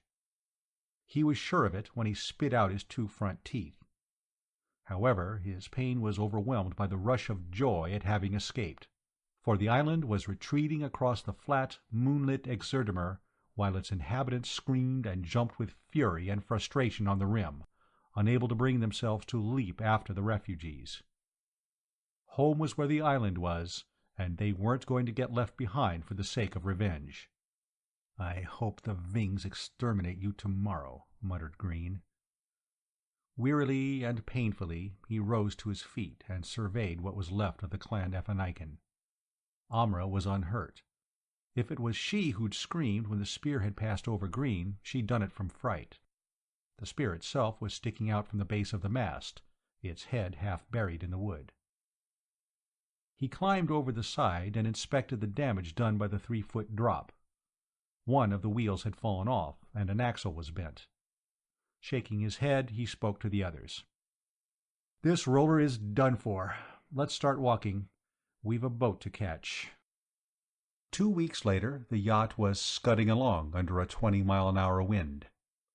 It was high noon, and everybody except the helmsman, Amra, and Moran was eating. They were lunching on steaks carved from a hoober which Green had shot from the deck, and which had been cooked on the fireplace placed under a hood immediately aft of the small foredeck. There was no lack of food, despite the fact that the yacht had not been stocked. Fortunately, the savages who'd owned it had not bothered to remove the several pistols and the keg of powder and sack of balls from its locker. With this, Green killed enough deer and hoobers to keep everybody well fed. Amra supplemented their protein diet with grass, which her culinary art turned into a halfway decent salad. At times, when they neared a grove of trees, Green would stop the yacht. They would go foraging for berries and for a large plant which could be beaten until soft, mixed with water, kneaded and baked into a kind of bread. Once a grass cat dashed out from behind a tree, making straight for Inzax. Green and Moran, both firing at the same time, crumpled it within 10 yards of the little blonde. The grass cats, big cheetah-like creatures with long, slim legs built for running, were only a peril when the party left the yacht. Though fully capable of leaping aboard when the roller was in movement, they never did. Sometimes they might pace it for a mile or so, then they would contemptuously walk away. Green wished he could say the same for the dire dogs. These were almost as large as the grass cats, and ran in packs from 6 to 12. Sinister-looking with their gray and black spotted coats, pointed wolfish ears, and massive jaws, they would run up to the very wheels, howling and snapping with their monstrous yellow fangs. Then one would be inspired with the idea of leaping aboard and finding out how the occupants tasted. Up he would come, easily sailing over the railing. Usually the occupants would discourage him with a well-placed thrust from a spear, or an amputating swing of a cutlass. Sometimes they missed, and he would land on the deck, which enabled the sailors to try again with better success. Back over the rail his body would go, back to his fellows, many of whom would stop the chase to devour their dead comrade. Those who persisted in the hunt would then try their luck, bounding upon the yacht, snarling hideously, trying to scare their quarry into a complete paralysis, and sometimes succeeding. No lives were lost to the dire dogs, but almost everybody bore scars. Only Lady Luck managed to stay unscathed. Every time she heard their distant howling, she scaled the mast and would not come down until the danger was over. Today they'd not been bothered. Everybody relaxed, chattering and munching happily the unexciting but nutritious meat of the hoober. Moran stood upon the foredeck, sighting at the sun through his sextant. This also had been found in the locker, along with some charts of the Exerdimer. Though the charts had had their locations marked in an alphabet unknown to anybody aboard, Moran had been able to compare them in his mind to the charts he'd left on the Bird of Fortune. He had crossed out the foreign names and put in names in the Kilchristen alphabet. He'd done this only at the insistence of Green, who didn't trust Moran to translate for him, and wanted to be able to read the maps himself. Not only that, he'd forced the fat merchant to teach both him and Amra how to use the clumsy and complicated, but fairly accurate sextant. A few days later, after Green and his wife had begun to study the navigation instrument, there occurred the accident that forced Green to take further measures to safeguard himself. He and Moran had been standing at the stern, ready with their pistols, while Amra steered the yacht toward a group of hoobers. They were going through their usual maneuver of running down a herd until the exhausted animals could be overtaken. Just as they neared an orange-colored stallion galloping furiously, Green raised his pistol. At the same time, he was vaguely aware that Moran had also sighted, but had stepped back, behind and to one side of him.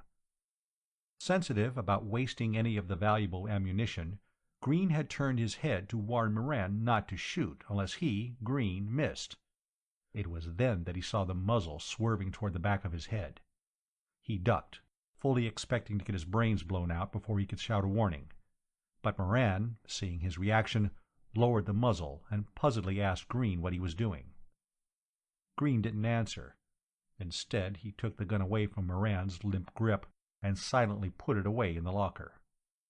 Neither he nor the merchant ever referred to the incident, nor did Moran ask why he was not permitted to take part in any shooting thereafter. That convinced Green that the fellow had fully intended to shoot him, and then claimed to the others that it had been an accident. To forestall any more attempts at accidents, Green told Amra that if he were to disappear some dark night, she was to see that a certain person was shot and thrown overboard. He did not name the certain person, but he mentioned his sex, and as Moran was the only other man on the yacht, there was no doubt about to whom he referred. Thereafter Moran was most cooperative, always smiling and joking. However, Green caught him now and then with frowning brows and a thoughtful expression. He was either fingering a stiletto or the bag of jewels he carried inside his shirt. Green could imagine that he was planning something for the day they reached Astoria. Now, on this day 2 weeks after they'd left the island, Moran was shooting the sun, and Green was waiting until he was through, so he could check on him. If his calculations were correct, the yacht should be directly east of Astoria, 200 miles. If they maintained their average rate of 25 miles an hour, they'd reach the windbreak in a little over 8 hours. The fat merchant quit looking through the eyepiece of his instrument and walked to the cockpit where his charts and papers were. Green took the sextant from him and made his own observations, then checked with Moran in the narrow and crowded cockpit. "We agree," said Green, indicating with the pencil tip a round scarlet spot on the chart. "We should be sighting this island within 4 hours." "Yes," replied Moran. "That is an old landmark. It has been there 100 miles due east of Astoria since before my grandfather's time. It was once a roaming island, but it long ago quit moving and has stayed on that one spot. That is nothing unusual. Every captain knows of these fixed islands scattered all over the Exerdemer, and every now and then we have to add a new red mark to our charts because one of the roamers has settled down." He paused, then added a statement that set Green's heart to beating fast. "The unusual thing about this island is that it did not stop of its own accord. It was halted by the magic of the Astorians, and it has been kept in that one place ever since by their magic." "What do you mean?" asked Green eagerly. Moran's round, pale blue eyes stared at him blankly. "What do you mean? What do I mean? I mean just what I said, nothing more." "I mean, what magic did they contrive to halt this roamer?" "Why, they put up certain peculiar towers in its path, and when the island began going backwards to get out of the trap and go around it, they moved other towers to block its retreat. These towers moved fast on many well-greased wheels. Once the circle was complete, the island couldn't move, nor has it been able to move since." "These towers intrigue me. How did the Astorians know how to halt these islands? And if they've succeeded with one, why not with the others?" "I do not know. Perhaps because the towers are huge and costly and don't move too fast. Perhaps it is not worth while to the Astorians to capture many. As for their knowledge, I think they got it from their ancestors. It was their great-great-great and then some grandfathers who originally built Astoria in the middle of the plain, and protected it from being crushed by these islands by placing these many towers all around their city. But it cost them much wood and time, and perhaps they lost interest after that."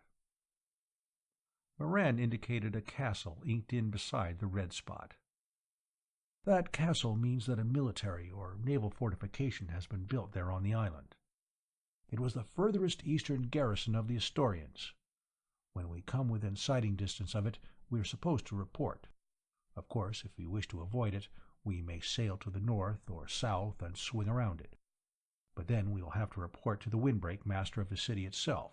They are rather hostile to captains who have failed to have their papers checked at the fort of Shimdug. Even if the craft is such a small and weak one as this, the Astorians are a suspicious people."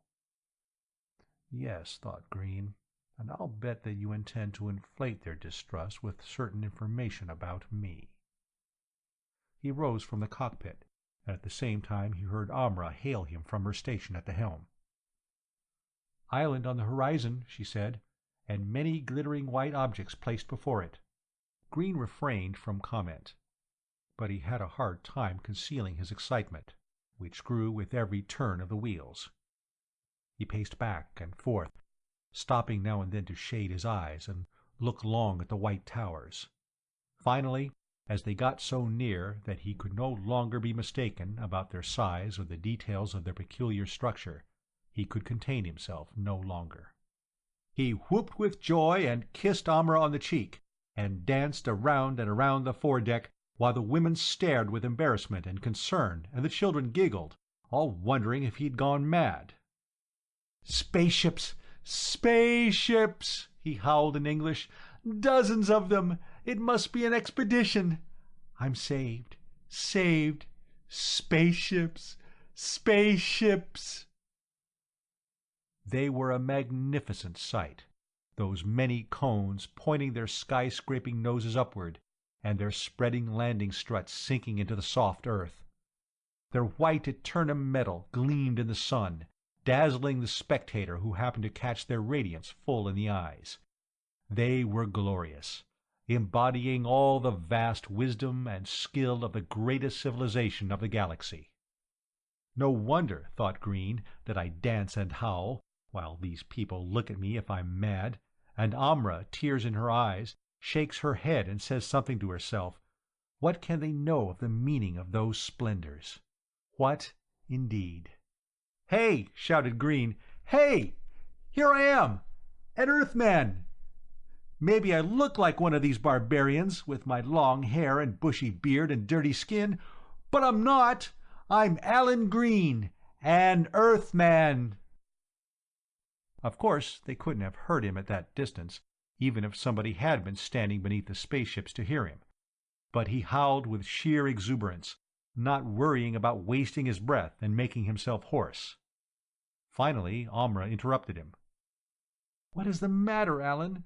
Have you been bitten by the green bird of happiness, which sometimes flies over these plains?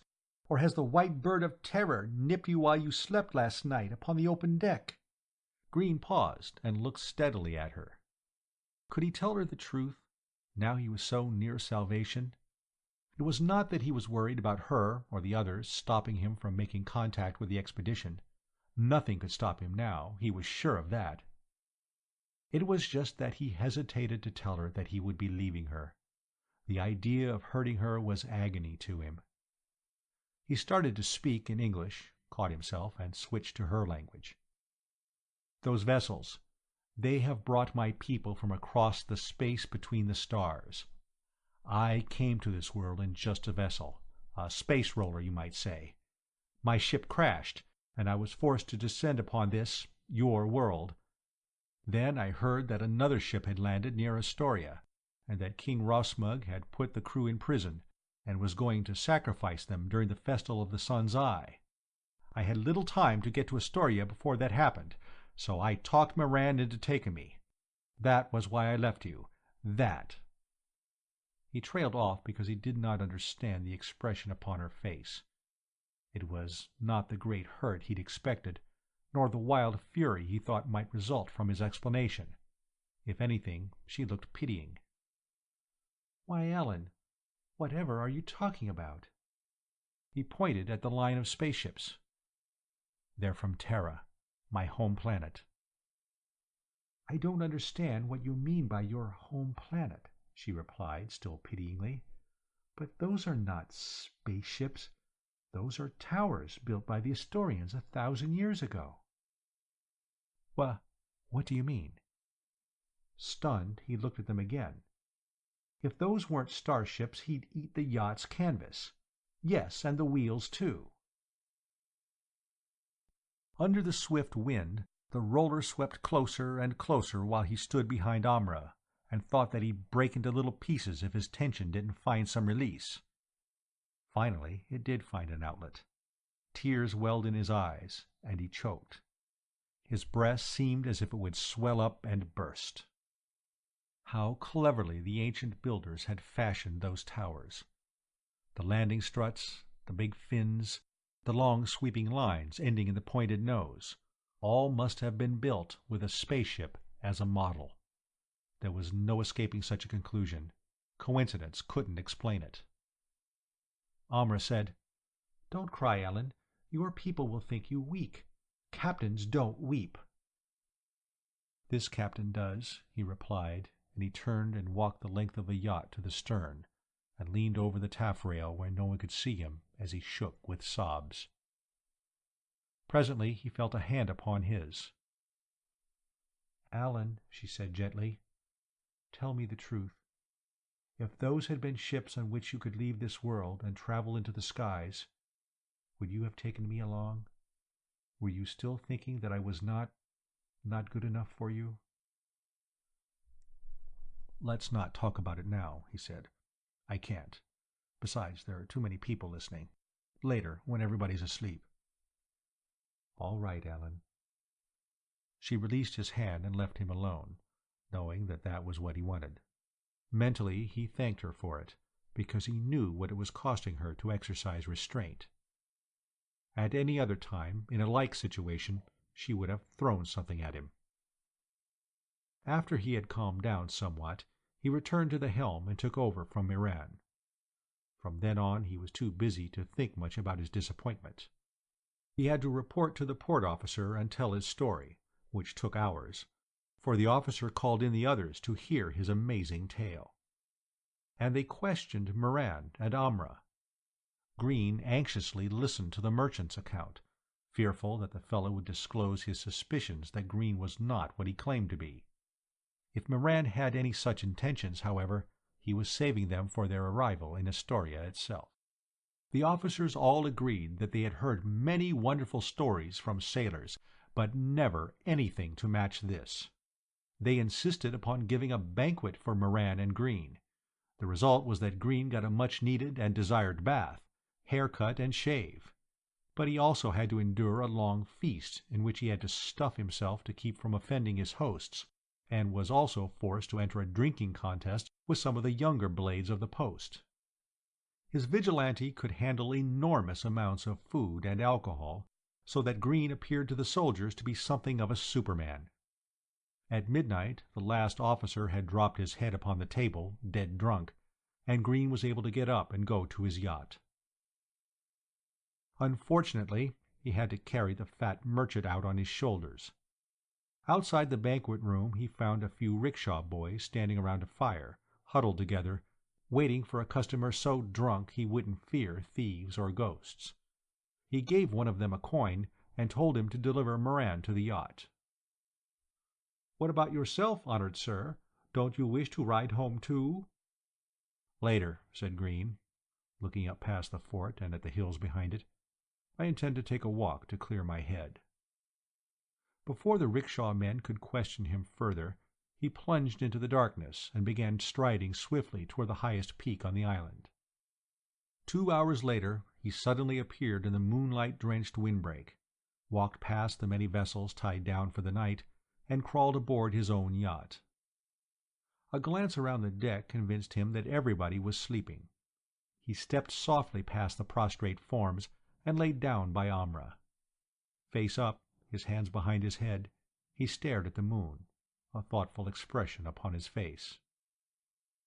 Amra whispered, "Alan, I thought you were going to talk to me tonight." He stiffened but did not turn his head to look at her. "I was, but the officers kept us up late. Didn't Moran get here?" "Yes, about 5 minutes before you did." He rose on one elbow and looked searchingly at her. "What?" "Is there anything strange about that?"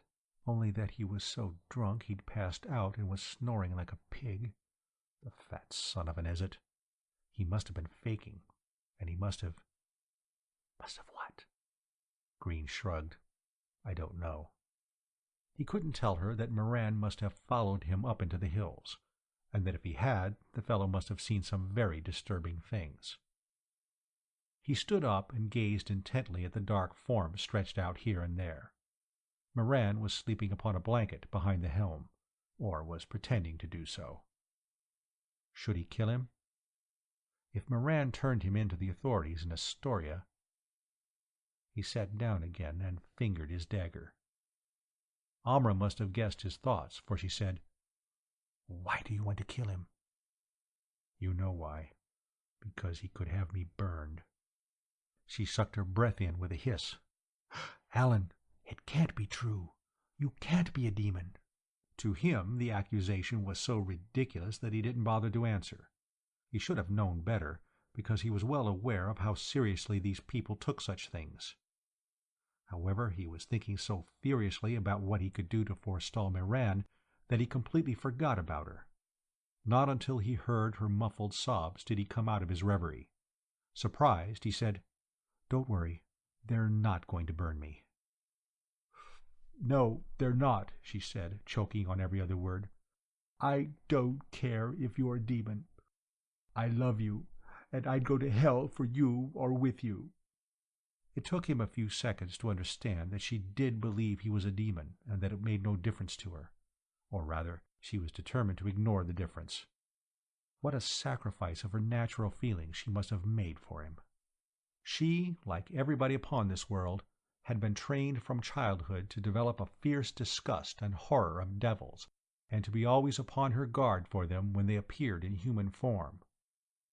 What an abyss she had to cross in order to conquer her deep revulsion. In a way, her feat was greater than crossing the chasm between the stars. "Amra," he said, deeply touched, and he bent down to kiss her. To his surprise, she turned her face away. "You know my lips don't belch fire like the devils in the legends," he said, half jestingly, half pityingly. "Nor will I suck your soul into my mouth." "You have already done that," she said, still not facing him. "Oh, Amra." "Yes, you have. Else why should I follow you when you deserted me to run away on the bird? And why should I still want to follow you, to be with you, even if those towers had turned out to be your what-do-you-call-'em, and you had sailed away in the skies on them? Why would any decent human woman want to do that? Tell me." She too rose on an elbow, her face now turned to him. He scarcely recognized her. Her features were so twisted, and her skin was so livid. "100 times during this voyage I've wished you would die. Why? Because then I wouldn't have to think about the time to come when you would leave this world forever, leave me forever. But then you were in danger. Then I almost died too, and I knew I didn't really wish your death. It was just wounded pride on my part. And I couldn't face the moment of your departure, or the fact that you must come from a superior race, a people more like gods than demons. Oh, I didn't know what to think, whether you were a devil or a god, or just a man who was somehow more of a man than any I knew. I could ignore such things as your wounds healing up faster than they should and scar tissues disappearing, but I couldn't ignore your knowledge that Aga would be killed if she touched that wall in the room on the Cannibal's Island, nor the fact that your teeth grew back in after they were knocked out during the escape from the island, nor your too obvious interest in those 2 demons held prisoner in Astoria. Or—" "Not so loud, Amra," he interrupted. "You'll wake everybody up." All right, all right. Better to keep quiet and pretend to be stupid. But I can't. I'm not built that way. So, what are you going to do, Alan?" "Do? Do?" he repeated miserably. "Why, somehow or other I'm going to free those 2 poor devils and escape in their spaceship." "Devils? Then they are demons?" "Oh, no, that was just a manner of speaking. I said poor devils because of what they must have gone through in that barbarous prison. They might as well have been in the hands of the cannibals as at the mercy of the priests of this wretched planet. Yes, that's what you really think of us, isn't it? That we're all murderous, dirty, and stinking savages." "Oh, not all of you," he replied. "You're not, Amra. By any standard, you're a wonderful woman." "Then why can't—" She bit her lip and turned away from him. She would not humble herself by asking him to take her with him. It was up to him to make the offer. Green did not know what to say, though he knew that it was necessary to say something at once.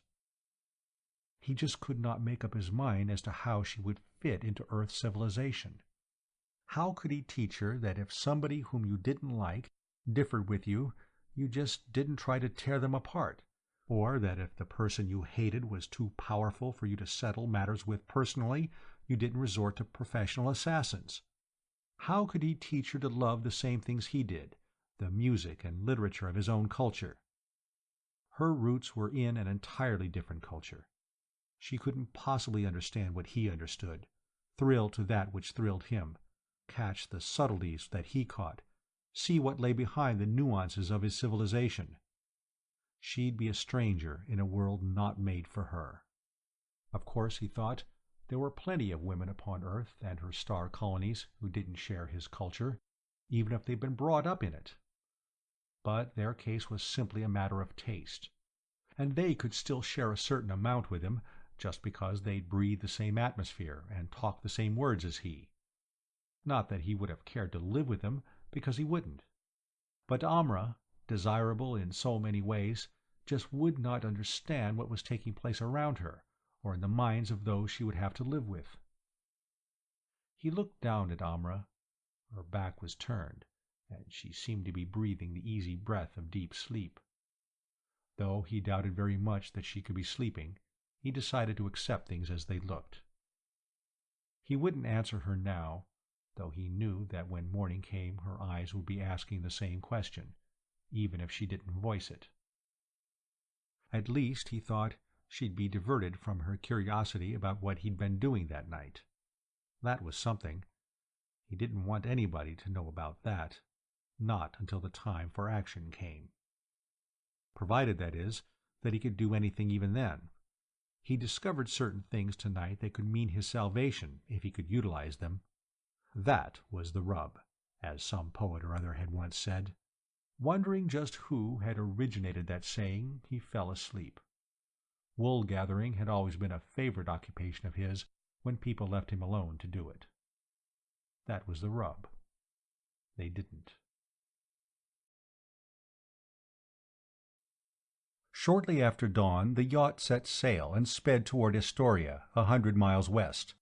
The breeze was a strong 35 miles an hour, precursor of the violent winds that roared across the Exertimer during the rainy season. Green set every inch of sail he had and took over the helm himself. Steering was not as simple as it had been, for traffic was getting heavy.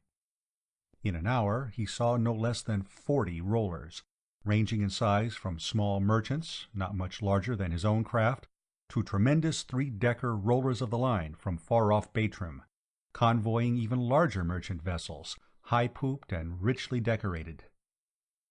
Then, as they came to within 50 miles of their destination, small pleasure yachts appeared in increasing numbers, and by the time they saw the white rocket-shaped towers that stretched from horizon to horizon, Green was sweating at the manner in which craft were shooting back and forth in front of him. Moran said, "The entire nation is surrounded by these white towers, and by many fortresses interspersed between them. Inside the great circle of towers, the Astorians have many rich farms on the plains. The city proper, however, is built on 3 roaming islands that were captured by their magic many centuries ago." Green raised his eyebrows at this information. "Indeed. And where is the vessel that brought the 2 demons down from the skies?" Moran looked blankly at the Earthman, though he knew well enough that he was keenly interested in the so-called demons. "Oh, it is located close to the palace of the king himself, but not in the hills. It landed on the plain." And the strangers will be burned during the festival of the Eye of the Sun?" "If they have lived, they will be." Green didn't like to think about their dying. If they had, then his problem was solved. He stayed on this planet and did the best he could here. There was one thing he had to admit. That was that having Amra as his wife made such an event not so calamitous as it might have been. She'd keep him so interested that time would pass swiftly, even on this barbarous place. In that case, he thought, why was he hesitating about taking her to Earth, if he got the chance? No matter where he was, she'd see that life was a whirlpool of action, and she'd only begun to disclose the deeps within her. Give her an education, and what a creature might evolve. "What's the matter with you, Green?" he said to himself. "Don't you know your own mind? Are you so capable at handling physical events, but a complete muck-up when it comes to psychical? Why?" "Look out!" cried Moran, and Green threw the helm hard aport to avoid crashing into a small freighter. The captain, standing on the foredeck behind his own helmsman, leaned over the rail and shook his fist at Green and cursed. Green cursed back, but after that he didn't allow himself to begin thinking about Amra until he had steered the roller into the break. For the rest of the day he was busy getting cleared with the port authorities. Fortunately, he had a letter from the officer of the island fortress. It explained why he happened to be in possession of a foreign craft, and also recommended that Green be given a chance to sign up in the Astorian roller fleet if he wished. Even so, he had to tell his story so many times to an admiring and amazingly credulous audience that it was dusk before he could get free. Outside the customs building, he found Grizz Quetter waiting for him. "Where's your mother?" he asked. "Oh, she knew you'd be tied up for a long time, so she went ahead and got a room at an inn. They're very hard to get during the festival, almost impossible. But you know Mother," said Grizz Quetter, winking. "She gets what she's after every time." Yes, I'm afraid so. Well, where's this inn?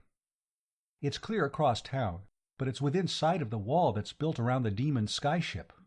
Wonderful. Rooms must be twice as difficult to get there as on the edge of town. How did Amra do it? She gave the innkeeper 3 times his asking price, which was high enough, and he found a pretext to quarrel with the man who had long ago reserved a room, threw him out, and gave it to us. Ah? And where did she get this money? She sold a ruby to a jeweler who kept shop close to the break. He's sort of shady, I guess, and he didn't give Mother what the ruby was worth. Now, where would she get a ruby, or any kind of jewel? Grisquetter grinned crookedly, but delightedly. Oh, I imagine that a certain fat, one-eyed merchant captain, who shall remain nameless, must have had 1 or 2 rubies within that bag he keeps inside his shirt. Yes, I can imagine. The question that alarms me is, how did she get it off Moran? He'd sooner lose a quart of blood than one of his precious jewels, and he'd notice it quicker than he would the blood. Grisquetter looked thoughtful. I really don't know. Mother didn't say. He brightened with a smile and said, But I'd like to know how she did it. Maybe she'll teach me some day. She seems to have a lot to teach both of us, said Green. He sighed. Well, I'm eternally indebted to her. No getting out of it. Let's call a rickshaw and see what kind of a place she has selected. Once both had settled in the high-backed chair of their vehicle, and the 2 men who pulled it had begun their slow trotting through the crowded streets, Green said, Have you any idea where Moran is? Some. He was detained by the port officers, too, because he had to explain what had happened to his roller. Then he called a rickshaw and left in a big hurry. He had an officer with him, not a naval officer, a soldier from the palace, one of the king's own. Green felt a sinking sensation. All ready? Tell me, does he know where we are staying? Oh, no. When I saw him coming out of the customs house, I hid behind a bale of cotton. Mother had told me to stay out of his sight. She explained how treacherous he is, and how he hates you because he thinks you brought all his bad luck upon him. That's only the half of it, Green replied. He was silent for a while, thinking, his gaze roving idly over the crowds. There were many foreigners in town, sailors from every nation that had a border on the Exerdimer, pilgrims who belonged to the far-flung cult of the fish goddess and had come here for the festival. The majority, however, were Astorians, a fairly tall people, brown or red-haired, green or blue-eyed, with big noses, thick lips, and a slight epicanthic fold. They spoke a guttural, polysyllabic, semi-analytic language.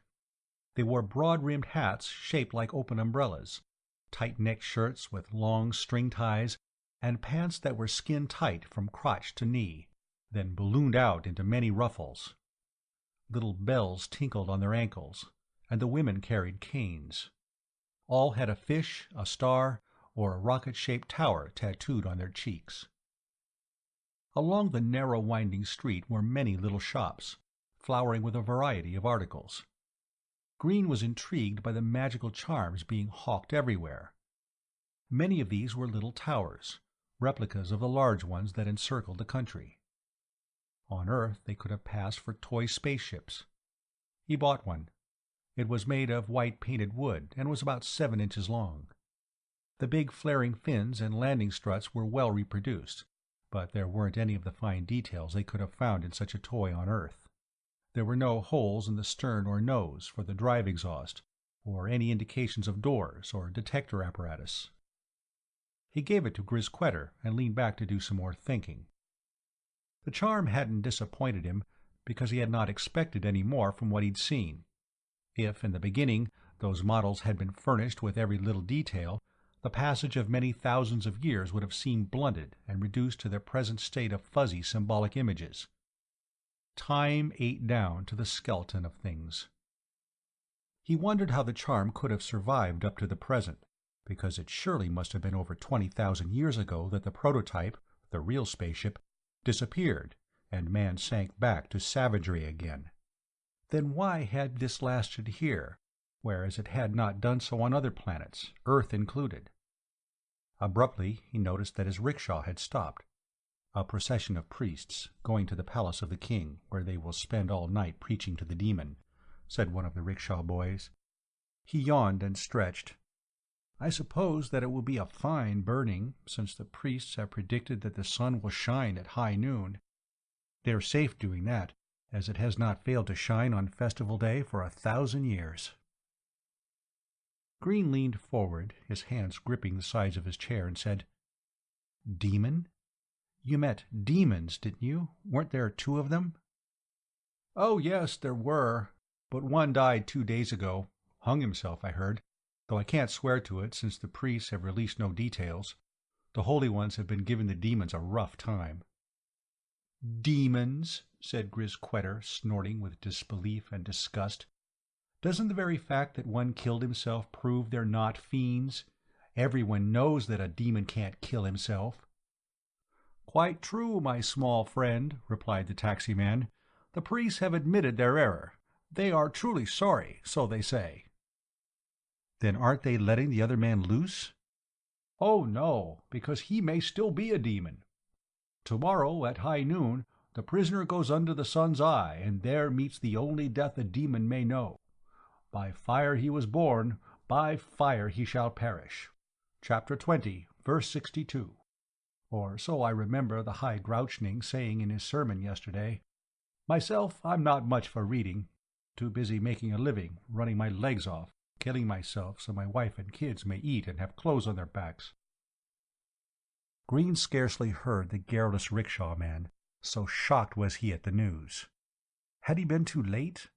What if the man who died was the pilot, and the other was unable to handle the ship? The rest of the ride he was sunk in such deep gloom he hardly saw any of the many sights that Grisquetter kept pointing out. But he did rouse when the boy said, Look, Father, there's the king's palace, on top of the hill. Behind that is the ship of the demon. You can't see it from here, but you will tomorrow when you go to the burning. Don't be so heartless, said Green, but he looked carefully at the great marble structure that rambled all over the hill. Somewhere below that, probably filled with dirt, undoubtedly forgotten, was just such an entrance as he'd found on the island of the cannibals. He'd also discovered a similar one upon the fortress of Shimdug, the night before when he'd gone exploring and Moran had followed him. The palace, he thought, looked quite romantic and beautiful, enveloped in a dim red haze cast by the setting sun, which lay directly behind it. Perhaps it would look different in the harsh glare of day, when the dirt and garbage would be so apparent. The area in which Amra had rented the room was one which had once belonged to the rich and the noble, but had decayed when the aristocracy moved their homes elsewhere. The inn before which the rickshaw boys stopped was a 3-story pile of granite blocks. It had an enormous porch and 6 huge pillars in the image of the fish goddess. Green could not help admiring the building, even in its present state of decay, because he knew that it must have cost a fortune to build it. The granite would have had to be transported by roller across the Exerdimer, since there would be no stone in this neighborhood. He imagined that the landlord charged high rents, and that Amra must have paid a pretty price indeed if she'd given him 3 times the usual amount. One thing you could say for her, when she traveled, she did it in style. The caryatids of the fish goddess also interested him, and at another time he'd have examined them closely, by the light of the torches in the hands of the servants standing by them. The cult of the goddess indicated that the original historians must have migrated from the ocean side to the center of the vast and level plains. And here they must have built this imposing city, which was to become such a great focus of trade. Its central location made it a great clearinghouse for goods from every country bordering the Exerdimer. He wondered whether it was pure accident that they had brought with them the charms in the shapes of spaceships, and if they'd also accidentally discovered that towers modeled after the charms would stop the roaming islands. Whatever the answer, it lay buried in the prehistoric. "Hurry up," said Grisquetter, pulling on Green's hand. "Mother has a surprise for you, but don't tell her I told you." "That's nice," replied Green absently, his mind still upon the news of the Earthman's death. Hang it all, why must he always be kept in suspense? Must always be improvising from moment to moment, always in the dark, never knowing what was coming next nor what he was going to have to do. Oh, for one day of peace and assurance. "Father!" What?" said Green, startled out of his reverie and stopping halfway up the steps to the porch. Suddenly something black and small launched itself at him and landed on his shoulder. "Lady Luck!" "Why are you shivering so?" "Better run, Dad," said Grizz-Quetter. "There's Moran coming out of the door, and soldiers behind him." He ended with a wail. "Mother!" The sight of Amra, Inzax, and the children being marched out between the musketmen was enough for Green. He turned away and spoke softly but savagely. "Keep your backs to them. Don't look back. We're far enough away in the dark so they might not recognize us, especially in this crowd." A minute later he and the boy and the cat were looking around the corner of a large building. They saw the soldiers commandeer a rickshaw and put the prisoners in it. Then 4 of them walked behind the vehicle as it was pulled away. They'll be put in the Tower of the Grass Cat," said the boy, shaking with fury. "Oh, that devil Moran, that fat old devil! He's the one who's accused Mother of witchcraft. I know!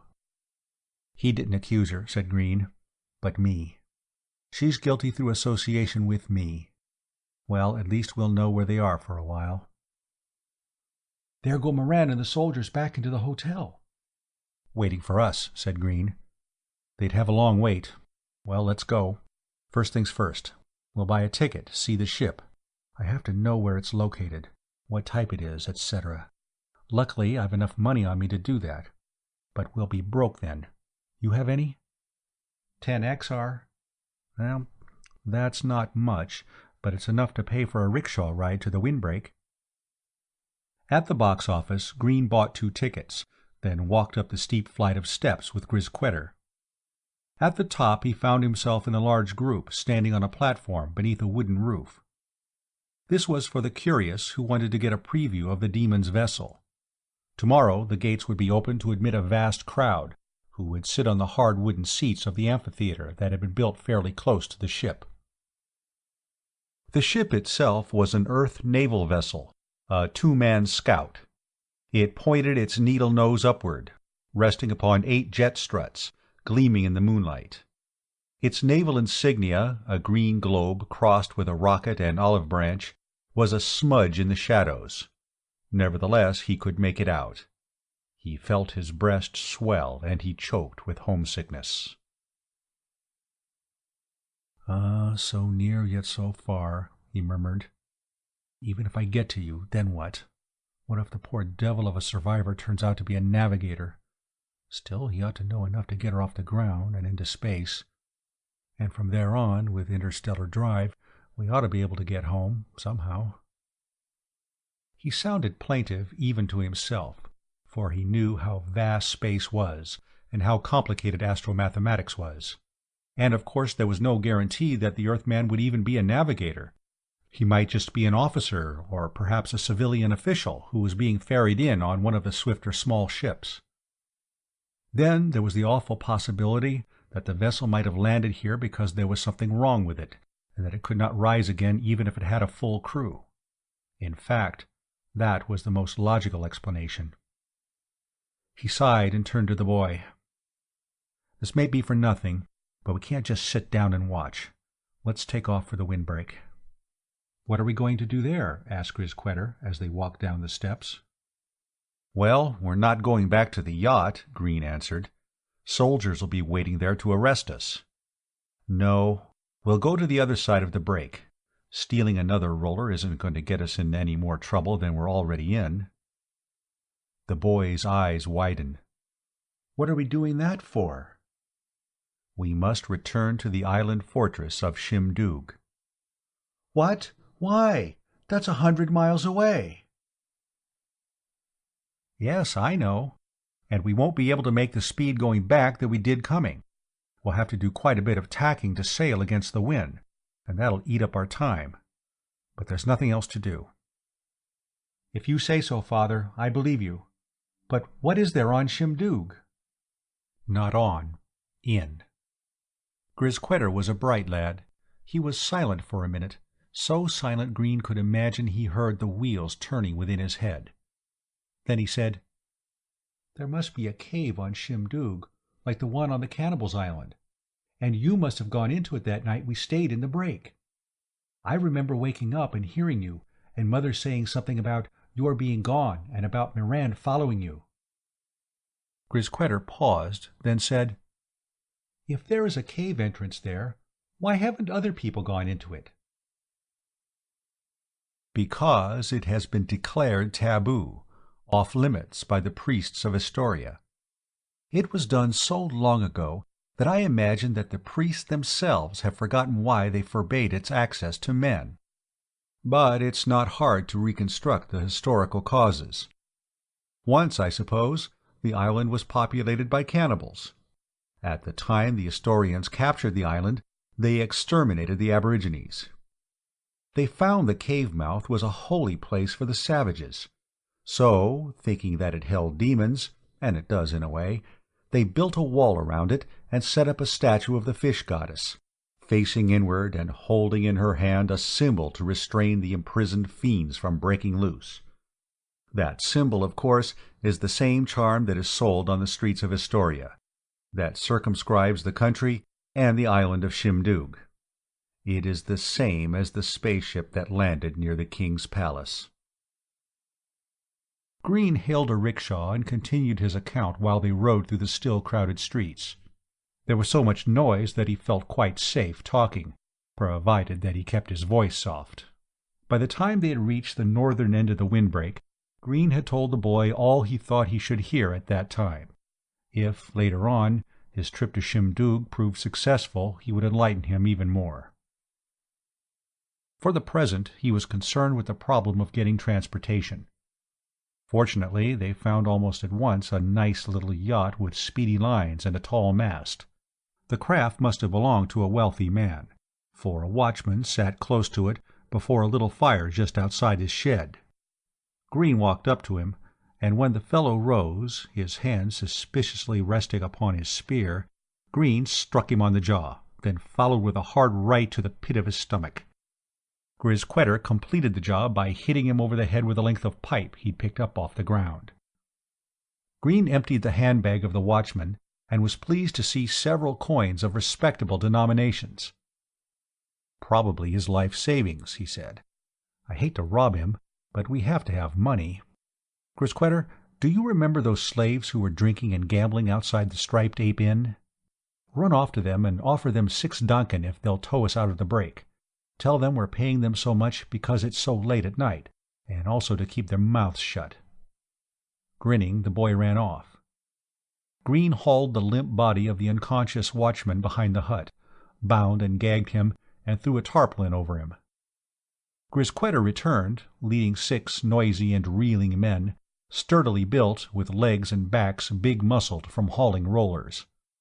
At first Green thought he ought to try to make them keep quiet, then decided that it would look more natural if he let them talk as loudly as they wished.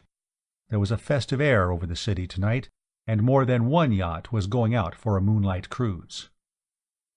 Once out on the plain, Green threw the promised money to the slaves and cried, "Have a good time!" To himself he muttered, "Because tomorrow may be your last day." Already he had a presentiment of what might happen if he succeeded in tonight's work. There was no telling what forces he might be unloosing. As he'd said to the boy, there were demons imprisoned in the bowels of the island of Shimdoog. Just before dawn, the yacht coasted to a stop outside the high stone walls of the north side of the island of Shimdoog. Green had dropped the sail, and, judging his speed exactly, had steered the craft until its side was almost scraping the wall. As soon as the roller stopped, Green put Lady Luck in a bag tied to his belt and cautioned her to keep quiet. Then he began climbing up the rungs nailed to the mast. The boy followed him, and both crawled out upon the spar. Green tied one end of a long rope around the end of the spar. Then he let himself down on it to the ground on the other side of the wall. After the boy had also descended, they paused for a moment, crouched, ready to run at the first sign they'd been seen. But there was no outcry. The big moon, though dropping to the horizon, was bright enough for them to make good progress. Green led the way up a series of hills, heading in a circuitous fashion toward the highest. Twice he had to step and warn Grisquetter about the towers ahead, where sentries were stationed. Lady Luck seemed to know she should be silent. Her eyes glowed and her teeth flashed, but she was only making a soundless snarl. They saw the fires of the guards and heard their muttered voices, but none saw them. It was doubtful that the sentinels ever did look out, for they did not think that any man in his right senses would be roaming about in the darkness, where it was well known that ghosts and demons waited for foolish mortals. Just before they began climbing the slope of the peak that was their goal, Green whispered, "This island was built much like the first one we encountered. I think that all of these islands are more or less similar, all being composed of a base of 1.5 miles square of eternum metal, or something like eternum, and all covered with rock and dirt and trees and vegetation and stocked with birds and beasts. I suppose that the original builders landscaped these craft for aesthetic reasons. After all, a sheet of metal with a few metal chambers on it doesn't look very pretty, and would make a blinding glare in the sunshine." Replied the boy, who didn't understand. "Do you know, it's strange that I was right the first time when I sarcastically referred to the roaming islands as glorified lawnmowers." "What?" "Yes, in the beginning there must have been many more than there are now. Enough to keep the vast plains looking neat and well kept, the grass clipped, the forests prevented from encroaching well-defined limits, and so on. But when there were no longer any maintenance men to keep them going, they stopped, one by one, until at this present time there are perhaps a few hundred. Though I don't know, there may be more. Anyway, whenever one did run down or break down for some reason or other, it was soon erased by a still functioning island." "Erased?" "Yes, for it's obvious to me that the islands not only cut grass, they kept the plains free of obstructions that weren't supposed to be there, and a dead island would constitute just such a hazard." Grisquetter spoke in a thin voice. "Perhaps, Father, I may yet understand you. I must be stupid." "Far from it. You'll learn in time. Anyway, I should have known what they really were when I heard the tales of the sailors. Remember that one about the big hole made by the meteorite, and how something mysterious filled it in and covered it with turf? And then there was the way that wrecked rollers would vanish down to the last nut and bolt, and the skeletons of the dead aboard. And there was a legend of Sam Drew, the tailor turned sailor, and what he found in the metal chambers inside an island, the great white eye through which he saw what was outside the island, and the other paraphernalia. They weren't the property of a wicked magician, as the tale would have it. Any Earthman would recognize TV and radar and dials and controls." "Tell me more." "I will when we get over this wall." Green had stopped before a barrier of stone, reaching at least 40 feet high. A grim crown, it completely encircled the top of the hill. "Once it must have been difficult to scale, but mortar has crumbled here and there, and vines grow all the way up. Follow me. I remember exactly the path I took." He jumped up on a little ledge, seized a thick vine, and hauled himself up to another minor projection. Unhesitatingly, the boy swarmed up after him. Panting, they reached the top, where they rested a moment and wiped the blood from their lacerated fingertips. The cat was the only one that seemed unperturbed. Silently, Green pointed out the 20-foot-high statue of the fish goddess below, her back turned to them as she gestured at the cave mouth with the rocket-shaped charm. For the first time, Grisquetter seemed scared. Like all his fellows, he had an unhealthy awe for the supernatural. This place, so walled off, so utterly ancient-looking, so invested with all the attributes of taboo, so invocative of the horrible tales of demons and angry gods, depressed him. Only his father's seeming indifference to any fiends they might encounter kept him from turning tail and backing down the wall. "One thing I'll bet, and that is that Moran didn't follow me this far but stayed down on the ground. With that belly of his, he'd never have made it. He'd have tumbled off like a big fat bug and been squashed like one, too. Wouldn't that have been awful? However, he didn't have to go all the way with me. The very fact that I would dare to enter a taboo area is enough to condemn me. I should have slit his throat when Amra told me he had been shadowing me. But I couldn't do it without absolutely convincing evidence. And even if I'd had that, I suppose I'm too civilized to kill him in cold blood. You should have told me how you felt, said Grisquetter. I would have slipped a dagger through the tallow over his ribs. No doubt, and so would your mother. Well, down we go. And he set the example by throwing his leg over the edge of the wall and letting himself down, somewhat gingerly. The descent was even worse than the ascent, but he didn't bother telling the boy that. By the time he found out, he'd be at the bottom. Even so, when he reached the ground, he thought that the lad couldn't be one whit more shaky than he. 40 feet was a long, long way when you're up on top looking down, especially in the moonlight. "This is the second time I've done it, but I don't think I'd have the guts enough for a third time," said Green. "But we have to climb back out, don't we?"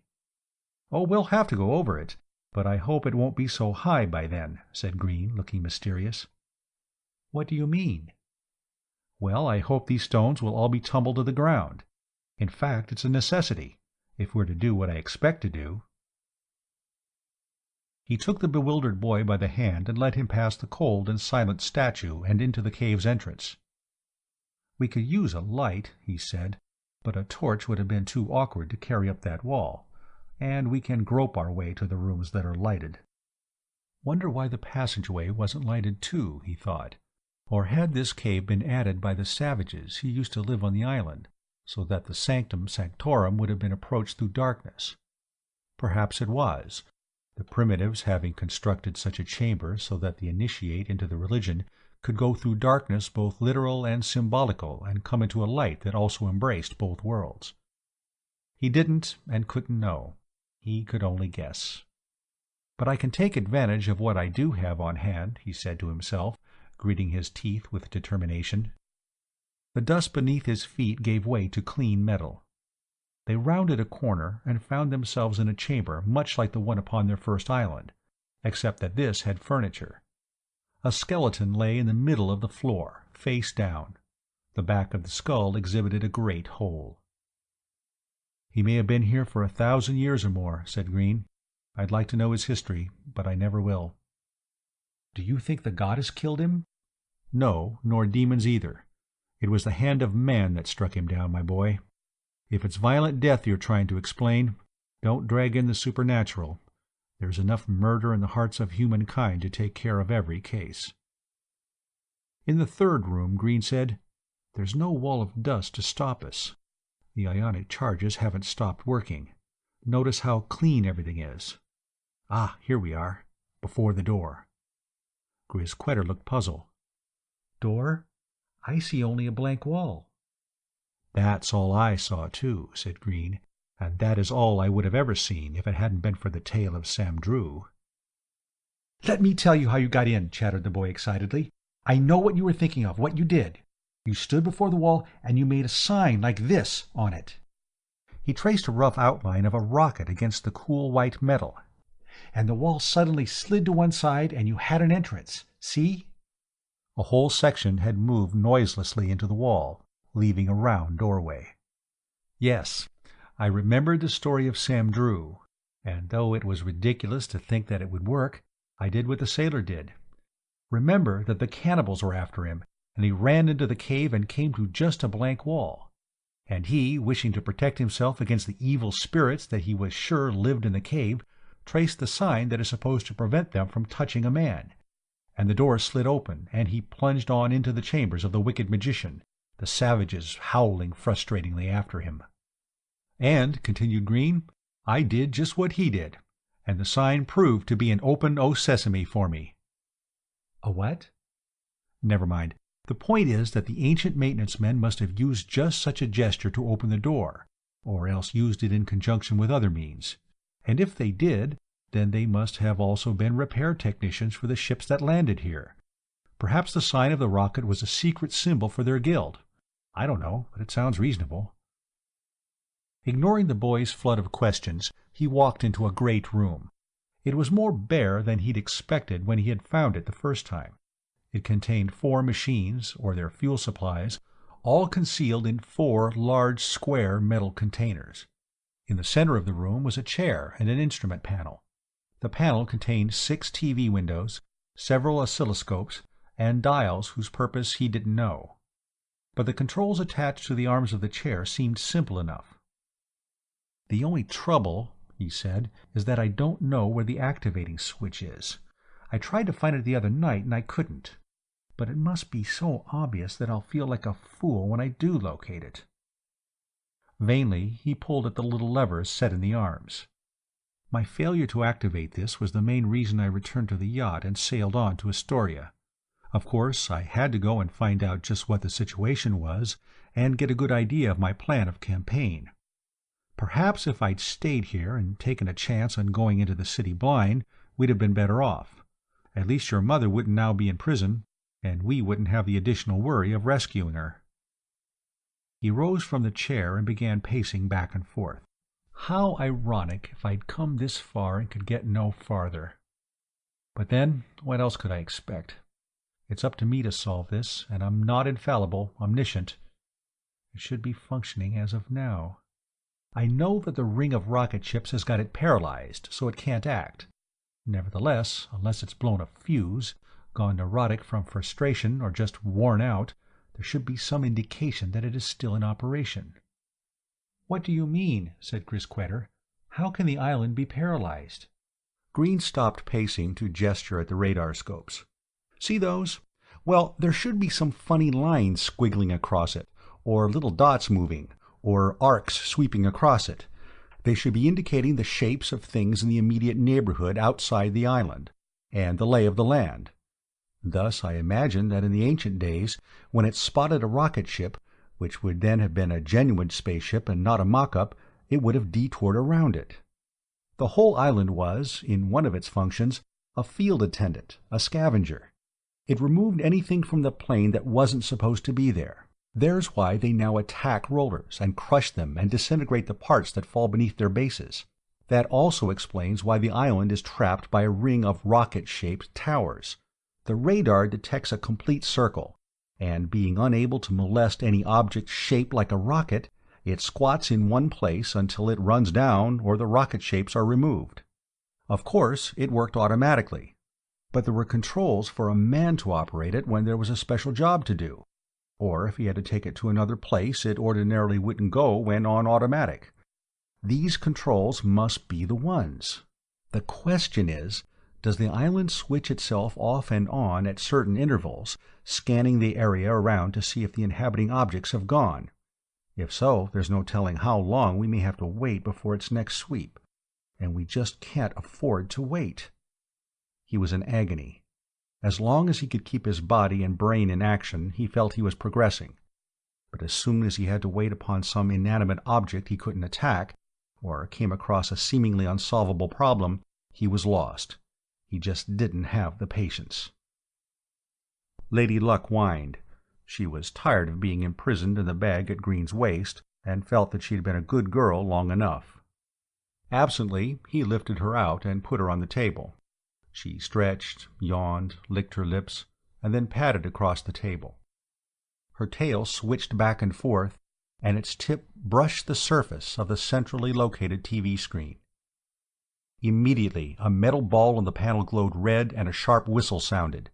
2 seconds later, lights sprang into being in all of the viewers.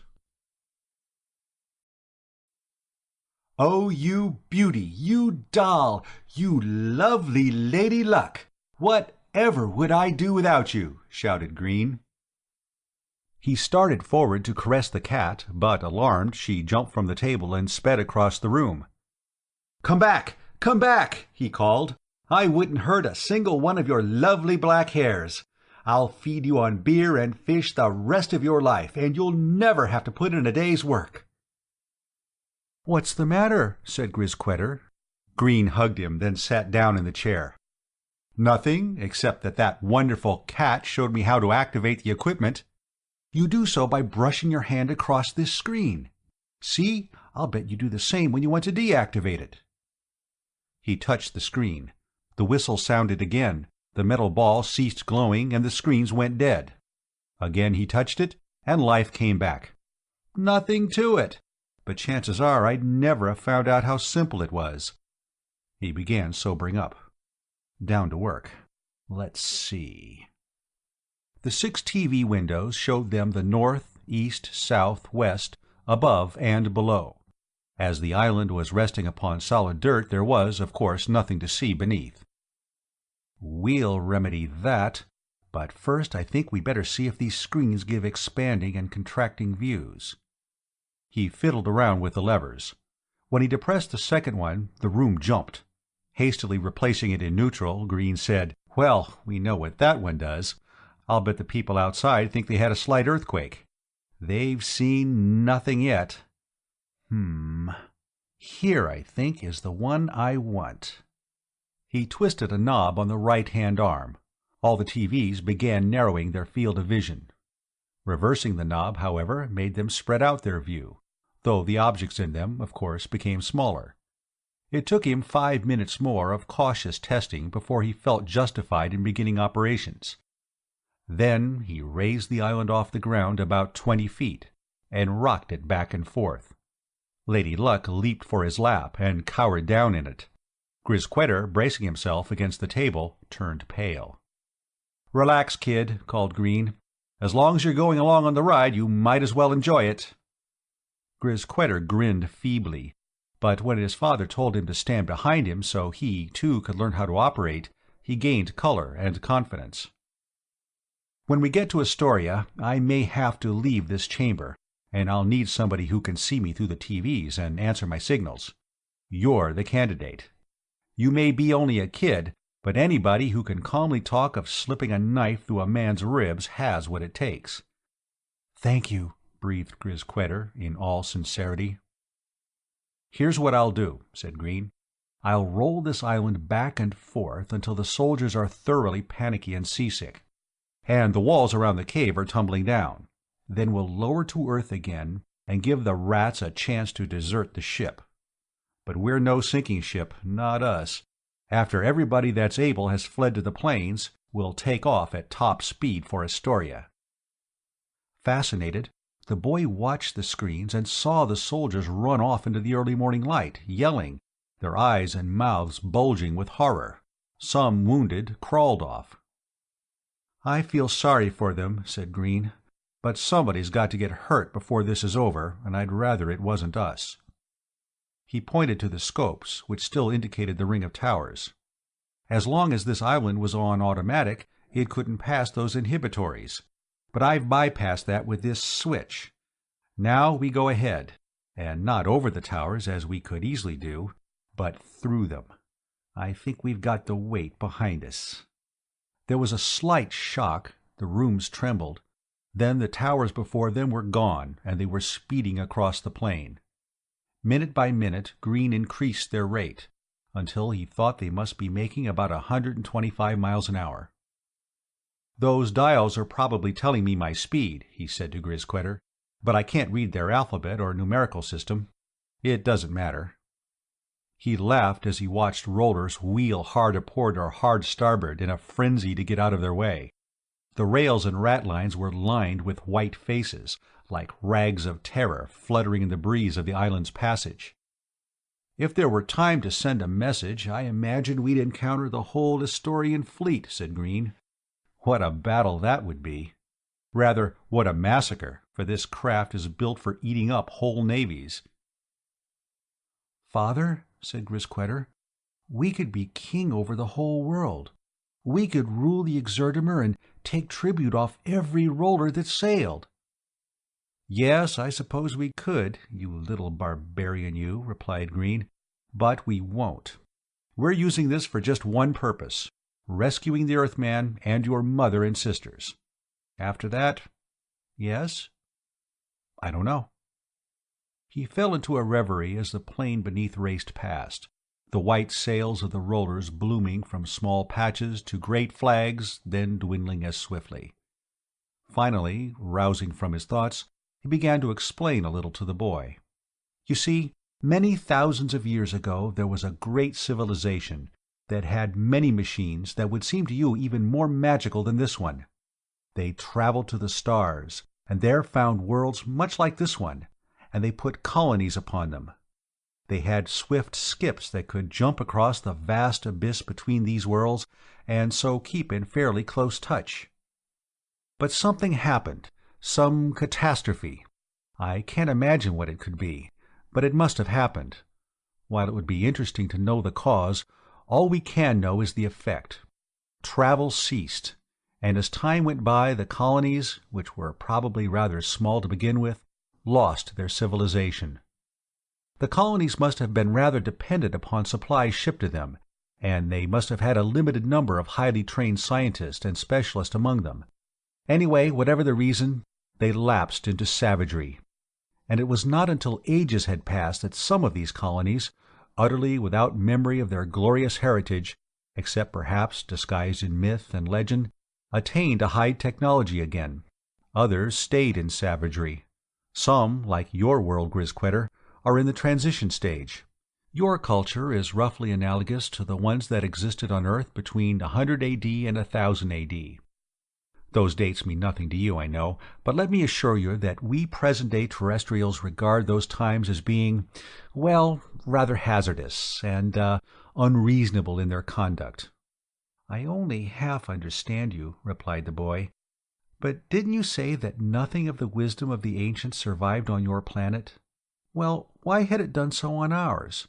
These islands must be the work of the old ones. Correct, and that's not all.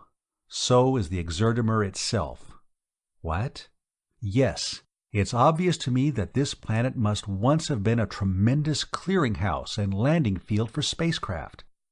Those plains couldn't be natural. They must have been leveled out by machinery. A laboratory-born grass was planted that had all the characteristics needed to hold the soil together and keep erosion away, plus the fact that the islands themselves were, you might say, caretakers, and kept the whole field spruced up. Gods, I can imagine what a traffic this planet must have had to build such a landing field. 10,000 miles across. The mind boggles before the thought. They must have done things on a big scale then, which makes it all the more difficult to figure out how they could have come to ruin. Will we ever know what force wrecked them? Grisquetter, of course, had even less of an answer than Green. Both were silent for a while.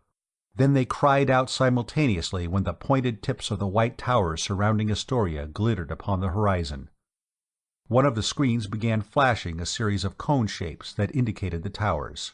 If the island were still on automatic, it would be forced to go around the entire nation, said Green.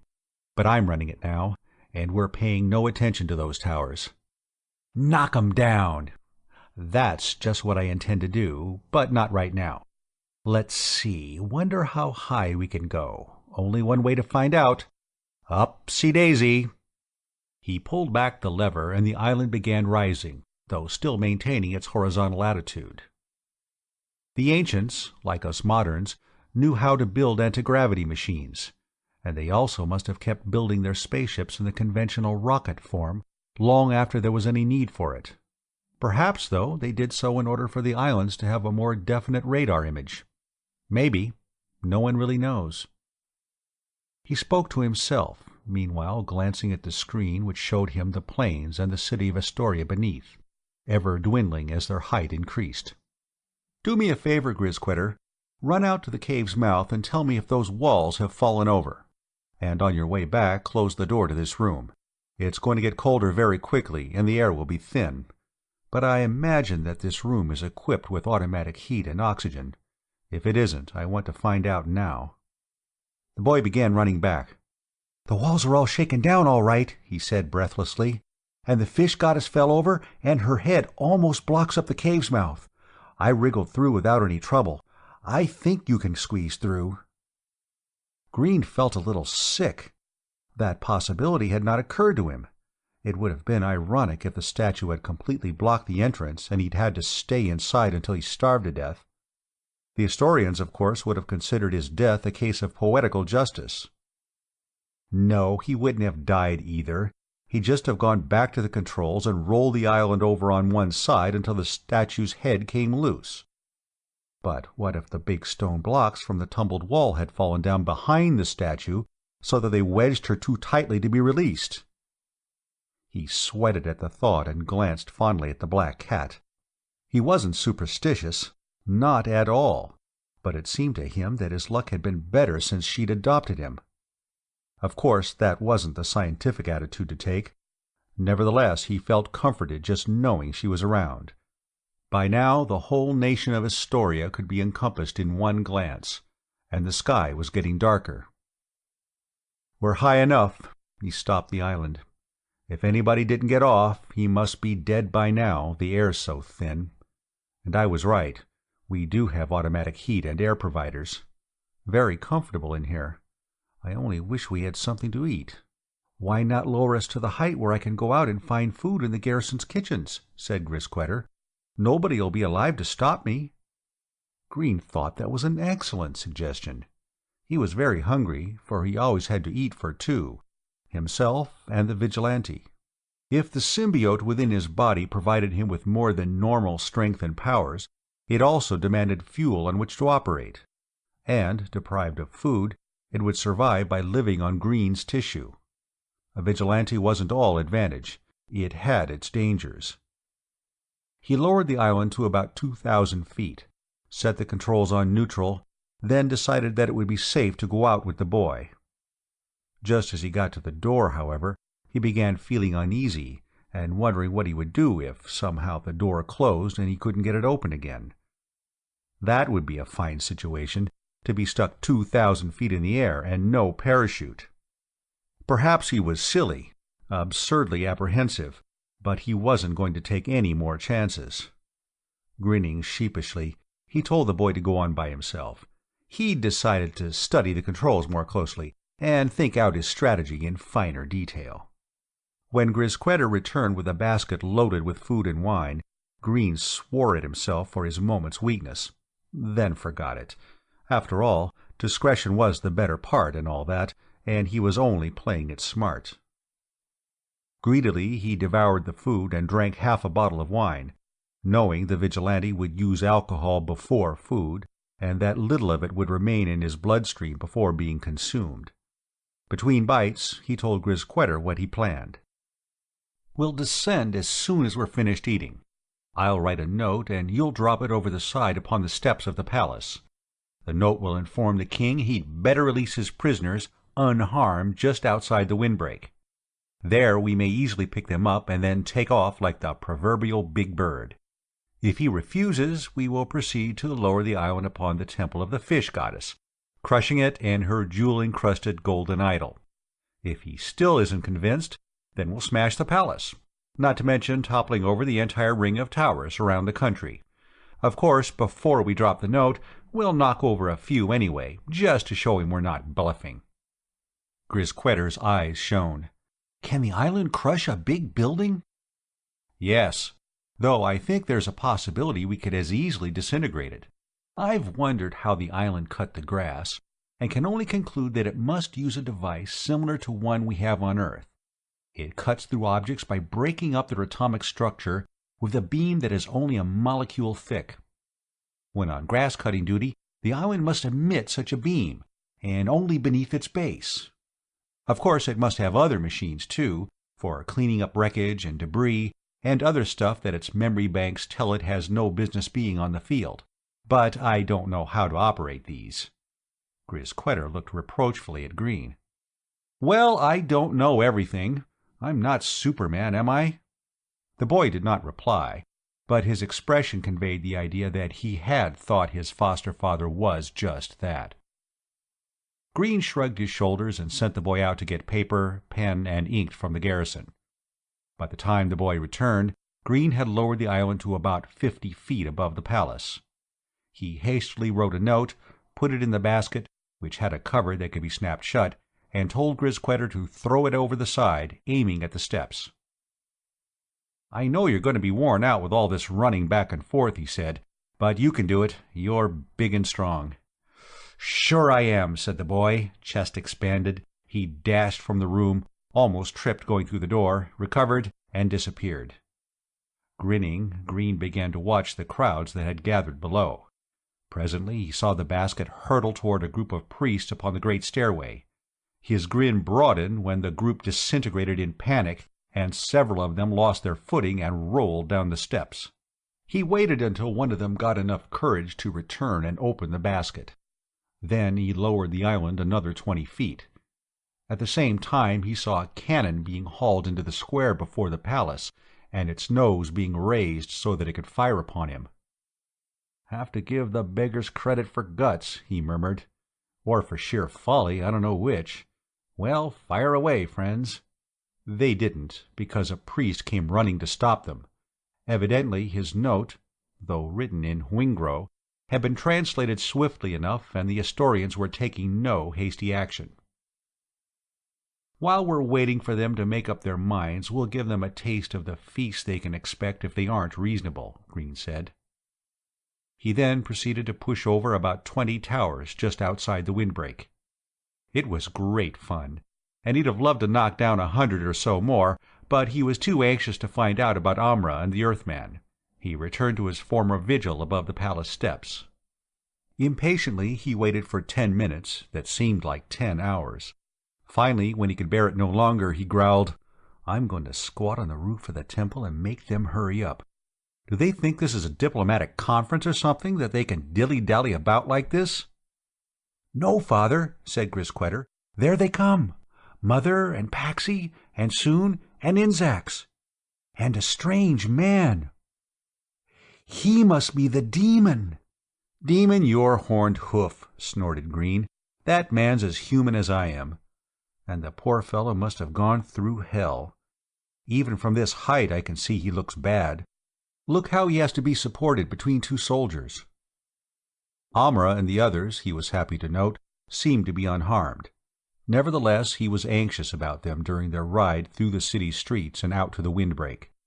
The Astorians might have plans for a sudden attack, though he didn't see how they could expect to surprise him, since from his vantage point he would notice any concentration of troops immediately. Or a fanatical priest might take it into his head to kill them. Neither of these possibilities happened. The prisoners were released outside the fallen towers, and the soldiers retreated into the city. Grisquetter left the control room to guide them onto the island. In 15 minutes he ran back. "Here they are, Father! Saved! Now get off the ground before the Astorians change their minds." "We're going back," replied Green, looking in vain for the others and then deciding that the boy had outstripped them in his haste to report. He shoved the lever forward, and the ship, he was beginning to think of the island as a ship, soared toward the cone of the spacecraft, which he could see glittering in the sun inside its wall near the palace. When Amra and the girls ran into the chamber and wished to throw their arms around him, he told them he'd be very glad to give each a big warm kiss later on. Right now he had work to do. Amra's smile was replaced by a frown. "Do you mean you're still thinking of leaving on the demon's ship?" she said harshly. "That depends on certain factors about which I don't have enough information as yet to act on," he replied somewhat stiffly. The Earthman limped in. He was a tall, broad-shouldered but emaciated man. His bushy beard made his long, lean, big-eared, hawk-nosed face resemble Lincoln's. "Captain Walzer of the Terrestrial Interstellar Fleet, Intelligence," he said weakly. "Alan Green, Marine Food Specialist. I've a long story to tell and no time to tell it. I would like to know if you can pilot that spacer and if it's in operating condition. Otherwise, we might as well forget it and go elsewhere." "Yes, I'm the pilot. Hassan was the navigator and communications officer. Poor devil. He died in agony. Those beasts. I know how you feel, but we've got no time to go into that. Is the ship ready to take off?" Walzer sat down and leaned his head wearily to one side. Grisquetter offered him wine, and he took 2 long swallows and smacked his lips before replying. "Ah, that's the first drink I've had for 2 years." Yes, the bird's ready to take off at a moment's notice.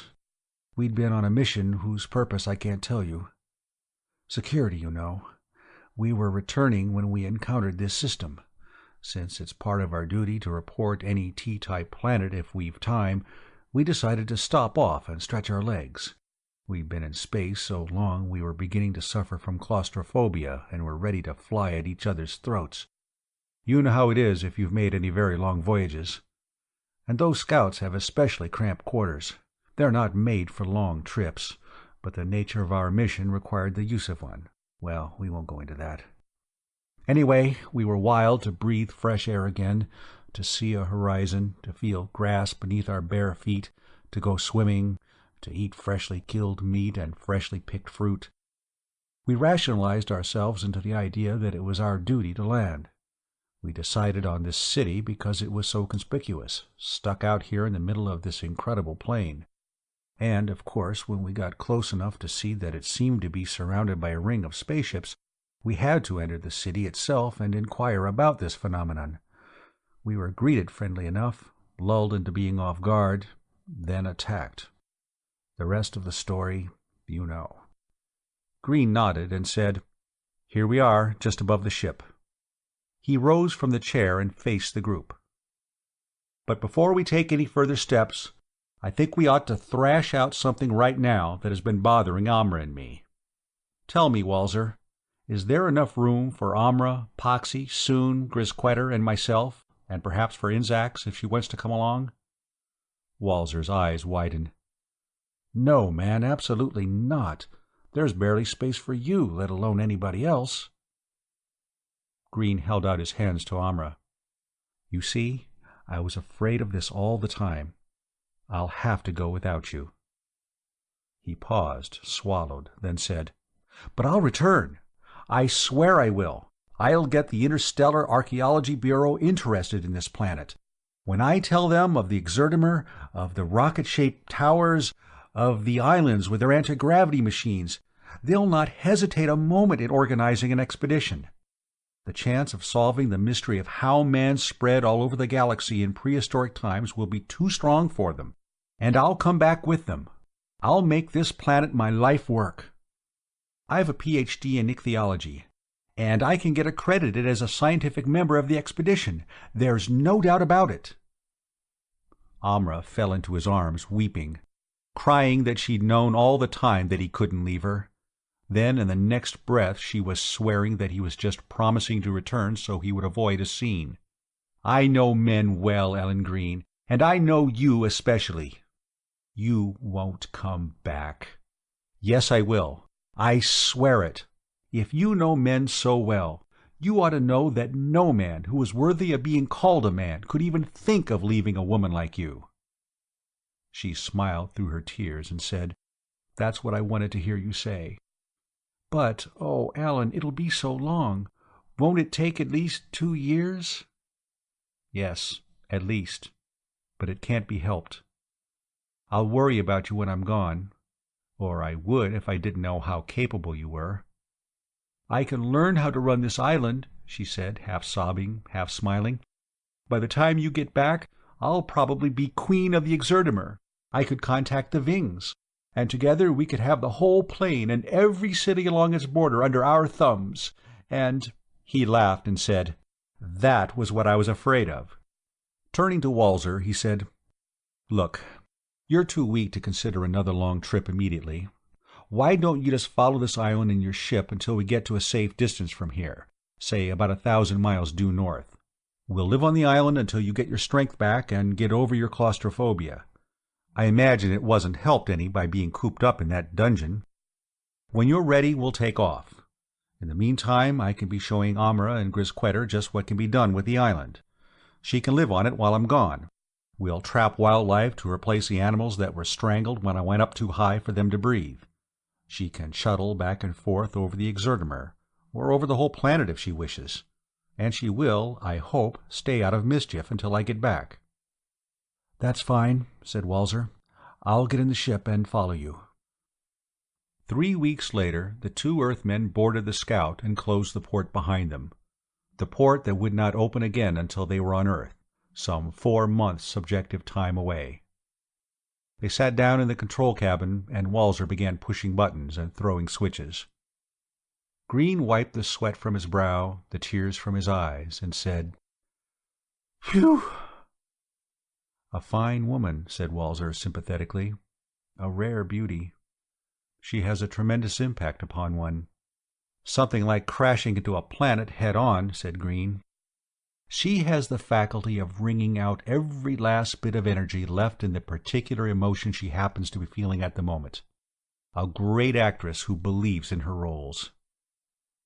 "Her children are fine children, too," Walzer added, slowly, and as if he were about to say something that might hurt Green's feelings but was anxious not to do so. "You will be glad to see them again, of course?" "Of course. After all, Paxie's my daughter. I'd love the others if they were also mine." "Ah," breathed Walzer, "then you are going back to her." Green didn't express surprise or anger, because he had guessed from Walzer's actions just what he was thinking. "You can't imagine my wanting to live on that barbaric planet with that woman, can you?" he said evenly. "That, after all, there are serious gaps in our ways of thinking, in our behavior, in our education. Isn't that what you meant by your statement?" Walzer glanced out of the corners of his eyes at Green, then replied warily, "Well, yes, but you know what you want far better than I do." He paused, then added, "I must say, I admire your courage." Green shrugged. "After all I've been through, I'm not afraid to take one more chance."